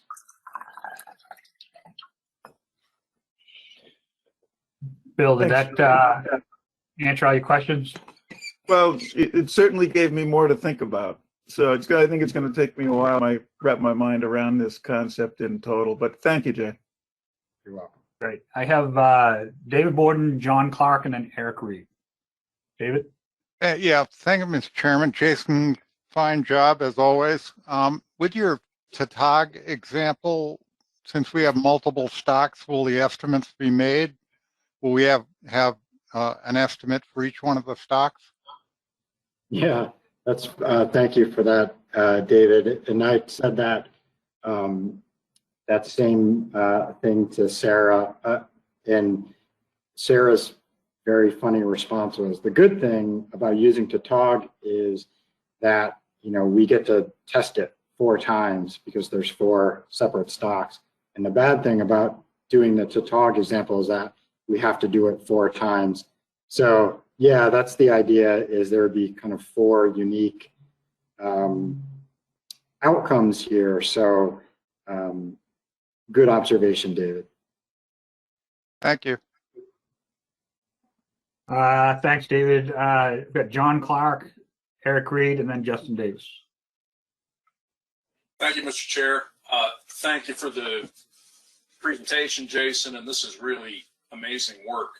My question has to do with the weightings. I mean, obviously that seems to be the more subjective part of this whole formula. And is the idea kind of like a wisdom of the crowds, where you would hope that everybody that is answering the survey is doing so independently, because obviously the results could be skewed if people knew, well, take like if a faction of the board knew that if we weight this heavily, it'll work to the result we want to get.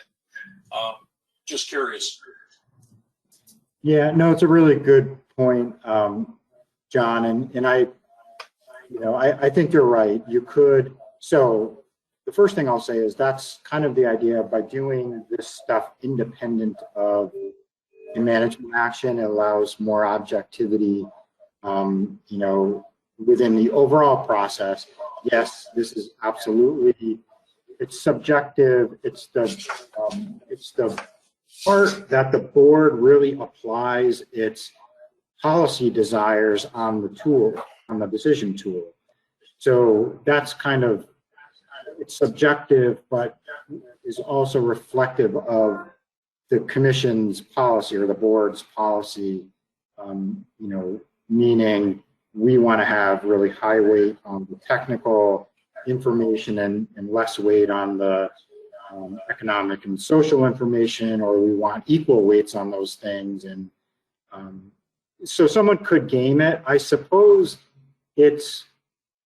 I think there could be things within it that would have counterintuitive effects. So I guess I would suggest that people should take the survey and be truthful and sincere in taking the survey, because what they think they might be gaining in the system might backfire on them. So I guess I'll end my yammering there. Thanks, Jason. Eric Reed. Thanks, Jay. That was very interesting. And as I said, I think that if it is done in the spirit that you say, that it could be very useful. Just one follow-up on the economic considerations. The fact that you're weighting like short-term and long-term effects with a similar weight, wouldn't they kind of offset themselves in some of these things? I mean, we always will say like, well, we got to cut harvest now because it'll pay off in the long run. So economically, short-term pain, but long-term gain. Yeah, no, really, really good observation, John. I think you're right that they could offset each other, but they don't have to. And there's two ways that they might not directly offset each other. One would be if the weightings are not equal. So if you thought, you want to upweight the long term over the short term, that could, create a situation where they're not always just canceling each other out. And then the other way is in the actual score. So you could have equal weightings on these things, but then the scores, depending on, whatever the management objective is or management action that's being proposed, the scores could be different. You could get a really significant short-term effect with little long-term benefit. And so those two scores would be reflective of that, and they wouldn't cancel each other out. Great. All set, John? Yeah, thanks a lot, Jay. That was very interesting. Great. I've got Eric Reed, Justin Davis, and then Tom Fody. Thank you, Mr. Chair, and thank you, Doctor. I appreciate the fact that this socioeconomic data is in there. If I remember correctly, I think I have a vague memory of the few items we do with our partners at the Mid-Atlantic. I think there's a few, and I appreciate the socioeconomic data being included there, especially in relationship with National Standard 8, which addresses communities. But my question is, I see in the presentation you talk about ex-vessel price and weightings and so on and so forth. So where does the economic multiplier for any particular species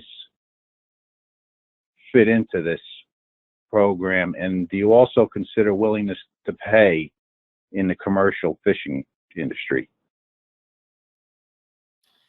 Awesome questions, Eric. The current construct of these came from the experts on the Committee for Economic and Social Science as some good solid metrics that they thought might be a good place to start. Now, as mentioned a couple of times, I think some customization could occur within the tool itself. And so if there were other metrics or ways of looking at the existing metrics in a different way, I think those could be built in. And I think, that's what we are talking about with regard to, you have this overarching framework that we've stepped through today in this presentation, but then you kind of get down to the species level, and that's where the stuff like that you're talking about can kind of come into the tool and influence it. So I think the stuff you're talking about could be built in as a standalone metric or as a supplement to one of the existing 4 metrics that we've offered. And I think those would have to be done, right? I would guess that economic multipliers and effects and things like that are very different for the different species. So that's where that would come into play.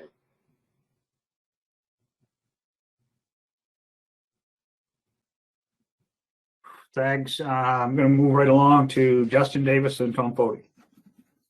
Thank you, Mr. Chairman, and thanks for the presentation, Jason, and all the work by you and the work group. I've followed this with a lot of interest as it's moved along. I think this is great. It's providing transparency and standardization to a process that I think all of us as commissioners or delegations do in our own heads when we're making management decisions, but we're all probably doing it a little different or weighing things differently. So it's probably a good idea to get it all out on paper and standardize it. One thought I had in looking at the schemes you laid out, and it's possible I missed this, but there's a point in there for input from the board, from the TC, and from the Committee on Economic and Social Science, but I'm thinking there should be a point in there where the advisory panel has some input, particularly when you're considering socioeconomic impacts. I think that's something that we have to give our advisors a chance to weigh in on because they have context and understanding there that probably goes beyond what the board and TC have.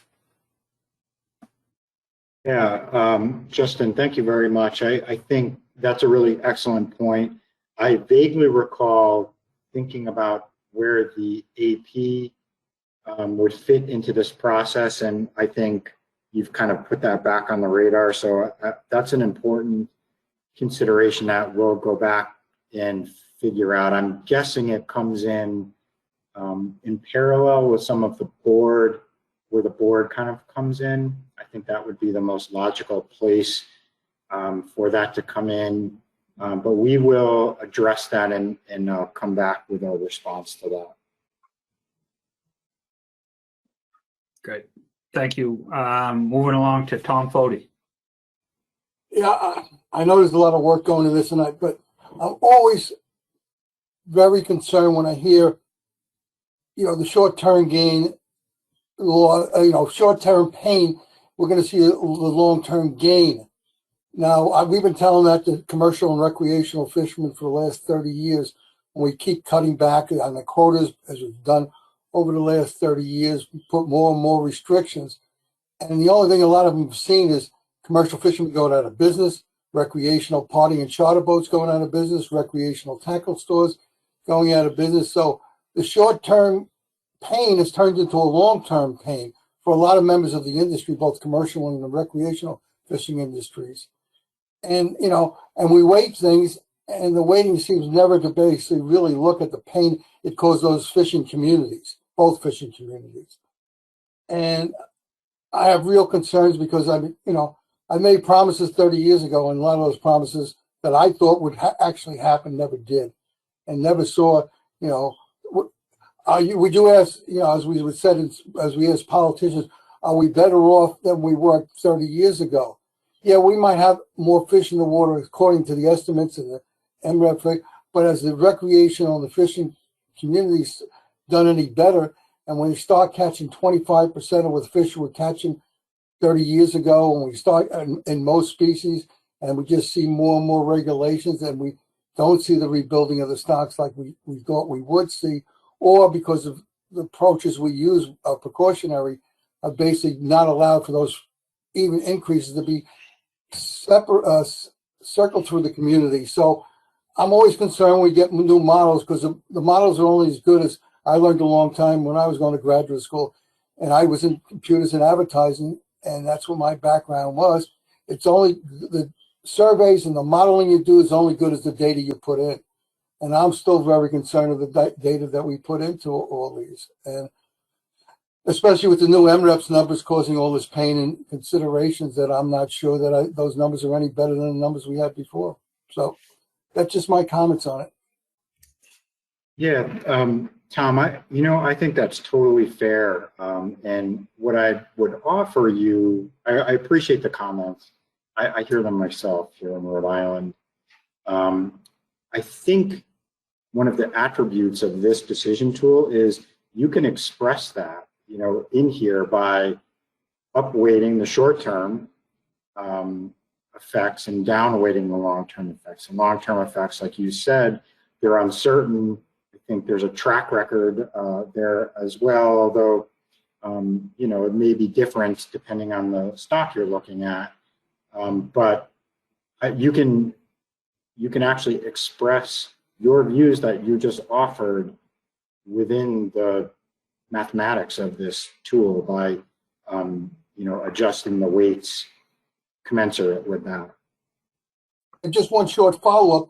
And if you're using TAG, I know in the last 15 to 20 years, because New Jersey thought that was, and we all thought that was one of the fish that state by state, because unlike black sea bass, summer flounder, they don't usually migrate out and north. They usually migrate in and out of the thing that we could basically get proposals to actually do state by state management of this. And even with all the data we tried to accumulate, we always got told it was not enough. And finally we gave up because you're spending time and effort trying to do that. You just find out you're never going to be able to do it. So if this would help, I don't know. Good point. Thanks, Tom. Bill Gorman. Yes, thank you, Mr. Chair. I think Tom's points are very well put.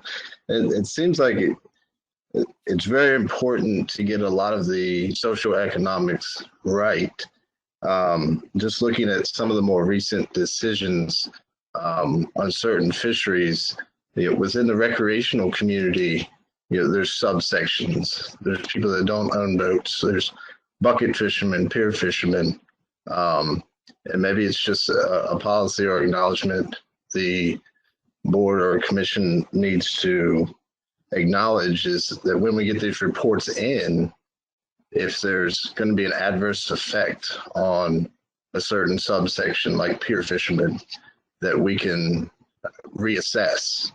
Oftentimes, we see reports and it's kind of like, well, we're at this stage of the game, we can't go back. But the report itself is lacking, critical socioeconomics. And I'm just wondering if that's something that this model has the capability of doing if something is missed, during the input process. Thank you.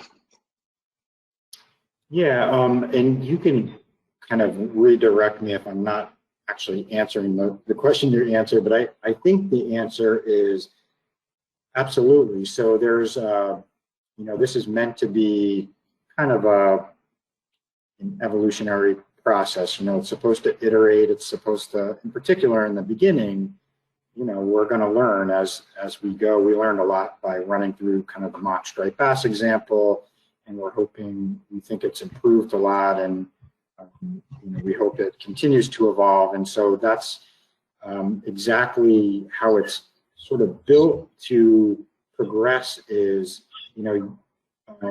let's just stick with striped bass. Let's say we got to the board and you noticed that, hey, we've got a highly dependent shore fishing community, and that's not identified here. And so that comment could be made and the tool can be adjusted to account for that. So I think there is, now we want to get to a point where at some point it stabilizes and we're not adjusting it every single time because it sort of loses its effectiveness. But in particular, in the first couple of uses, I do see that happening, and sometimes that's the best way to go, right? You don't recognize some things until you're kind of confronted with them, and this process that we've outlined here allows the ability to update and evolve.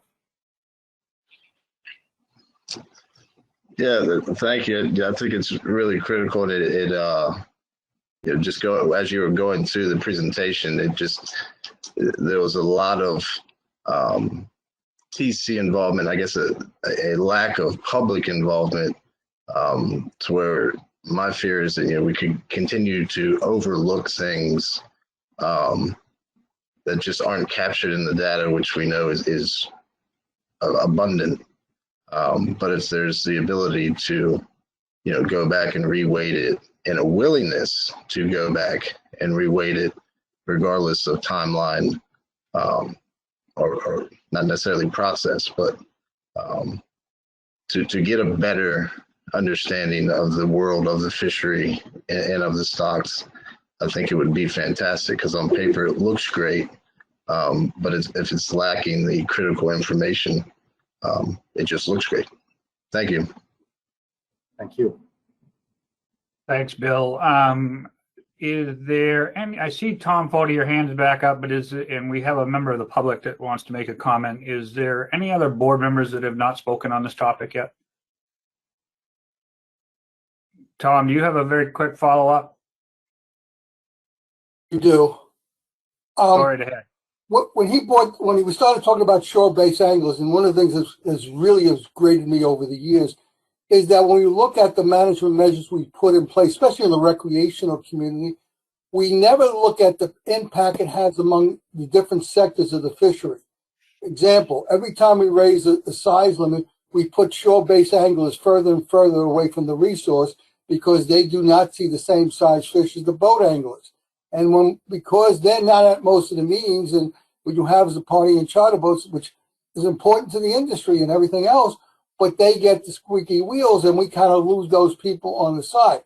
And over the years, I've brought this up many times, but we've basically forced a lot of shore-based anglers to be, if they want to actually take a fish home to eat, they're going to be poaching most of the time because they don't really see the size limit we put in.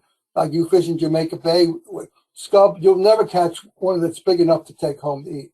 And so we could weigh this more, if I am understanding this, we could give that more weight that we don't alienate that population when we do a rule.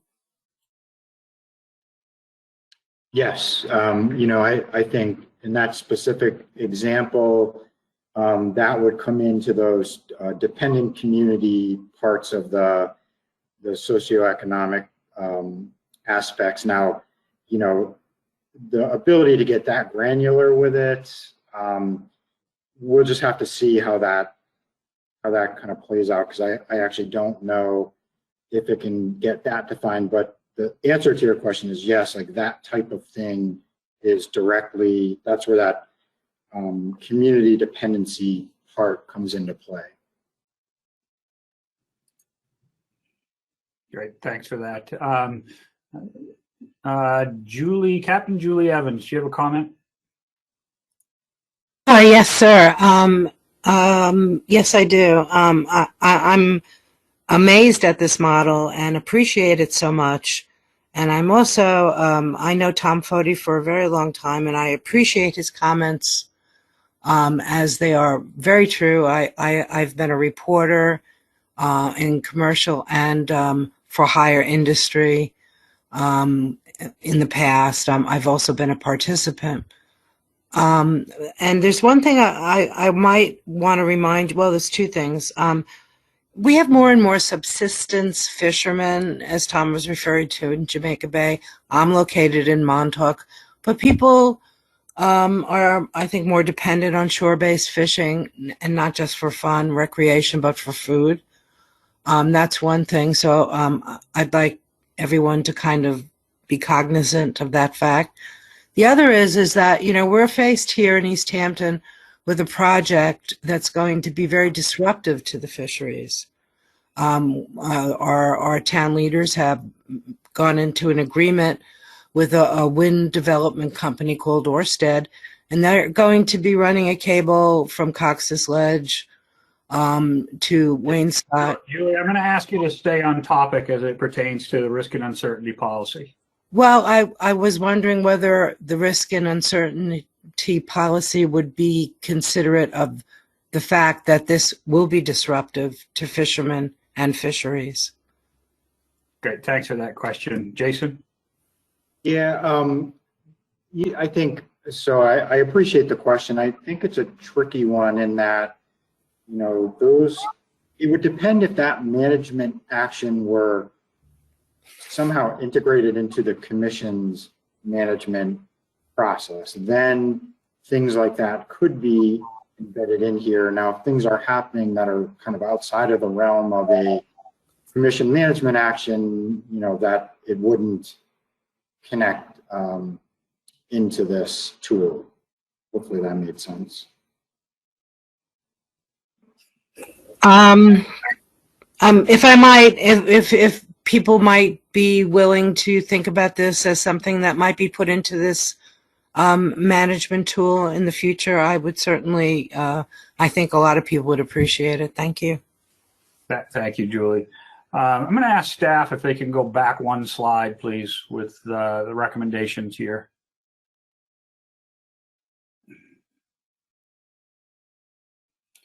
So thanks for that. So the proposed next steps are using this for a pilot case with Tautog. Just want to get a sense of the policy board and the direction you were going to go. I don't think we need a motion on this, but if we have consensus, I think we can give Jason and the team what they need to start moving forward. Is there anybody that would be opposed to the next steps?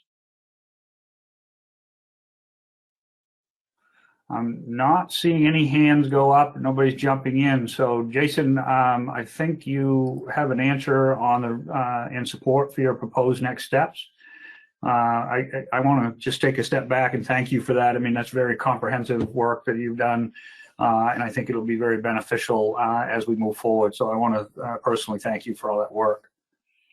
Thank you, Mr. Chair. Could I have just 5 more seconds to thank? I'd like to thank someone also, and Sarah Murray has really kept this going, and so I just wanted to, I get to be the front man here, and that's fun for me, but behind the scenes, Sarah Murray has been the ASMFC person who's really kept on top of this and kept it rolling, and so my thanks go to her for a lot of the work and keeping this moving forward.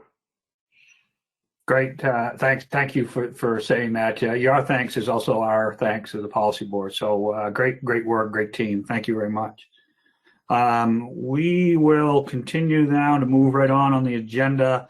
The next item is review and discuss the review and discuss the 2020 Commissioner Survey results. And I believe, Deke, you're in the queue to give a presentation on that. Thank you, Mr. Chairman.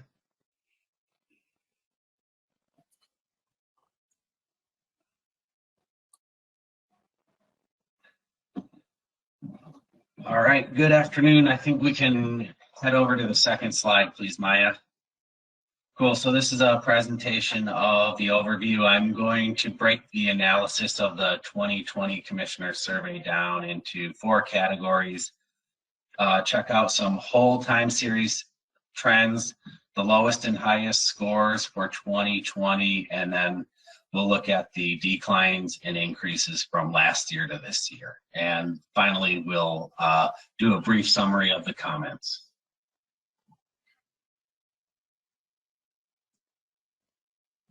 All right, so the survey was initiated in 2009. The 2020 version of the survey was open from January 7th through 24th, and it is composed of 16 rating questions and 5 comment questions.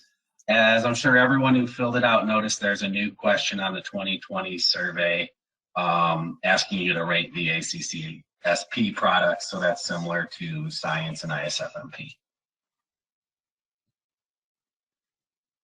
All right, this slide shows the number of respondents and average scores for each year in the time series. So it's pretty self-explanatory. You can see both categories ticked up just a little from last year.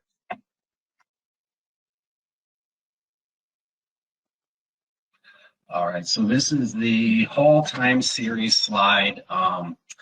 And this slide describes the negative trends throughout the whole time series using a linear trend line. Essentially, this is the slope of the trend line across all years. So you can see these are the questions that have gone down when you fit a linear trend line to the data points. And I'd also note that questions 7, 8, and 9 are in italics because those were added to the survey in 2014.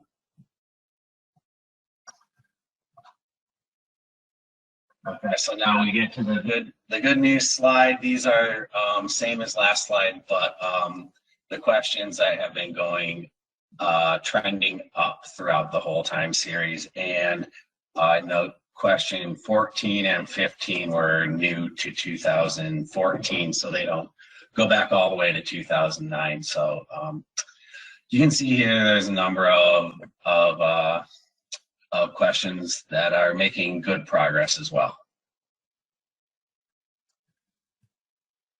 So this slide shows the lowest scores for the 2020 survey, and I would note that these were also the lowest 2 scores from 2019 as well. And I will also note that the score for question 8, progress to end overfishing, has fallen every year since 2017. All right, these are the highest scores, so everything that got above an 8.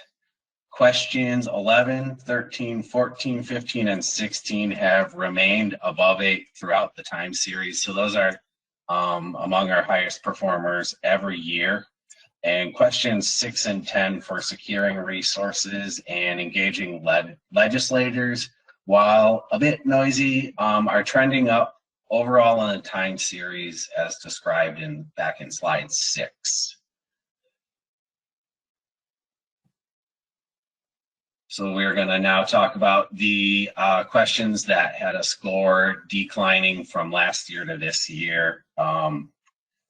So it's pretty self-explanatory: cooperation with federal partners, progress to end overfishing, our relationship with constituent partners, cooperation among commissioners, and engaging our state and federal legislators. All took a little reduction.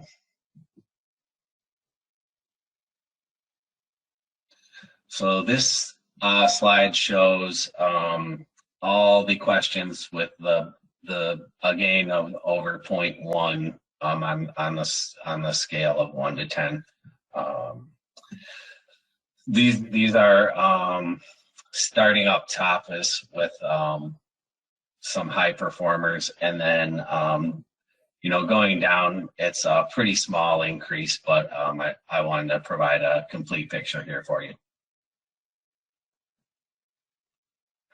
All right, now we're moving into the comments. It's really tough to distill all the comments down into a couple slides, but I tried to stack the comments that were commented multiple times up top. So for the obstacles to rebuilding fish stocks, I think you can see climate change and environmental conditions were a very popular one, and so was politics, cooperation, and outside interests. So I think the second one and the first one both are really getting at some of the allocation issues that we have been dealing with recently. And then down there's actually some that definitely just referenced allocation. The most useful ASMFC products. So the science is always up there, and that was up there again. The meeting materials, all of Tina's great outreach products, and ASMFC staff and the ISFMP products were some of the most noted, and then Lisa Havel's Habitat Committee products were also a pretty popular one. So thanks. Next slide. This is always a tricky one, requests for additional products. And I think quota monitoring webpage has been mentioned for a couple of years now. And then there's a number of other ones. I'm not going to read through all these, and they're in the meeting materials if you want to take a closer look.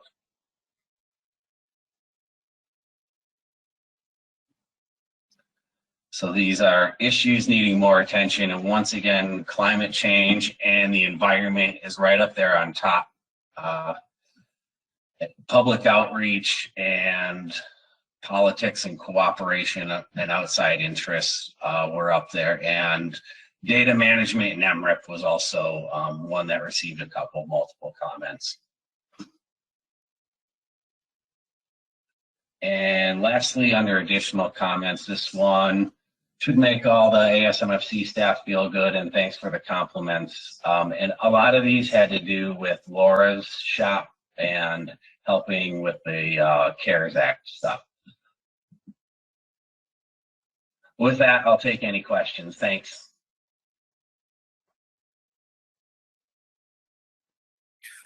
Thanks, Deke. Any questions on Deke around the survey?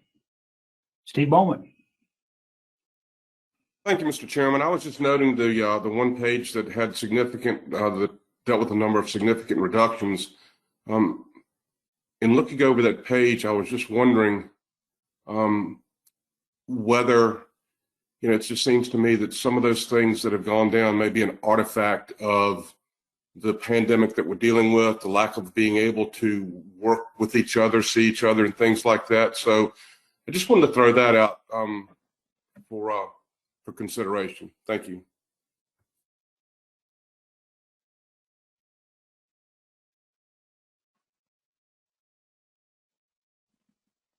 Pat, if you're talking, we can't hear you. Thank you. For some reason, my computer is just frozen up here a little bit. Can you hear me now, Tony? There, Ken. You've kind of froze up and stop. All the audio stopped on me for a second, about halfway into Steve's comments. Do I need to follow up with you, Steve, on anything? I'm sorry. No, sir. I was just indicating that, you know, before we take those comments to, not to be a double negative, but negatively, I was just making the point that I thought that maybe some of those may have been a result of the pandemic that we're dealing with and the lack of face-to-face communication, whether with our constituents, whether with our fellow commissioners, or other artifacts of that possibility. Thank you. Yeah, thanks. Steve, I think those are real good comments. Certainly, we are in a very, very different time. I looked at that survey as much more positive than negative. And as actually, when I was talking to Tony about it, she, said kind of got to look at the scale here of what some of those declines are. They're just off by a bit. So overall, I see it as very positive. Joe Savino. Thanks, Mr. Chair, and thanks, Deke. Appreciate it when you hit us with this. There's always some interesting things in there. I think one of them to me was our commissioner's concern with being able to deal with overfishing. And one of the reasons why I say that is it started in 2017 that we've been saying that, and it really wasn't until after we received the new MRIP numbers that we saw a stock status of overfishing for, two of our key species. I think before that we were dealing with depleted status in quite a few species, but maybe only tog that had overfishing. And yet I still had to rank it high because those are two species, along with sea bass and fluke, where we can't necessarily seem to manage our way out of these things, since wreck discards and environmental conditions are such a challenge. So I just wanted to put it out there that, we had a curveball thrown at us in a big way with the new MRIP estimates, changing an entire understanding of our time series of management. But, still a very real concern. So thank you.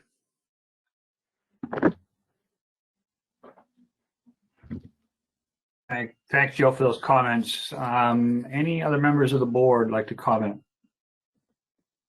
I don't see any other hands going up. I know, Tony, you had a comment you wanted to make. Yep. I just wanted, Deke addressed that for a couple of years now. Some folks have had interest in a quota monitoring page, and it's not that we have been ignoring that suggestion. It's the difficulties that we find for the species that are left that have state-by-state quotas that aren't covered under the quota monitoring page through NOAA Fisheries have a lot of confidentiality issues with them, and so we wouldn't be able to show several states' landings, and so we seem to be struggling with how then we would show quota monitoring page for those species. Thanks, Tony.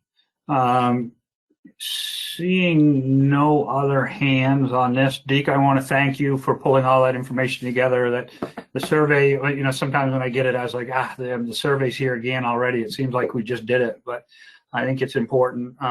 We have a good reply rate from members of the board, and I think it's important that we do this on an annual basis to kind of keep us all on track. So, Deke, I want to thank you again. And with that, we'll move on to the next item on the agenda, which is review state membership on species management boards. So that's you, Tony. The floor is yours. Thank you, Mr. Chairman. And since we moved the first half of this agenda item to Monday, we're going to go to the second part, which Bob is actually going to cover, which is the Pennsylvania membership on the Menhaden board.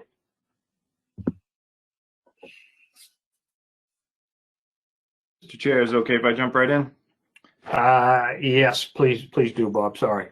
Okay. No, I just didn't know if you had any comments before I jumped into it. So. No. Go right ahead.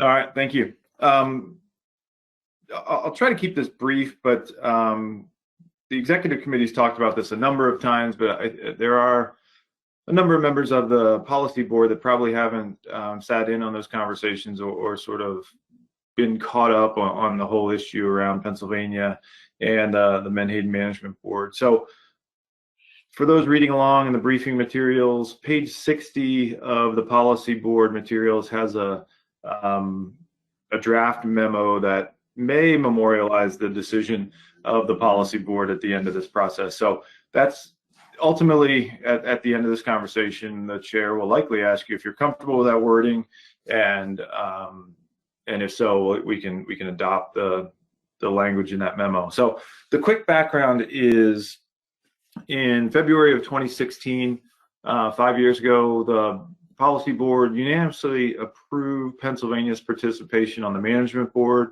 Pennsylvania asked to be put on, and the policy board quickly and unanimously said yes, that works out.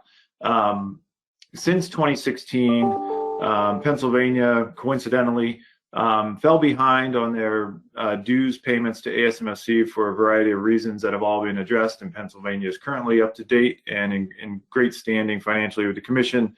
But when they were in arrears, the executive committee was looking into the consequences and impacts of states being behind on their dues payments, and we worked with the commission's attorney, Sean Donahue, to look into that issue and sort of figure out, all right, if state really falls behind, well, what can we and what do we do about that? And coincident to that review, Attorney Donahue noticed, sort of brought to the attention of the executive committee, I think, and he did this from the perspective of being a good attorney and good commission counsel, and said, hey, you guys may have some exposure or liability here with Pennsylvania serving on the Menhaden board. And his rationale for that was that he went back to the guiding documents of the commission, the compact and the rules and regulations. And in the compact, there's a number of descriptions on how states operate and where states can and can't participate. And one of those provisions is pretty direct, and it says Pennsylvania and Vermont are essentially limited to participating in the commission process for anadromous species. So he raised a red flag and said, hey, you may want to think about this issue, and should Menhaden continue to participate on the Menhaden board, and you know, there may be some exposure here that the commission needs to think through a little bit. And so we had that back and forth conversation at the executive committee, and then as the conversation evolved a little bit, the commission also approved ecological reference points through the Menhaden board and ultimately the policy board. And as everyone knows, the ecological reference points sort of intimately link Menhaden and striped bass obviously being an anadromous species. So as the conversations at the executive committee evolved, they came up with essentially what's included in this memo, which is, given the importance and the linkage between Menhaden as a forage base and striped bass as a anadromous predator, it seems to be acceptable for Pennsylvania to stay on the Menhaden board, given that relationship between Menhaden and striped bass. That's what's recorded in this memo. We talked through this with our attorney again, and he feels that, you know, given the sort of new direction that the commission is moving in toward ecosystem management and linkages between predator and prey, he does not have remaining concern about exposure or liability at the commission. Feels that the commission can justify keeping Pennsylvania on the Menhaden board if they choose to do so, and that does not cause significant or concerns to him that down the road he'll be in front of a judge or have a case that he's not able to adequately justify why Pennsylvania is participating on the Menhaden Management Board. So again, the summary of that, my sort of long-winded background here, is included in that short memo. And you know, and the last item, the last bullet, number 4, I think is important as well, which is this doesn't set a precedent. It is unique. It's sort of a one-off situation where Pennsylvania is listed in the as a state in the charter that has limited participation in some of our species. But given that this sort of direction that the commission is moving in, it seems to be okay in this one instance. But if there's other instances, we'll have to consider those individually in the future. So happy to answer any questions, Mr. Chair, but that's my somewhat quick summary of the issue. No, thanks for that, Bob. I think it's that bullet number 4 in particular, or item number 4 is particularly important as far as precedent setting. The fact, I think the executive committee had a couple different conversations about this. I think the fact that the attorney has looked at this and feels comfortable as well with this new information, it gave the executive committee some comfort having this move forward, memorializing it with a memo in the file, so it's not lost in the future. But before we make any final decisions here, I want to open it up for any questions or comments to Bob. Any hands? I don't see any hands. From a process standpoint, we do not need a motion because Pennsylvania is on the board. So from my standpoint, Bob, correct me if I'm wrong, we can just memorialize this with that consensus was reached on this issue, and we can put this letter in the file. Yes, that's correct. We'll finalize this memo, include today's date, and I'll sign it, and we'll be all set. I can obviously share a copy of this with all the commissioners in case they want one, just to have it in their files. But that's a good plan moving forward, Pat. Okay, that sounds good. Well, I don't see any other hands on this issue, or any hands on this issue. So with that, we'll have this letter signed. I think, Bob, that's a good idea for as far as getting this copy out to everybody on the policy board. So if you guys could do that, that'd be great. All right. Okay, Tony, I don't think you had anything else under this item. I did not, Mr. Chairman. Okay, we'll move right along because you're up next as well. So item number 11 is discuss commission process for working on recreational reform issues. Tony. Thank you, Mr. Chairman. I have 2, things to go over with the board on this one. And it's not this presentation. That'll be for the next agenda item. Sorry about that, if I gave you the wrong numbers. So the policy board has been meeting jointly with the Mid-Atlantic Council on rec reform for 4 commission species, summer flounder, scup, black sea bass, and bluefish. Because, and the policy board has been involved because it is 2 management bodies management boards that are being addressed. And since the policy board is the overarching management board for all of the species management boards, we thought it made the most sense for this body to engage with the Mid-Atlantic Council on these rec reform issues. And at some point along the way, we said we would come back to this board and confirm that that is the way we want to move forward as management documents are initiated. And so we have initiated a management document. So the first thing we want to do is just to confirm that it is this policy board that should be engaging with the Mid-Atlantic Council on these issues. And then the second piece of information that we want to get advice from the policy board is how to move forward with voting with the Mid-Atlantic Council. And what we're looking for today is recommendations to bring back to the council as the 2 bodies discuss how voting would take place. But we just want to get the position of the policy board before moving into those discussions with the council. So for the summer flounder, scup, and black sea bass board and the bluefish board, who have joint FMPs with the Mid-Atlantic Council, the process in the past, or the process that we use, is making like decisions.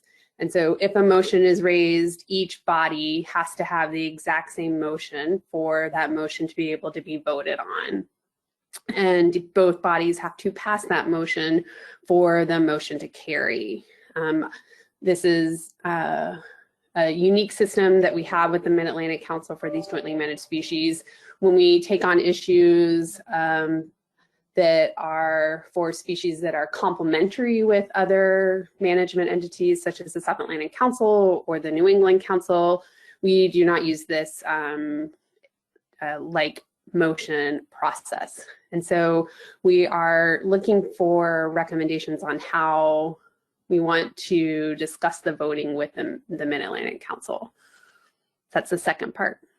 And that is my background of this discussion, Pat. Thank you, Tony. Questions of Tony on this issue? Tom Foley. Yeah, thank you for your hard work on that, Tony. I mean, I'm looking at, I see a serious problem here, and I'll just pick bluefish because it basically shows the whole problem. We basically have representation from North Carolina to New York on the Mid-Atlantic Council. We have some New England representative with the, basically sits, I think Eric sits there as a representative of the New England Council. When we come to the South Atlantic, there is no representation whatsoever, and those states do not have the votes and on the council to basically equalize. I mean, I'm just looking at the Mid-Atlantic Council can control what happens in the South Atlantic and the New England part. And some of the member states from both New England and South Atlantic don't really like that too much. And I agree with them. There's a problem there. I don't know how we get around it. I mean, if we had a super council or a committee of the three councils that would meet on species like this, that we have a total membership of up and down the coast, that would make more sense. But to basically the Mid-Atlantic Council as a deciding vote from our 4 members or 5 members below them, including southern end of North Carolina, and from Rhode Island North, how do we correct that problem? And that's one of the things I've been trying to think about. And I think, like everything else, over this pandemic, it's actually given me more time to think about the whole process of what I've been doing. So I think that's why some of those comments on the survey were more interesting this year. I'll leave it at that. Yeah, thanks, Tom, for that. I've got 2 other hands up, Richie White and then David Borden. Thank you, Mr. Chairman. Yeah, sitting in black sea bass for the first time in a number of years, and watching or participating in that process, it just struck me that in the process, the Mid-Atlantic gets to veto whatever the commission comes up with, as the commission determines votes first. So the commission would pass a motion, and then the Mid-Atlantic Council can just say no to it. And the concern is that it's obviously state waters and federal waters fishery, but this, to me, I think is new in that it's allowing a federal entity or representative of the feds control over state water fisheries. And I don't know the answer, because obviously we have to, the species has to be managed in both entities, but it was new to me, and it gives me some concern, but I don't have any recommendations. Thank you. Thanks, Richie. I'm going to try to bring us back with some recommendations in a moment, but I'd like to recognize Dave Borden and then Adam Nowalski. Yep. Thank you, Mr. Chairman. I'm just going to follow up on both Tom's point and Richie's point. Over a long period of time, I have had my ears burned by New England fishermen about the lack of New England representation on the Mid-Atlantic Council. And the issue that really comes up in my mind is the fact that since you need identical motions, and there are no New England representatives on the Mid-Atlantic Council, then in essence, it's very difficult for the New England contingent to get a motion even on the floor. So I think that is a real problem with the system. Like Richie, I don't know how to address it. Thank you. Thanks, David. Adam Nowalski. Great, thanks very much, and I appreciate Richie's comments. I don't know if Mike Luisi's participating today, that he'd want to comment as chair of the Mid-Atlantic Council, but I do want to highlight that the process that took place earlier this week between the joint bodies was somewhat different with regards to the order of voting that took place, and was in fact requested by some member states from the commission. It's typically the process when we vote on joint motions at a joint meeting that the council and the commission would alternate on a motion by motion basis which body votes first, which then essentially gives the other body that veto power.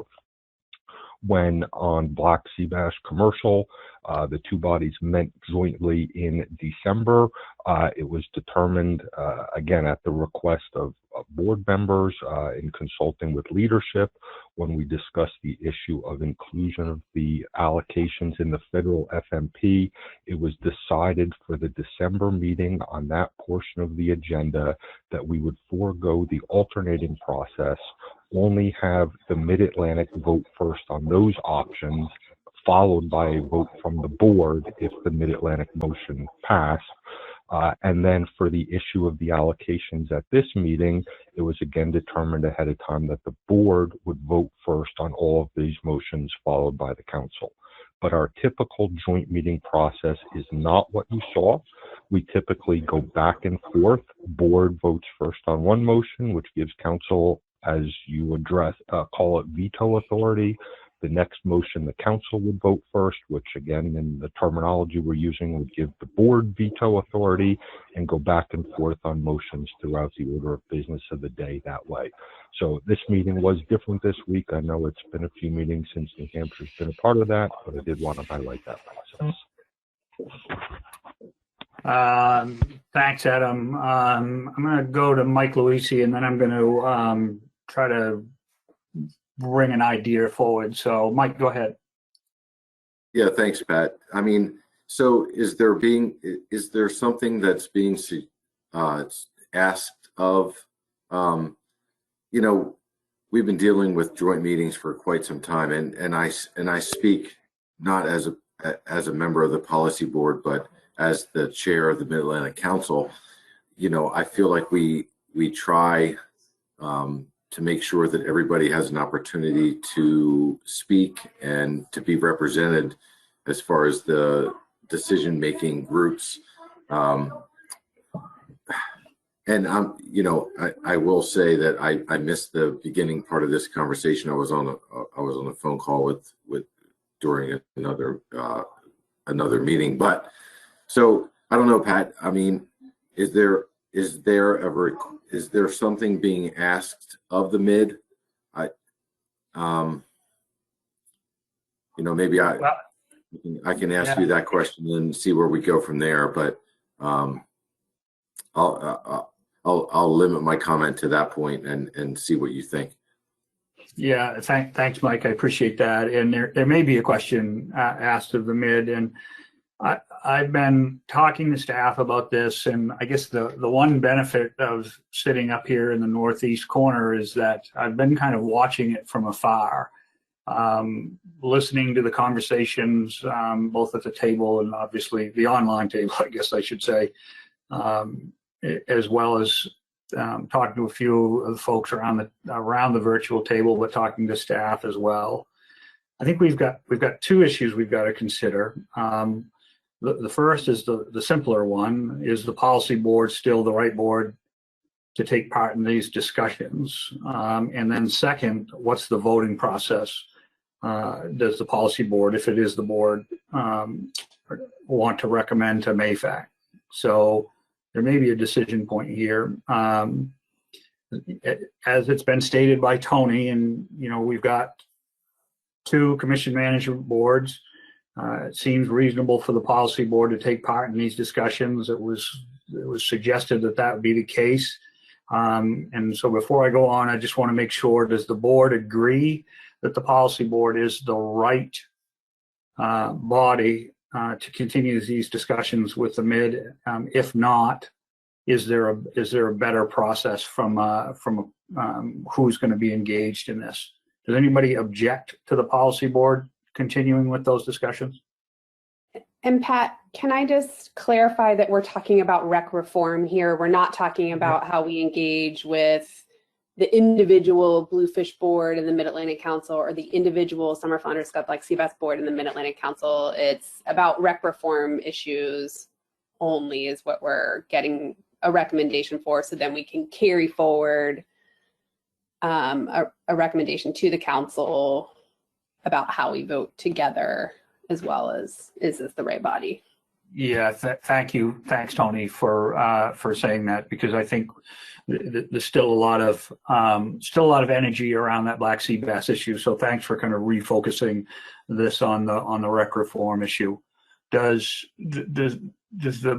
Is there any objection from the policy board that the policy board remains the board that will be engaged with the MID on this issue? Adam Nowalski, your hand's up. Thank you. So I don't want to object to that process, but I just want to ask the question, does the wording in the FMP allow the commission as a whole to be part of that joint process? Or for these jointly managed species, is there something that explicitly states that joint management action takes place with one of those species specific boards? In which case action as part of rec reform that might modify the FMP might need to come from the board specifically, and I don't know the answer to that, but I did want to ask. Yeah, thanks, Adam. That's a great question. I'm going to let staff jump in, but from my perspective, because this is an overarching policy around rec reform, the policy board is the right place, and then when it gets used at the lower levels with the species board, then that's where they become engaged. But Tony or Bob, do you want to jump in on that?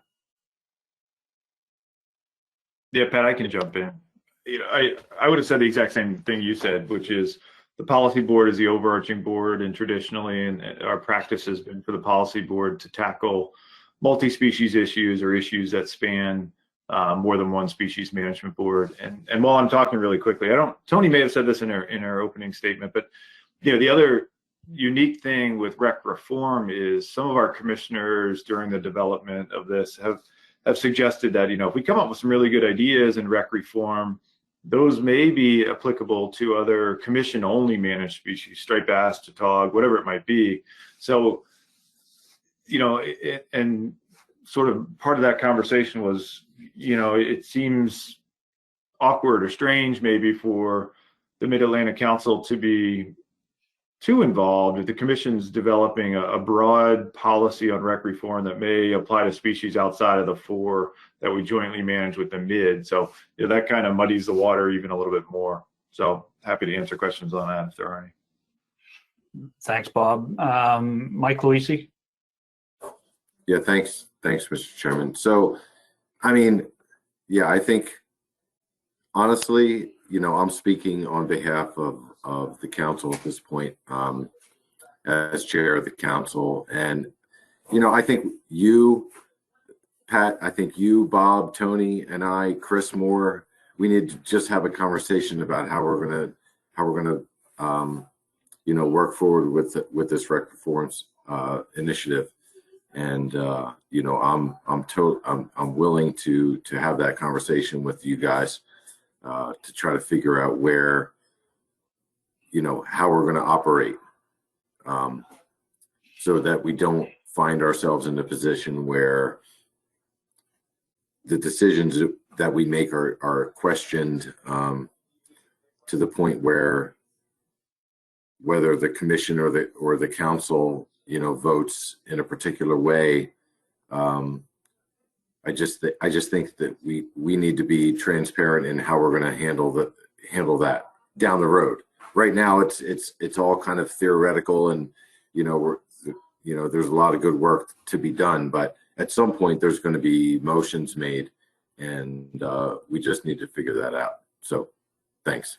Yeah, thanks, Mike. I agree that we're going to have more discussions on this, and I note that there's a couple other hands that have gone up, and I'm going to come to you in a second, but I do want to put an idea on the table for the policy board's consideration, and I think it would fit into that broader conversation that you just referenced, Mike. Tony discussed this earlier as far as the joint management process, where we need to have like motions between the commission and the council. If sitting up here in the Northeast, I looked at that process. It certainly does give the mid kind of more voting power the way it is currently set up. Adam brought up this idea about kind of switching back and forth on who gets potential veto power. In talking to staff, what we've come up with is potentially an idea that kind of removes that kind of veil of veto power. And what I'd like to do is suggest that as far as rec reform decisions are made, like motions would not be required as they are in a joint management process to vote on issues. And while this could potentially mean separate documents and final decisions, it preserves an equal voting voice in power among the states as it's intended under Act FACMA.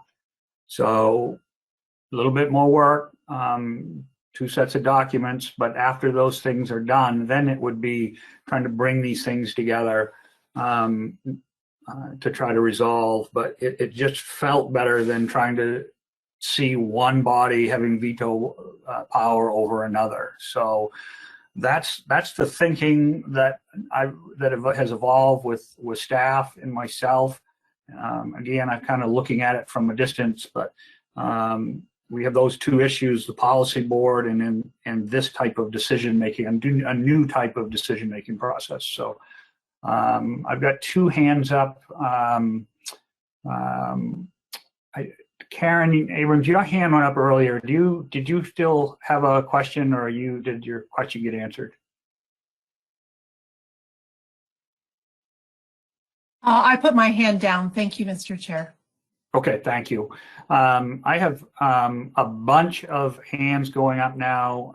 I'm going to start with Tom Foti, Eric Reed, Jim Gilmore, Joe Semino, and Michael Lisi. Thanks, Pat. I have confidence in the commission. I mean, we have a lot of checks and balances that the councils do not have. When you vote as a caucus vote, you have to get a legislator, a state director, and the governor's appointee all agree on a vote. Otherwise, we wind up with a no vote, or we wind up with an abstention, or we wind up voting for an issue. But it also makes sure that we basically cover all, whether you're commercial or recreational, it doesn't make, you've got to work with your other 2 commissioners so you all work together on getting into a consensus of what should be done for all your fishermen in the state. The councils are set up a little differently. I know they're supposed to represent all the fishermen and look at it, beyond whether you're commercial or recreational. After dealing with the council for 35 years, I've noticed that doesn't happen much. And that's why I have confidence in the way the commission deals with these issues. Sometimes New Jersey's on the short end of the stick. We've been there a couple of times. But at least I know I'm dealing with 3 commissioners that have to caucus together to bring out a decision. And I always respected it and still respect that process to no end. And will defend that process. And I do not feel the same way as I've been watching the council system operate over the last couple of years. It's gotten more, partisan to how you feel about it, how it affects you, not how it affects your state. And I think that's where we do the best job at doing this. So I want to compliment the commission for the job it does, because that's what it does best. Great. Thank you, Tom. Eric Reed. Yeah, thank you, Mr. Chairman. I do appreciate this particular piece of guidance, and I think I'm fine with the policy board handling it. I am the liaison from New England and to the Mid-Atlantic, and Chairman Luisi and Dr. Moore give me a lot of latitude. But at the end of the day, I'm not voting. can't do it, can't do a lot of things. But, and that's not very comfortable. And I've mentioned in every meeting there is, sooner or later, how the New England position is diluted in the process, even joint with the ASMFC. So if that helps distill the diluted mess down a little bit, I'm 100% for it. Thanks, Eric. I was going to say something about we all give you a lot of latitude, but I won't say that. Next on the list is Jim Gilmore. Thank you, Mr. Chairman. You can hear me okay? Loud and clear, Jim. Great. I think, Pat, your suggestion, and first off, yeah, the policy board's the right place to do this. And your suggestion of trying to do this, I think some, agreement between the commission and the council, I think is a good start. Because if we can resolve this at the lowest level, I think that, we'll give it a try and maybe we can come up with something that works. My concern with it, though, is, well, and it really comes down to how the councils were formed, which is now 45 years ago when Magnuson was passed. And I don't think Magnuson envisioned a lot of things, maybe that the fisheries are going to be more static than they are now. And I've mentioned this before, a few years ago, we all went down to DC, and the one thing that came out of that was clear, that was the governance based upon the structure of the council was problematic for what we're dealing with stock shifting around. So, and unfortunately, I think if we really want to try to fix this beyond your suggestion, Mr. Chairman, I don't know if the statute that originally created Magnuson is going to allow for that. So I guess we'll have to deal with it, but I think it's a good suggestion. Let's try to do this in a cooperative effort with the council, and then if it doesn't work, we'll have to maybe do some more serious options. So thank you. Thanks, Jim. Joe Semino. Thanks, Mr. Chair. I support the policy board's involvement in this, and at first blush, your suggestion that for rec reform, like motions aren't needed sounds reasonable to me. I know a lot of us fear that the biggest challenges to some of those very good ideas in rec reform will be strict interpretation of Magnuson. So as the commission develops an overarching policy for other species, that may not be an issue, but I do worry about those species that are jointly managed. At times the council has to, for certain species like sea bass and fluke, will come up with non-preferred options, kind of nuclear options, if NOAA's too concerned that the options being chosen are not risk averse enough. And I would worry that if council and commission are making different decisions for state waters on jointly managed species, that it could put the council in a tough position at times. Thanks. Thanks, Joe. Mike Luisi, back to you. Yeah, thanks, Mr. Chairman. So Joe just summarized where I was kind of going. So, I mean, do you think there's an opportunity for the policy board? And so I guess my question to you, Mr. Chairman, is at what point are we going to make a decision on this? Is today the day to make a decision about whether or not the policy board and the council don't have to have like motions in moving forward with rec reform? I mean, my opinion would be that I don't think that's the right way forward. I think if we're going to do something, at the federal level, and with the council, that we do it together. But I guess I'm looking for some advice or some guidance from your end as to when. I mean, yeah, it's part of the discussion today, but do we need to have a more thorough, more informed conversation, between now and when a decision gets made? I'm just looking for you for some advice as to how you think the commission's going to work through this. Yeah. So as I was thinking about this, we'll spitball in here, but you made a comment earlier, Mike, as it pertains to leadership getting together. I think that there's likely agreement around the table now that the policy board is the right board from a commission standpoint. So maybe what we need to do from this point is take this concept that I laid out, have leadership for both mid and the commission get together to kind of work on that concept. Just in the spirit of cooperation, see where we go from there. But I wouldn't mind getting, wouldn't mind getting Tony or Bob's thoughts on that as well. Mr. Chairman, I think you hit the nail on the head. It was the intent here. We knew that this discussion needed to happen, and we wanted to know what it was that this body wanted us to bring forward in those discussions. We didn't want to speak for you. We wanted to know how you guys wanted to carry out actions. And so if we have that recommendation from this body, then we can take that to leadership. And I see that Bob has his hand up as well, so let him take the reins from here. Go ahead, Bob. Yeah, I agree with where you're going, Pat, and Tony's comments. Only thing is sort of responding to Mike's questions on timeline and when do these decisions need to be made.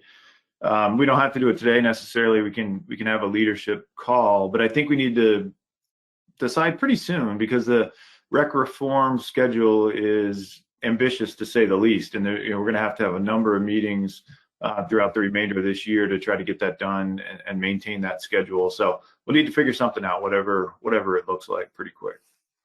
Okay, Mike, does that make sense to you? This approach?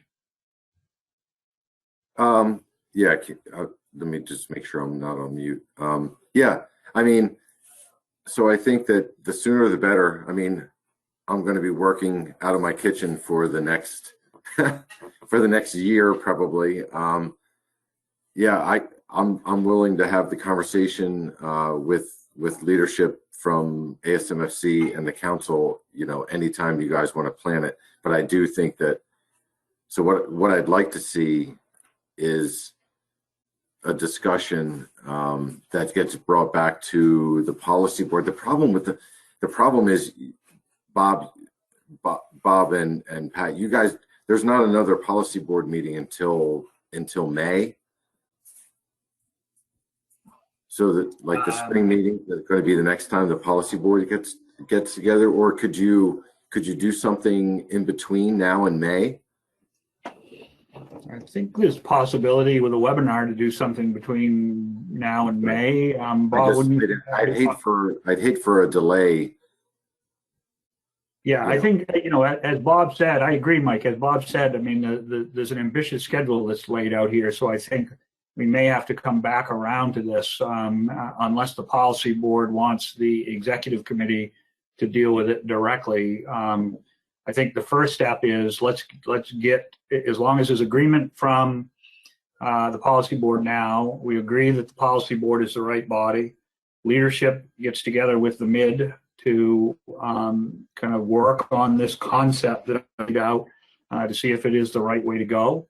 And then we make a determination, yes or no, and bring that back to the policy board for final adoption. We may be able to do it with an email vote, or if it's needed, we may be able to pull together a webinar. But Bob, I'll let you jump in.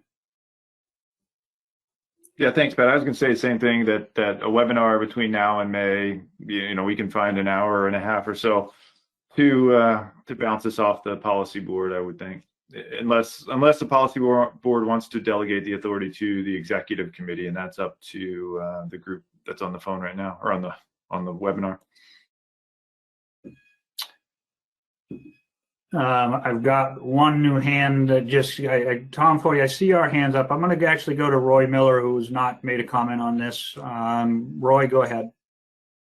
Thank you, Pat. I would just suggest that we stick to the policy board rather than the executive committee. If it's if it's the executive committee, then we lose a lot of potential participation from LGAs. Right now, only Dennis Abbott and I represent the LGAs on the executive committee, and so I think everyone should be kept abreast of what develops with this rec reform issue and joint voting with the Mid-Atlantic Council representation, etc. My opinion. Thank you. Great. Thank you, Roy. I think it's a solid opinion as well. Tom Foti? I was just going to say what Roy was going to say. Also, the fact that we need to really do it so we can get the LGAs to basically at these meetings. You know, it's hard for people, you know, with the schedules, even though a lot of us are at home, it's hard for some people that still have to work scheduling in between teaching their kids and everything else. So you really need to have these meetings scheduled at a certain time and give it, not when it's a council meeting, maybe not when it's a commission meeting, but when it's good for all of us. Great, thanks, Tom. I've got two other new hands that have gone up. I've got 00 Dennis Abbott. Dennis, the floor is yours. Yeah, thank you. I agree with Roy. Neither him or I would be prepared to properly represent the LGAs in this issue. Their voices need to be heard individually. Thank you. Thanks, Dennis. David Borden? Yeah, thank you, Mr. Chairman. I totally agree with your suggested way forward, and I think it's logical, and I think it's in the best interest of the commission. Thank you. Great, thanks. Seeing no other hands, unless somebody wants to object, the policy board will continue to be the body that will move this forward. I agree with the comments as far as bringing this back around to the policy board and not the executive committee. We will reach out, staff will reach out to leadership of the mid, and we'll get meetings set up as soon as possible, figure out what the time constraint is going to be on that, and then we will report back out to the policy board on how those discussions are going and if we're going to need a meeting to adopt anything. If there's any objections to that, please raise your hand. If not, we're going to move this conversation along to the next item. Great, thank you very much. It was a good conversation. And moving along on the agenda, item number 12, which is Tony again, discuss possible reporting programs to capture recreational release data. Thank you, Mr. Chairman. And now Maya, that presentation you had had up before is ready. So this is a bit of a follow-up from the Bluefish Board discussion. And Maya, you can go ahead and go to the next slide. That was had earlier today and as well back in December when we met jointly with the Mid-Atlantic Council. So I'll just briefly cover sort of the background. In a recent review of the biological reporting requirements, the Bluefish TC had noted that the stock assessment recommendation to accurately characterize the recreational release lengths is very integral to the assessment, and improvements to the methodology used to collect this data is recommended. You heard this today at the Bluefish Board meeting. The TC discussed options for reporting that could be used for electronic reporting that could use for collecting recreational angler release data to remove the need for states to create their own individual data collection systems.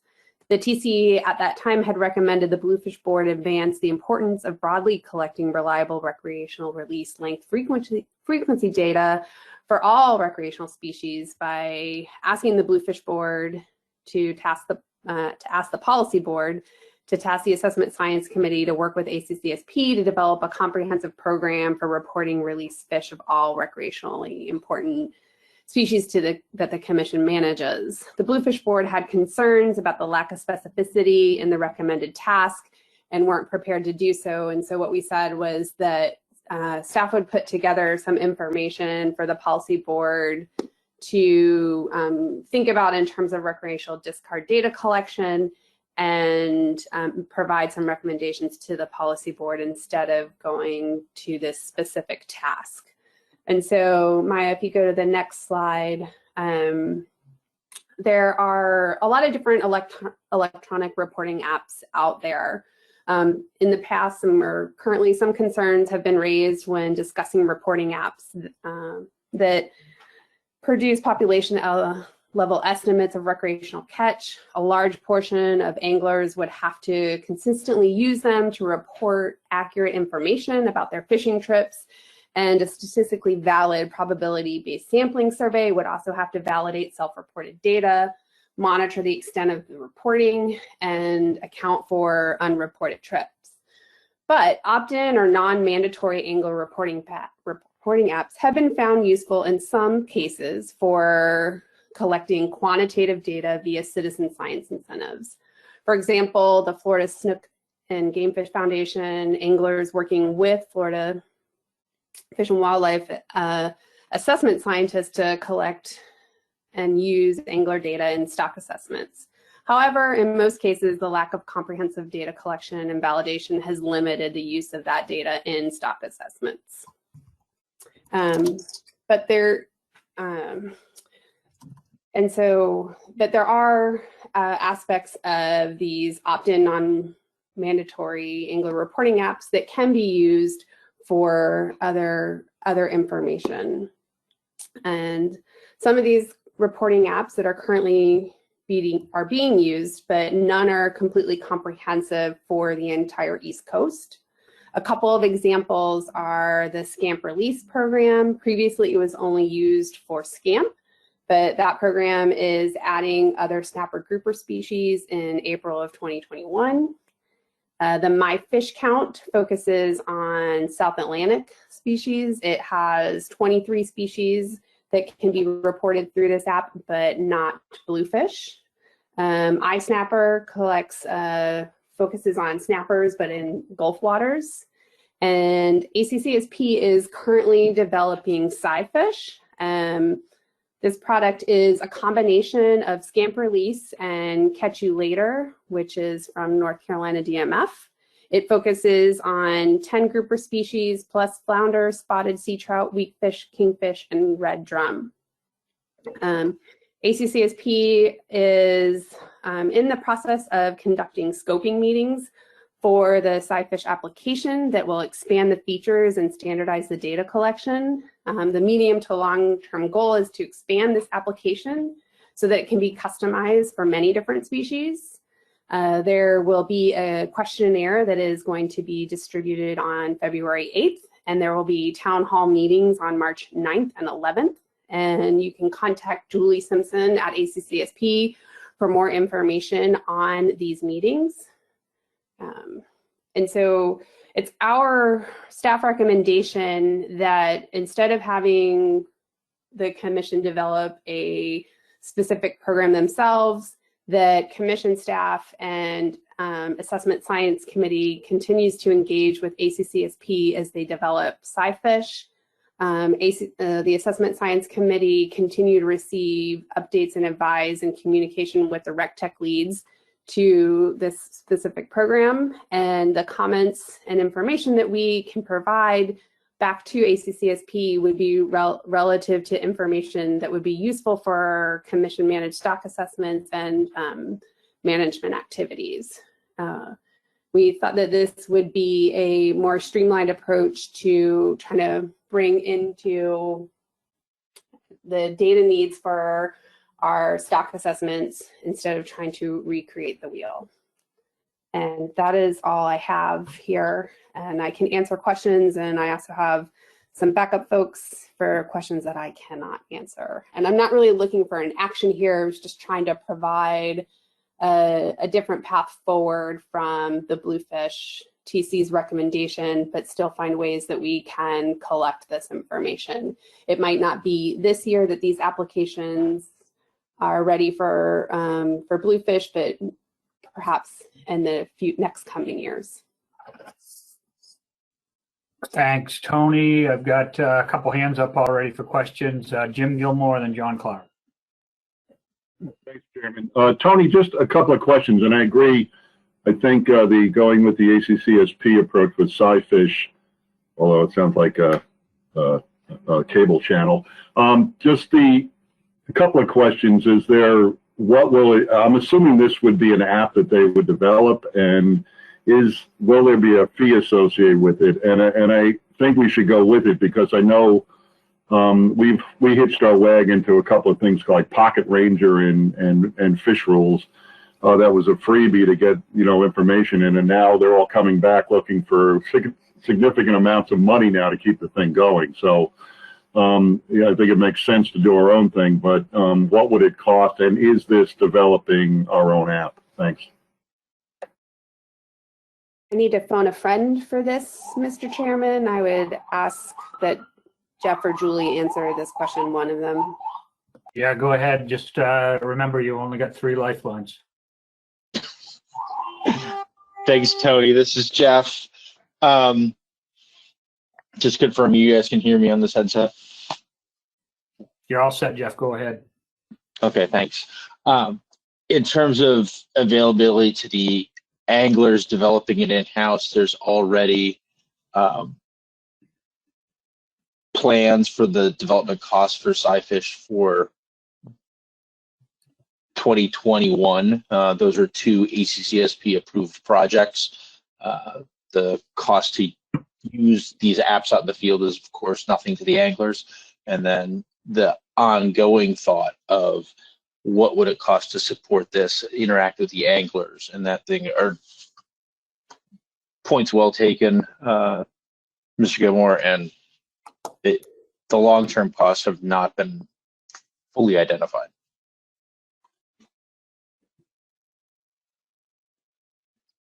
Great. Thanks, Jeff. I see Julie had her hand up too. Julie, did you have something on that topic? I'm going to go with what Jeff said. Ah, perfect. Excellent. John Clark. Thank you, Mr. Chair. Just along the lines of what Jim was just bringing up about the cost, I was approached by one of the 3 applications that Tony mentioned, and they did want a pretty sizable payment to provide it to anglers in Delaware, for Delaware Fish and Wildlife to pay for it. So if we get something that doesn't cost, that'd be great.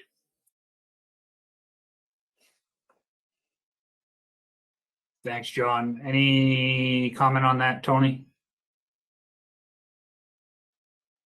Not beyond what Jeff provided.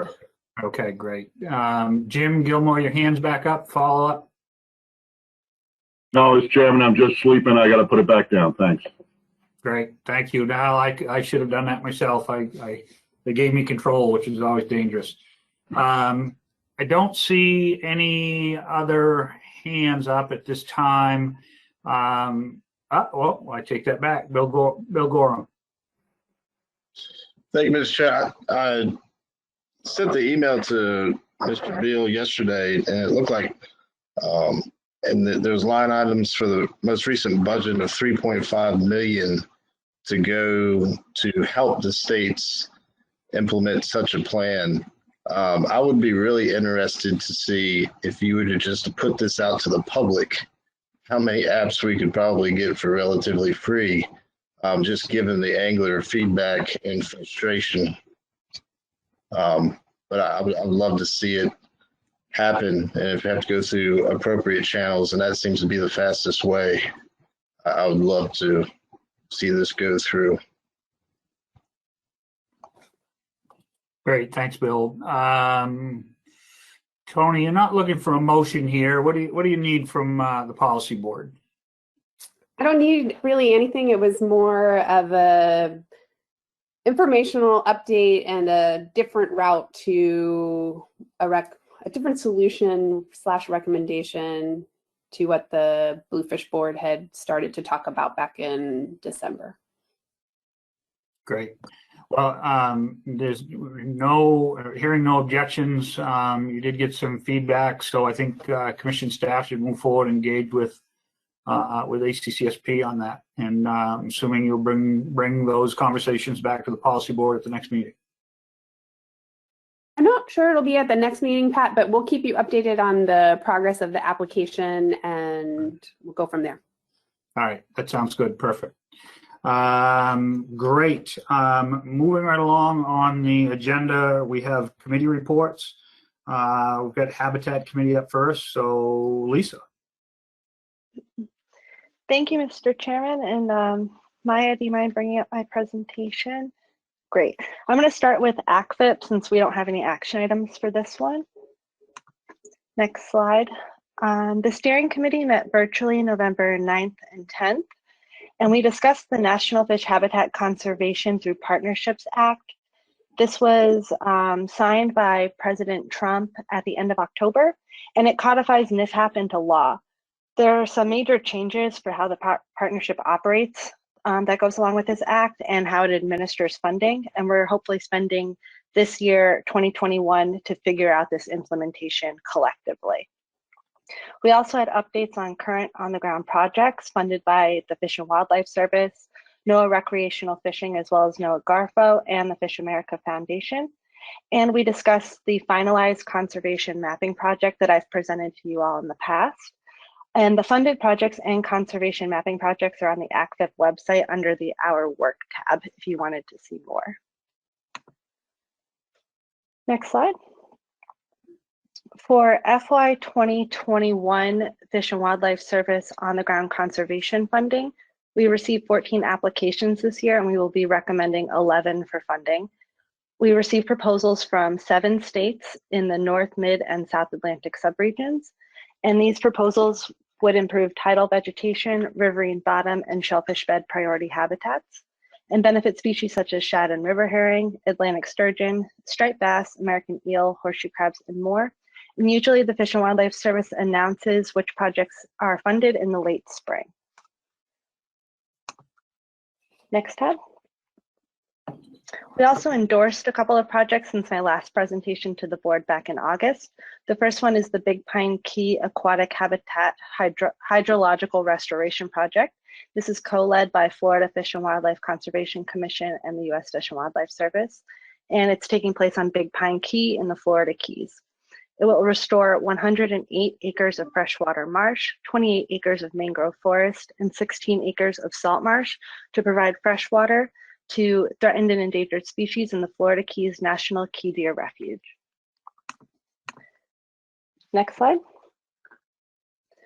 Another project that we endorsed was evaluating an approach to long-term SAV monitoring in North Carolina. This is led by the Albemarle-Pamlico National Estuary Partnership. As I said, it takes place in North Carolina, and this is in support of an RFP for the National Estuarine Research Reserve Science Collaborative. And this project, if funded, will evaluate the effectiveness of recommended protocols for a North Carolina coast polyhaline seagrass monitoring and assessment program, and ACFIP serves on the advisory panel for this project. Next slide. And finally, the last project that we endorsed was Tuckerton Reef. And this project is led by Stockton University and takes place in Little Egg Harbor Bay, New Jersey. It is a research and restoration project on a constructed oyster reef, and they're hoping to expand the reef as well as do some research on it. It will improve water quality and provide fish habitat, and it involves state, local, NGO, academia, and industry partners. Next slide. ACFIP would like to thank ASMFC for your continued operational support as usual.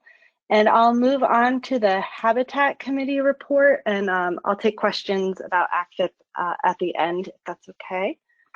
Yeah, that's fine. Great. Next slide. The Habitat Committee met virtually November 12th and 13th, and we received updates on the documents in progress, the acoustic impacts to fisheries and fish habitat, as well as the Habitat Hotline. The Habitat Hotline was released at the end of December and focused on fish and fish habitat assessments along the coast. We also continued working on the fish habitats of concern. We've been making good headway with that project. And we had a discussion on dredge windows elimination proposal in the Army Corps Wilmington District. And I'll get into that a little bit more next. Next slide. We included in the supplemental materials a comment letter about the dredging windows. And in August, the Army Corps of Engineers proposed to eliminate existing hopper dredging windows in portions of Wilmington Harbor and Morehead City Harbor so that maintenance dredging and bed leveling can occur year-round with offshore or nearshore placement of dredge material. In December, the Army Corps addendum limits this proposal, which was originally put out in August, to a 3-year period ending at the end of December 2023, and commits to studies on the impacts, but these studies are yet to be specified. Next slide. The purpose of eliminating the window is to maximize flexibility to obtain contract dredges for maintenance dredging. The current window is from December 1st to April 15th and has been in place for over 20 years in order to minimize impacts to fishery resources migrating between the ocean and vital nursery habitats. The Habitat Committee was concerned with this decision, concerned for both the immediate impacts on ASMOC managed species in North Carolina, as well as the precedent it sets for the rest of the coast. Next slide. The comment letter that was included in the supplemental materials for your consideration, it includes references to other agencies and organizations that have made comments on this EA, and it elaborates on specific ASMSC managed species that this decision could impact. The draft letter was presented to the executive committee in early January, but it was updated to include information from the addendum. And action is needed to approve the letter if the policy board so decides. And I'm not sure if you would like to discuss action on the letter now or at the end of my presentation. Let's do it at the end. Okay, great. I'll continue. And finally, for the Habitat Committee, there were a couple of updates to membership. We have a couple of new members. Robert LaFrance is representing Connecticut. Claire Enterline is representing Maine, and we're very excited about both of these members because Connecticut and Maine haven't been represented for a few years now on the committee. And Trip Bolton is representing Fish and Wildlife Service for the Southeast region, replacing Wilson Laney's position, and Wilson is now representing North Carolina Coastal Federation. We have a new chair, Jimmy Johnson from North Carolina, and a new vice chair, Russ Babb from New Jersey. Next slide. And I'll move on to the Artificial Reef Committee report. The Artificial Reef Committee usually meets around now, but we decided to meet later in the year with the hopes of possibly meeting in person. If not, we will meet virtually, but we decided to have a little hope for that. But in the meantime, next slide. The committee drafted an update to the ASMFC profiles of state artificial reef programs and projects, which was published in 1988. And this update highlights some of the accomplishments of artificial reef programs in the states over the last 30+ years. It summarizes the number of permitted sites, mitigation reefs, and average annual operating budget along the coast. It has an introduction and information for each state that has an artificial reef program. Next slide. For each state, there's a summary table and contact information, as well as a map of the reefs pre-1988 and post-1988. There's a summary of the state's program since 1988 and some of the highlights over the past 30 years. States have chosen to identify specific reefs, different successes in monitoring or collaborations. And this update will also include photos once the text is approved by the policy board, if you so decide to approve it. Next slide. So for this document, which was included in the briefing materials, we're seeking approval of the document text to go ahead with the formatting and the publication of this update. Final slide.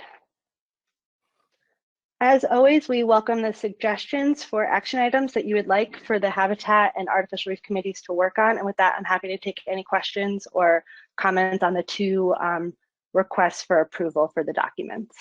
Thank you. Thanks, Lisa. Appreciate that. And before we get to the letter, approval of the letter, is there any questions of Lisa?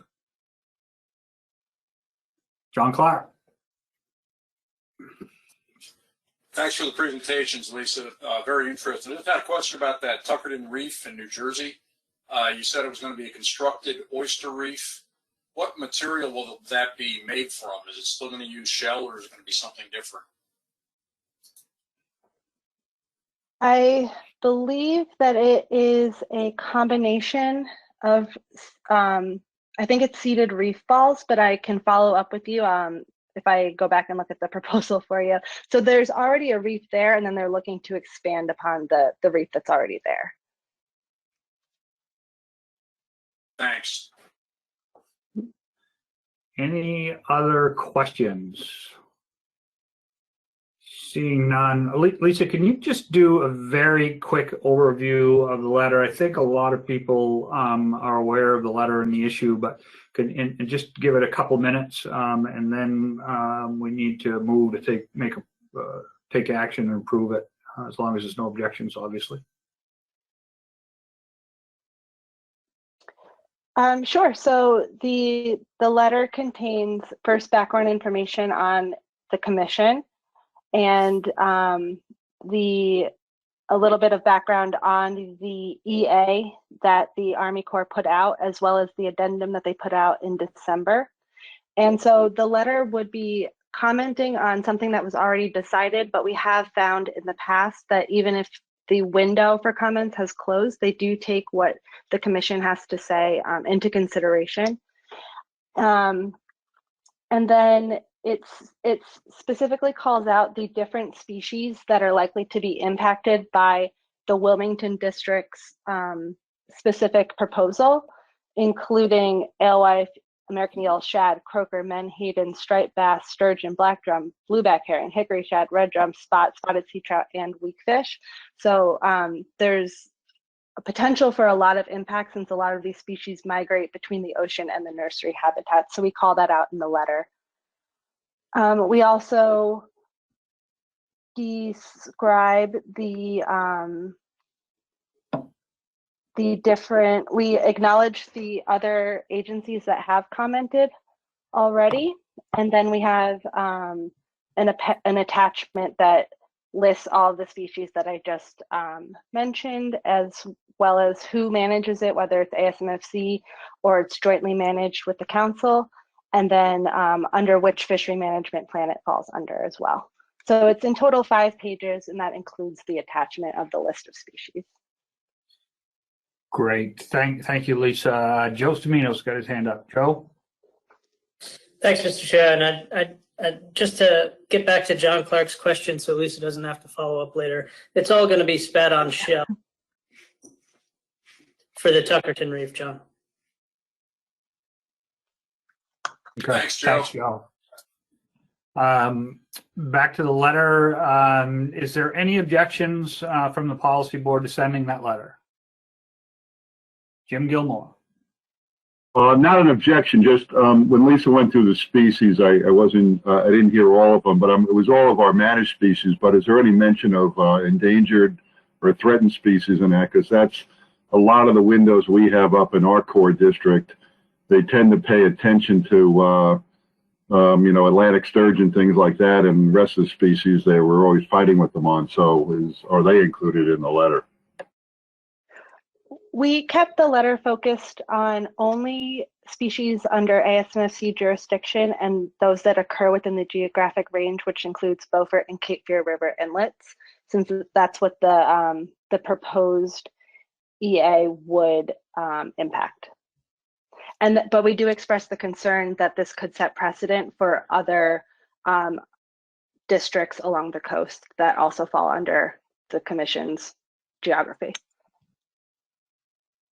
Great, thank you, Lisa. I know the precedent-setting issue is certainly what's important to my state. So, if there is no objections, I think we can just say that there is consensus that the letter would be sent.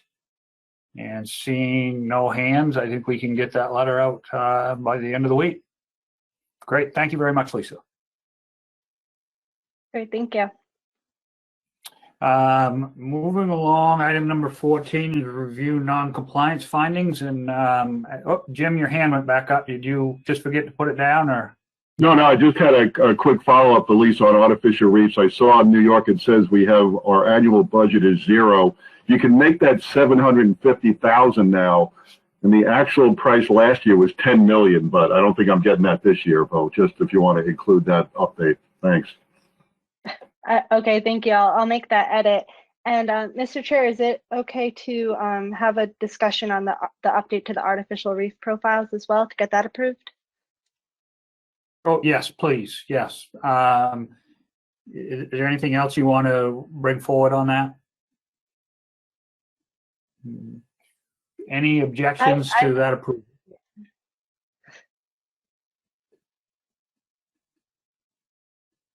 I don't hear any objections, Lisa, so I think you're all set on the artificial reef proposal as well. Great, thank you, Mr. Chair. Great. Moving along to item number 14 is review non-compliance findings, and we have none, which is always good. Which brings us to the last agenda item, which is item number 15. We do have some letters that need to be approved. So I'm going to ask first I'm going to go to Dan McKernan to discuss the letters that were brought forward in the Lobster Management Board discussions.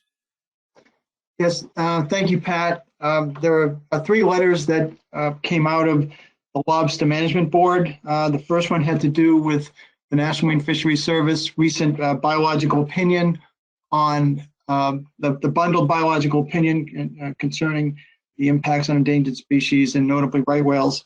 The second is a comment letter on the proposed take reduction plan rules and the draft environmental impact statements. That particular comment period is open until the end of February. Then the third is a letter concerning the Northeast Canyons and the Seamount. Department of Interior is mandated by President Biden to comment on whether to amend President Trump's executive order, which allowed fishing within that particular monument. And so we hope that the policy board would approve a letter or 3 letters, 1 on each item. And I believe there's some text, some motions that can be brought up to the screen. Yeah. Did you have anything that you were going to show us, Tony, or did you want to? Maya is working on just getting those motions up on the board for you guys to see. Well, 2 different motions. I have them on separate slides. Do you want me to put them all on one slide?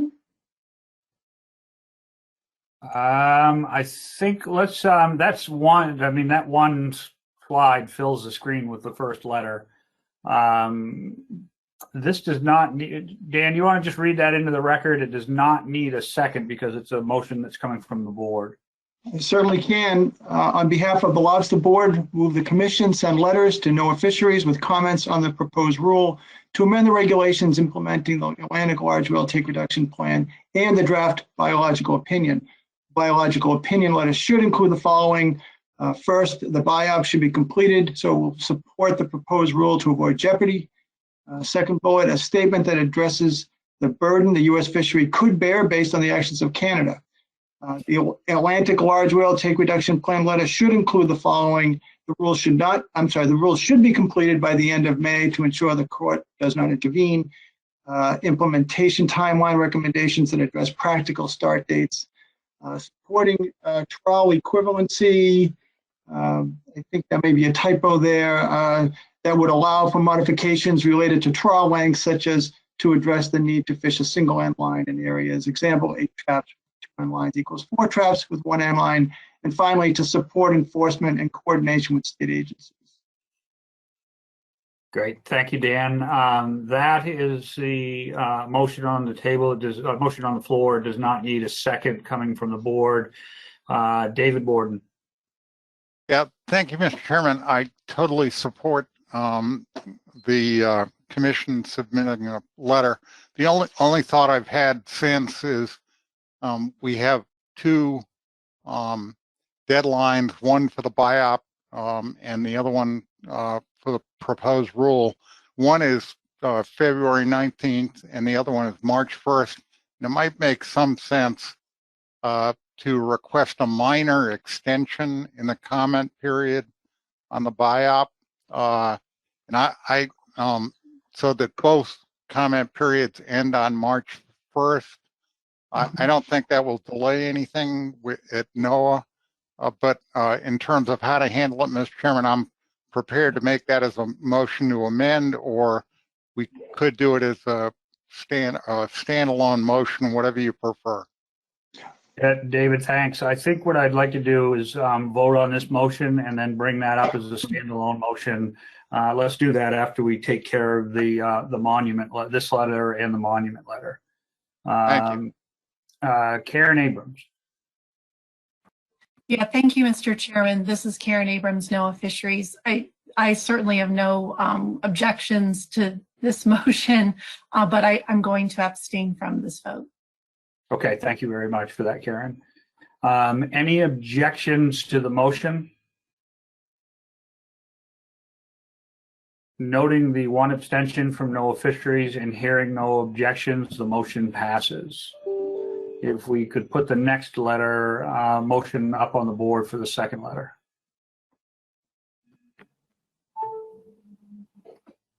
Dan, you got the floor again. Sure, thank you.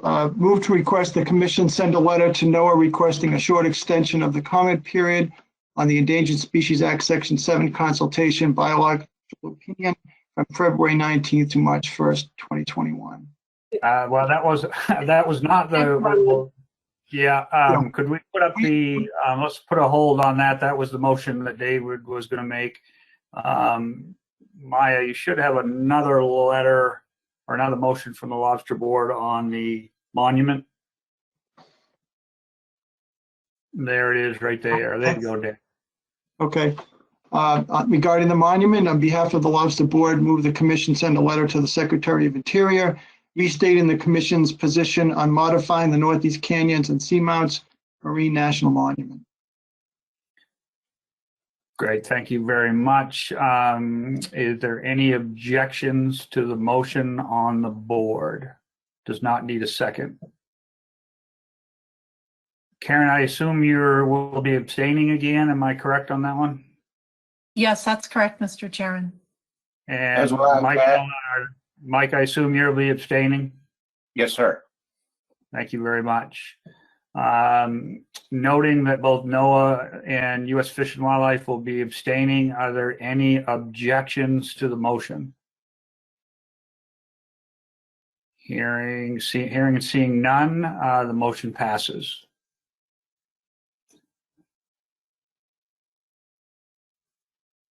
Thank you, Maya. Maya, if you could put that other motion back up, I think that's the motion that David Borden was going to make. David, if you wanted to read that into the record.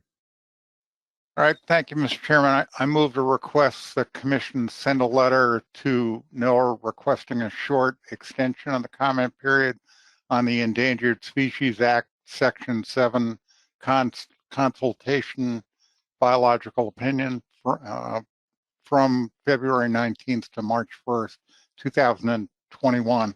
So I so move. This is not a motion of the Lobster Board, so it would need a second. Shree Patterson? Yes, I'm seconding the motion. Thank you. So motion by Mr. Borden, seconded by Ms. Patterson. Is there any discussion on the motion?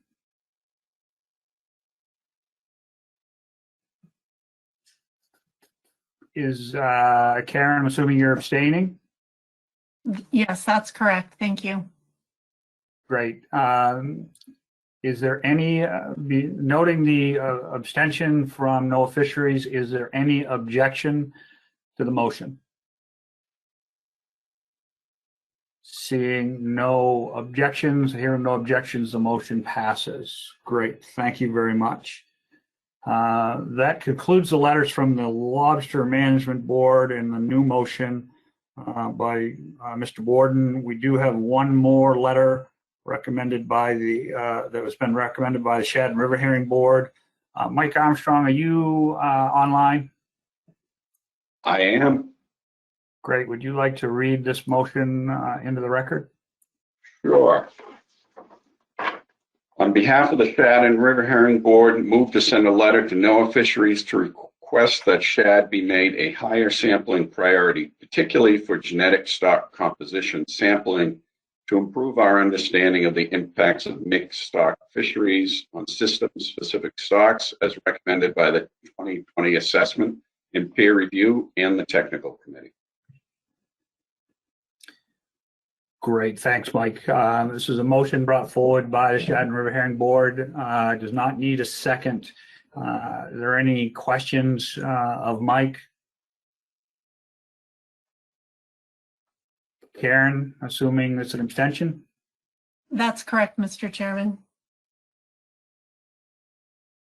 Mike, the same old, Mike, same with Fish and Wildlife? Yes, sir. Thank you. Noting the abstentions of both NOAA Fisheries and U.S. Fish and Wildlife Service, is there any other objections to the letter or any objections to the letter? Seeing no objections, the letter passes. Thank you very much. So that concludes the votes on what ended up being 5 separate letters. Sheree, you had one item, new item for business. Why don't you go ahead with that? Yes, thank you. I'll start out with the question. When we are voting on species-specific plans, and there are recommendations from the PRTs or the TCs, but yet we don't include those within the vote of accepting these plans. Is that correct that they follow through with the vote to accept these motions, or do we need to be including the recommendations from the PRTs or the TCs? I'm going to use one of my lifelines and ask Bob or Tony.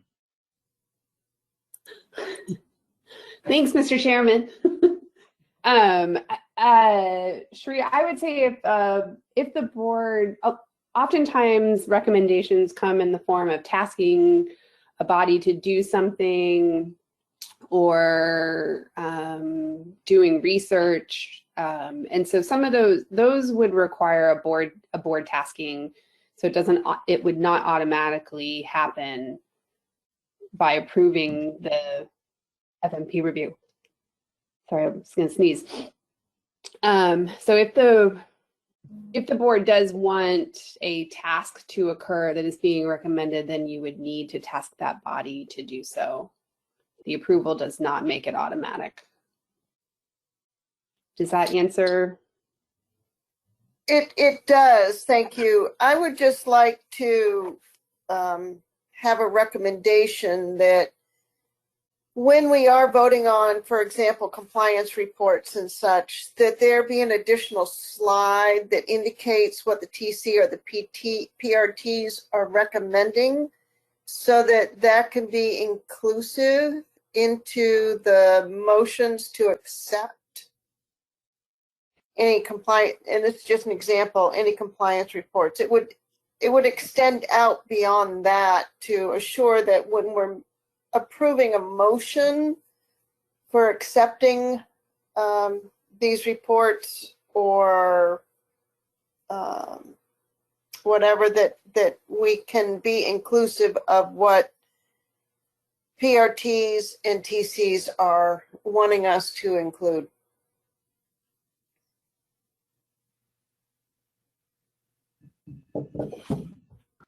Following up, if that's okay, Mr. Chairman. Yeah, please. So when the ISFMP staff member they would ask the board that specific question, are you including any of the specific recommendations in this motion, or do you want us to remind the board of that? Is that what you're asking for? Or are you sort of saying in general, folks that are making that motion would need to also include the language of what recommendations they want to carry forward? Inclusive with a lot of times we just have a canned motion that indicates, will you approve, for example, the compliance report. Yep. If there was a PRT or TC recommendations to that, it might be nice for the management boards to be able to see those recommendations so that they can include those in that canned motion. Sheree, if I might, I think I'm following where you're going, but I think there's a level of complication here. And looking at the hour, I'm wondering if we might want to just bring this back up at the executive committee, since we'll be having several calls between now and the next meeting, just to make sure we fully understand, and then we can have, if need be, have additional policy board conversations around it. That's fine with me. Thanks. Okay, great. Thank you, Sheree. I appreciate that. Is there any additional business to be brought before the policy board? Bob Beal. No, I was going to comment on the last thing, but all set. I knew my arm was tired. I guess I was holding my hand up too long. Thank you. Great. I really appreciate the conversations we've had this week. This has been a long week, and ending here at 4:30 on a Thursday afternoon. The only benefit is we're not all running to Washington Reagan to jump on a plane. So a lot of good conversations, a lot of difficult conversations this week. States' rights continue to prevail within the organization, which I'm always appreciative of. But obviously more work to do, and based on the survey results, there's always more work to do. So at this time, knowing that we do not need a business session, I would be looking for a motion to adjourn. Steve Bowman.